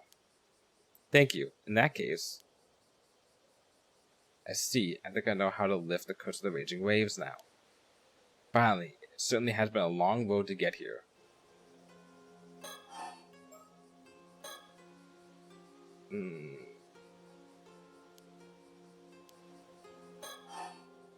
Okay. Still, you certainly are knowledgeable about mermaids. Where on earth did you get all this information from? Well, let's just say I have my sources. I suppose we can put this down to the vast knowledge of the Paranormal Affairs Bureau as well, eh? Ah, he hasn't realized yet. Don't worry, he'll get there. He'll get there. He'll be like going to sleep that night and be like, wake up in a cold sweat being like, fuck! What do you mean? It's nothing. Don't worry about it.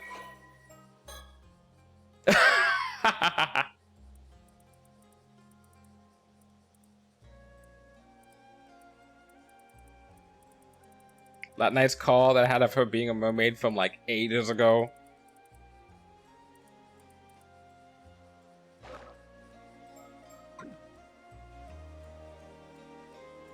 Finally true.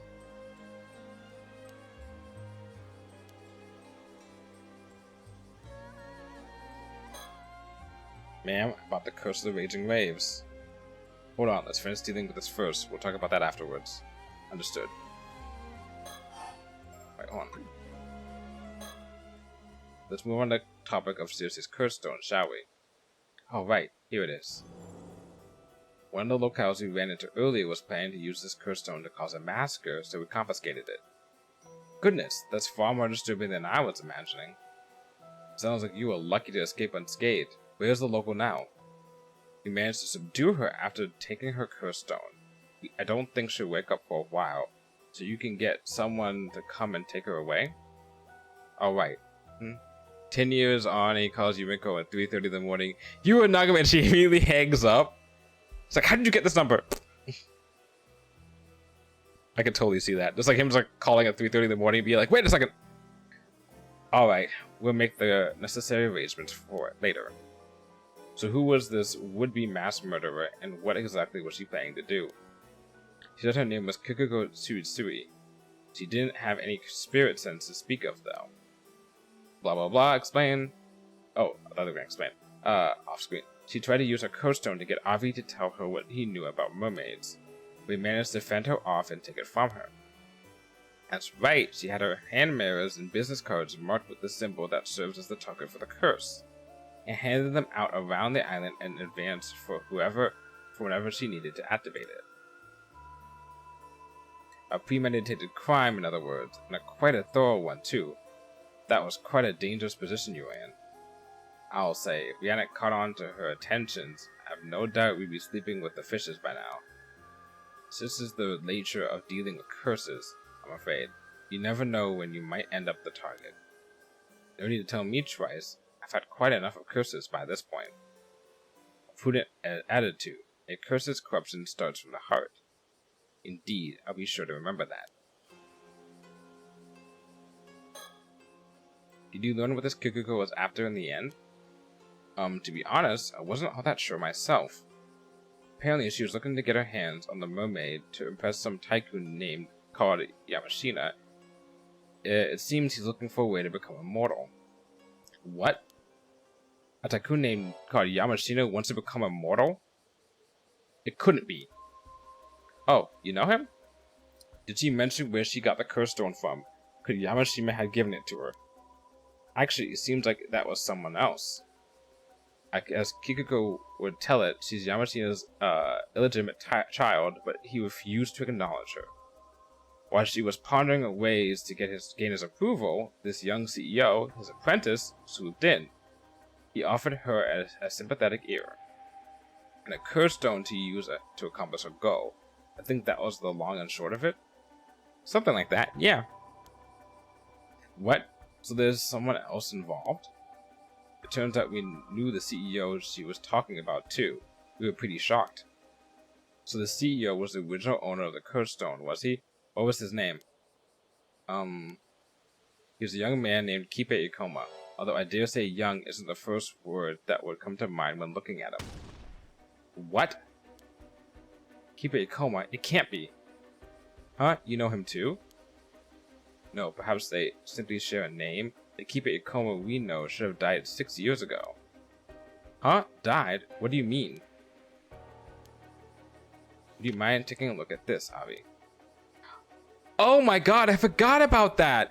I forgot that there was someone that they found in the fucking... Oh my god! Oh my god! I forgot about that guy! A portrait sketch, and who might this be? The Kipe Ikoma you know wouldn't happen to look like this, would he? Kipe Ikoma, oh no, he doesn't look like this at all. Yep, this isn't him. I see. Could you give us the curse stone you have, Circe? Sure, there you go. Soru, would you mind taking a look at this one too? Of course. This is... the curse of Tomoshige, and has the power to cleave its target in two. Has he been... those corpses that were underwater that we found out in the first day, or was it second day, I forgot. Has he been killing people and assuming their identity for years? Because he's Tomoshige actually, and then he's just been using that as cover? Because there's no reason for him just to kill people. He seems like a very, not rational, I would say, but very, like, he's a smart man, right? He got Kikiko to do this shit for him. He's not just going to get his hands dirty. So he wouldn't be going around gathering an attention on himself, killing all those people that he put into the fucking sea. Those people were cut up with the same curse stone, and he's the person who had the curse stone. So that implies to me that he's been doing it for a reason, and the only reason that would be that, I think about it, if one of those people was supposed to be this Keep It Ikoma person, oh my god. The curse of Tomashige, and has the power to cleave its target in two. Ma'am, this is it, the curse from the Toba case. I thought so. I see now. What's got everyone so excited all of a sudden? Right, I suppose we should explain. The name and the man in the sketch I showed you is Keep It Ikoma. He was killed 6 years ago, and his skeletal remains were recently found in Toba. The cause of his death was a curse, one that kills its victims by slashing through them, bone and all. In other words, it's highly likely he was killed by the curse within the cursed stone, the curse of Tomashige. Huh? Wait, wouldn't that mean... You're telling me this Keep It Ikoma was killed 6 years ago by a curse wielded by Keep It Ikoma? Yes, in other words... The Keep It Ikoma you know, the company president, is a different man. He used his curse to kill the real one 6 years ago and assumed his identity. What? You're telling me he isn't the real Ikoma? I see, so that's how it is. In that case, who is the man who calling himself Keep It Ikoma now?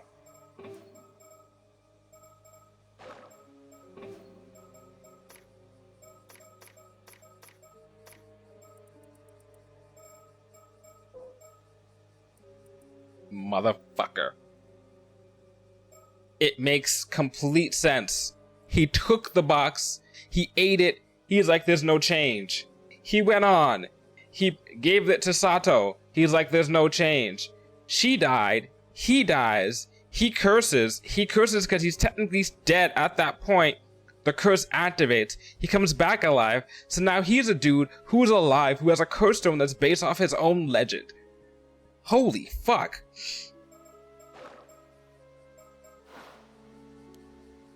I can't say, but it seems he's quite the dangerous fellow. Good thing we managed to take his curse stone, I'll say. Yeah, and at the very least, we shouldn't have to worry about him using his curse anymore. Oh no. Oh no. If it's possible that the other mirror that Tsuyu has, is it possible that that mirror also has the same curse attached to it? No, it shouldn't be, because it's supposed to be only the curse of the raging waves. By the way, I believe you said that this Ikuma was Yoshiatsu Yamashina's apprentice.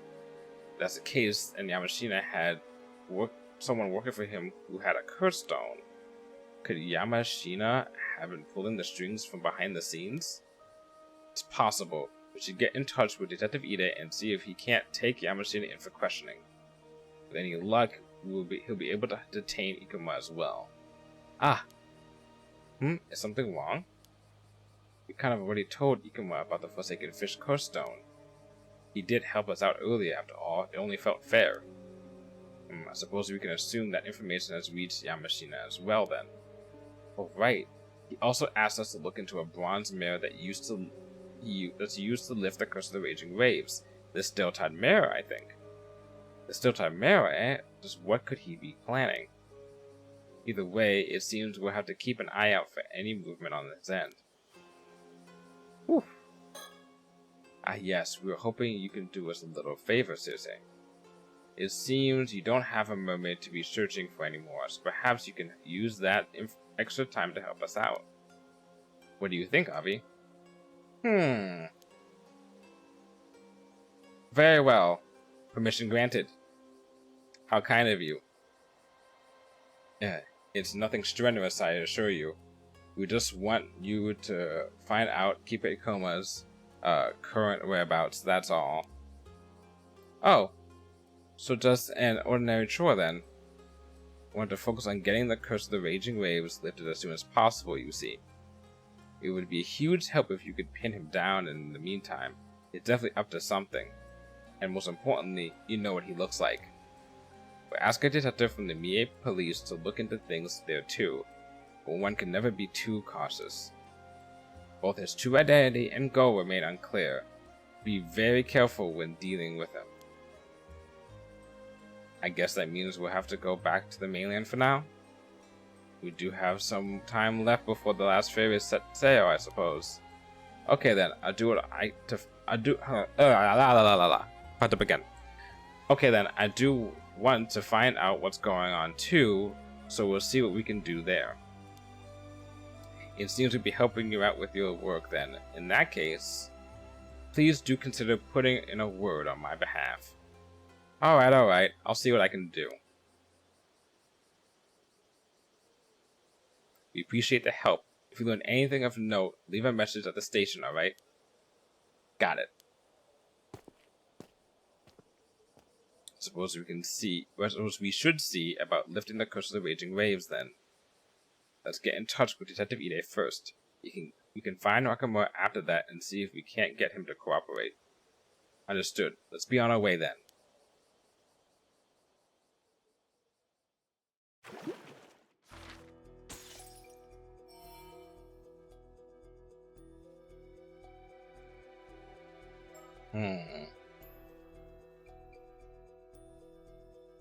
This will be the last one.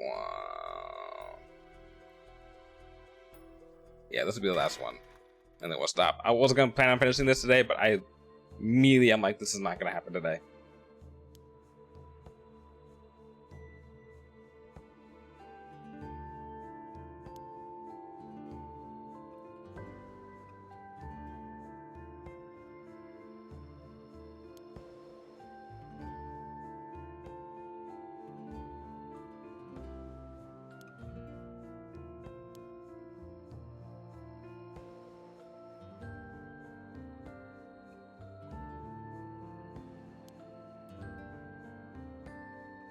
Did you get the mail from her?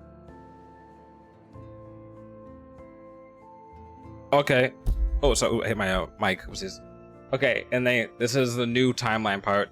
We like destroy the mirrors, which at this point is a moot point because Kikuko has been found, but still.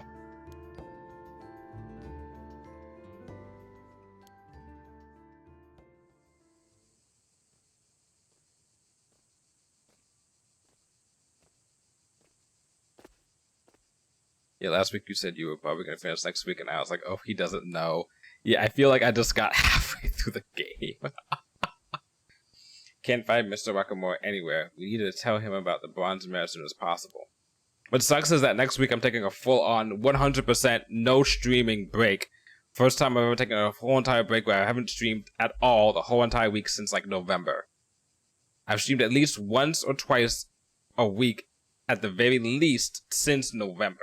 And I need a break. So I was like, I'm going to try and get everything done before, so that when I come back, I have all these new games I can play. And I'm like, that's not going to work.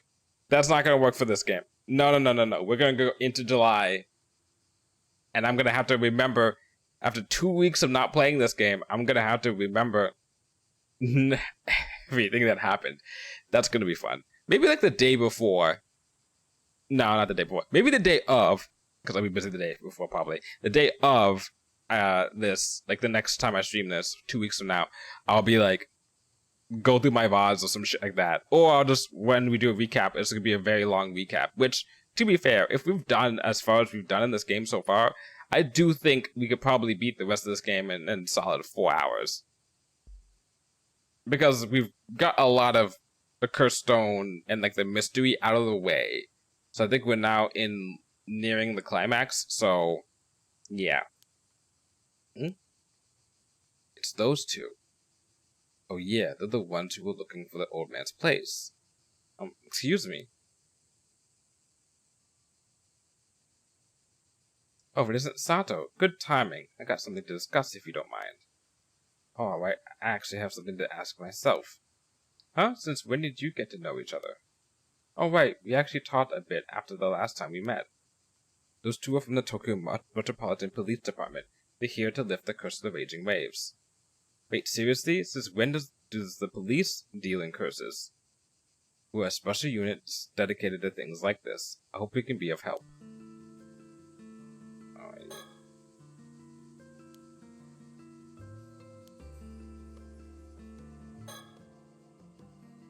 You talked with them yesterday, Sato? Yeah, they're specialists from a special unit called the PAB. They even saw right through me. Wait, you mean they figured out you're immortal? Yep, first time anyone's managed that. Wow, I guess real professionals can figure out things like that.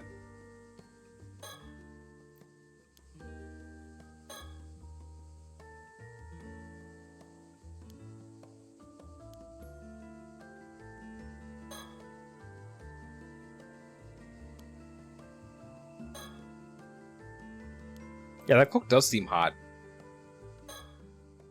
Thank you for your time the other day. Oh, not at all. I'm so sorry I couldn't be of more help. Oh, you were plenty of help to them. Mind if I start with my side then? Oh, not at all.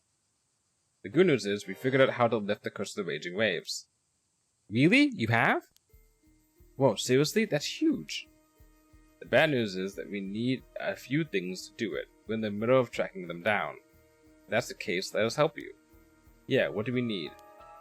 Well, the first is called the Still Tide Mirror. A mirror used to hold back the curse of the raging waves. We know where that is. At least, I think we do.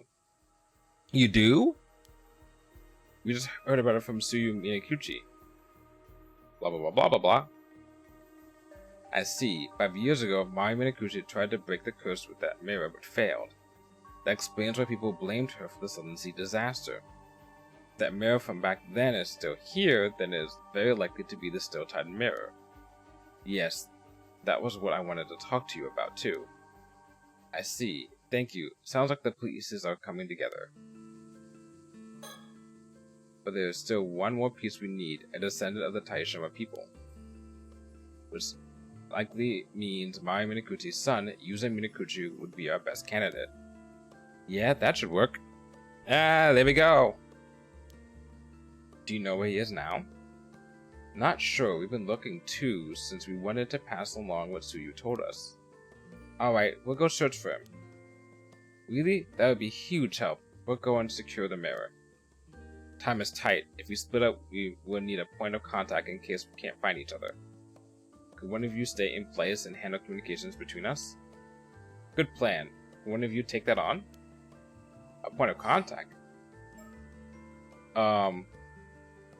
It'd be best if it was... okay. I'll do it. Oh, really? Thanks, Sato. Where should we make the meeting spot?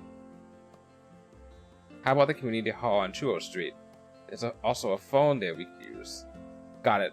I'll be waiting there, so call if anything comes up. Thank you. That would be a big help. Alright then, we'll retrieve the bronze mirror first, then track down Yuza Minakuchi and work on lifting the curse. Okay then. Sato, good luck. If I find Yuza, I'll pass along what Tsuyu told us.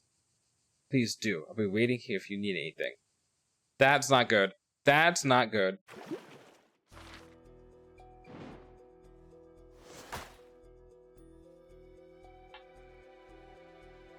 Okay. Oh, we should stop now. Oh, yeah, we should stop now. Point of contact. This is a separate story. We have to go this way. Yeah, this seems like a good place to stop. Let's see, because all I have to do is get the mirror, get Yuza, go out and see, stop that, stop Ikuma, and stop Yamashina. And I can do that in 4 hours, or 5 hours, or whatnot. I was going to possibly stream this for 5 hours and finish this, try and finish this by 10, but I'm like, I don't think that I would be able to finish this by 10, considering the fact it's already a little bit past 9 o'clock. And I feel like each of these takes about 15 minutes at the minimum. And I feel like I have a lot more of these left over. I think I have at least until Memories of the Last Summer, like around this area left over in terms of stuff, because of how these are all like singled out in terms of their spots. Yeah. So that probably means another 1, 2, 3, I'm guessing 4, 5, 6, 7, 8 of these left over. Yeah, that's not happening. All right. This is where we're calling it for today. I thought I was going to finish this today, but that's not happening. So we're going to extend this until not next week, but the week after, and we will 100% finish it next week. I remember looking up how long it took to beat this game, and people were like 16 hours, and I'm like, haha, yeah. I'm way past that point, but it's okay. It's fine. Is anyone to raid even? I don't know. Is this one I can raid?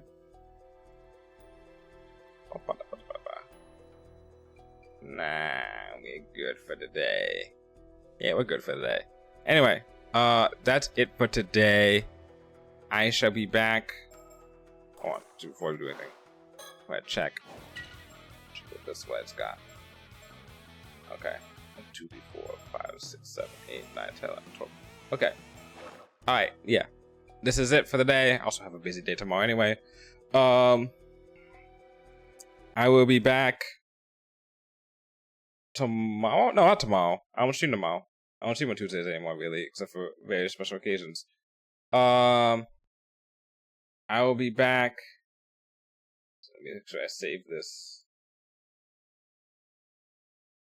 Oh, wow. Oh, that's fucking scary. Oh. I'll go back to the one. Let me pause the music I just put on. Let me pause and let me show you guys something real quick before I stop. I want to go save the game, right? As a manual save, even though it's an auto save. Last time I played this game, last week, I finished at 9:15:36. Today, I finished the game and I'm stopping playing and I saved at 9:15:37. I was a second off from stopping at the exact same time I stopped last week. If that's not freaky deaky, I don't know what is. Leaving? Yes, we are. There you go. Okay, now actually, we're gonna stop for now. And yeah. Okay. Yep. That's it for today. I will be back on Wednesday for Baldur's Gate 3 with Jay. Most likely. Thursday, we are going to try to finish all of God of War in one sitting. And then we have... What do we have on Friday? Nothing? I don't think we have anything on Friday. We do have on Saturday a long as fuck Lego Batman stream that I do not want to carry over into July because I want to have something else I want to do on Saturdays. In fact, I may have to do something else on Saturdays because my games I wanted to play on Monday when I get back from my break, I'm going to have to move for Paranormasight 2, which is fine. It kind of fits the theme of things of how I want to go. And on top of that, Sunday will be Jigsaw Puzzle Dreams. Our monthly stream where we play Jigsaw Puzzle Dreams with the homies and have a nice chill time. After that, my long-awaited break. Whew! Yeah, until then, I'll see you around, and bye.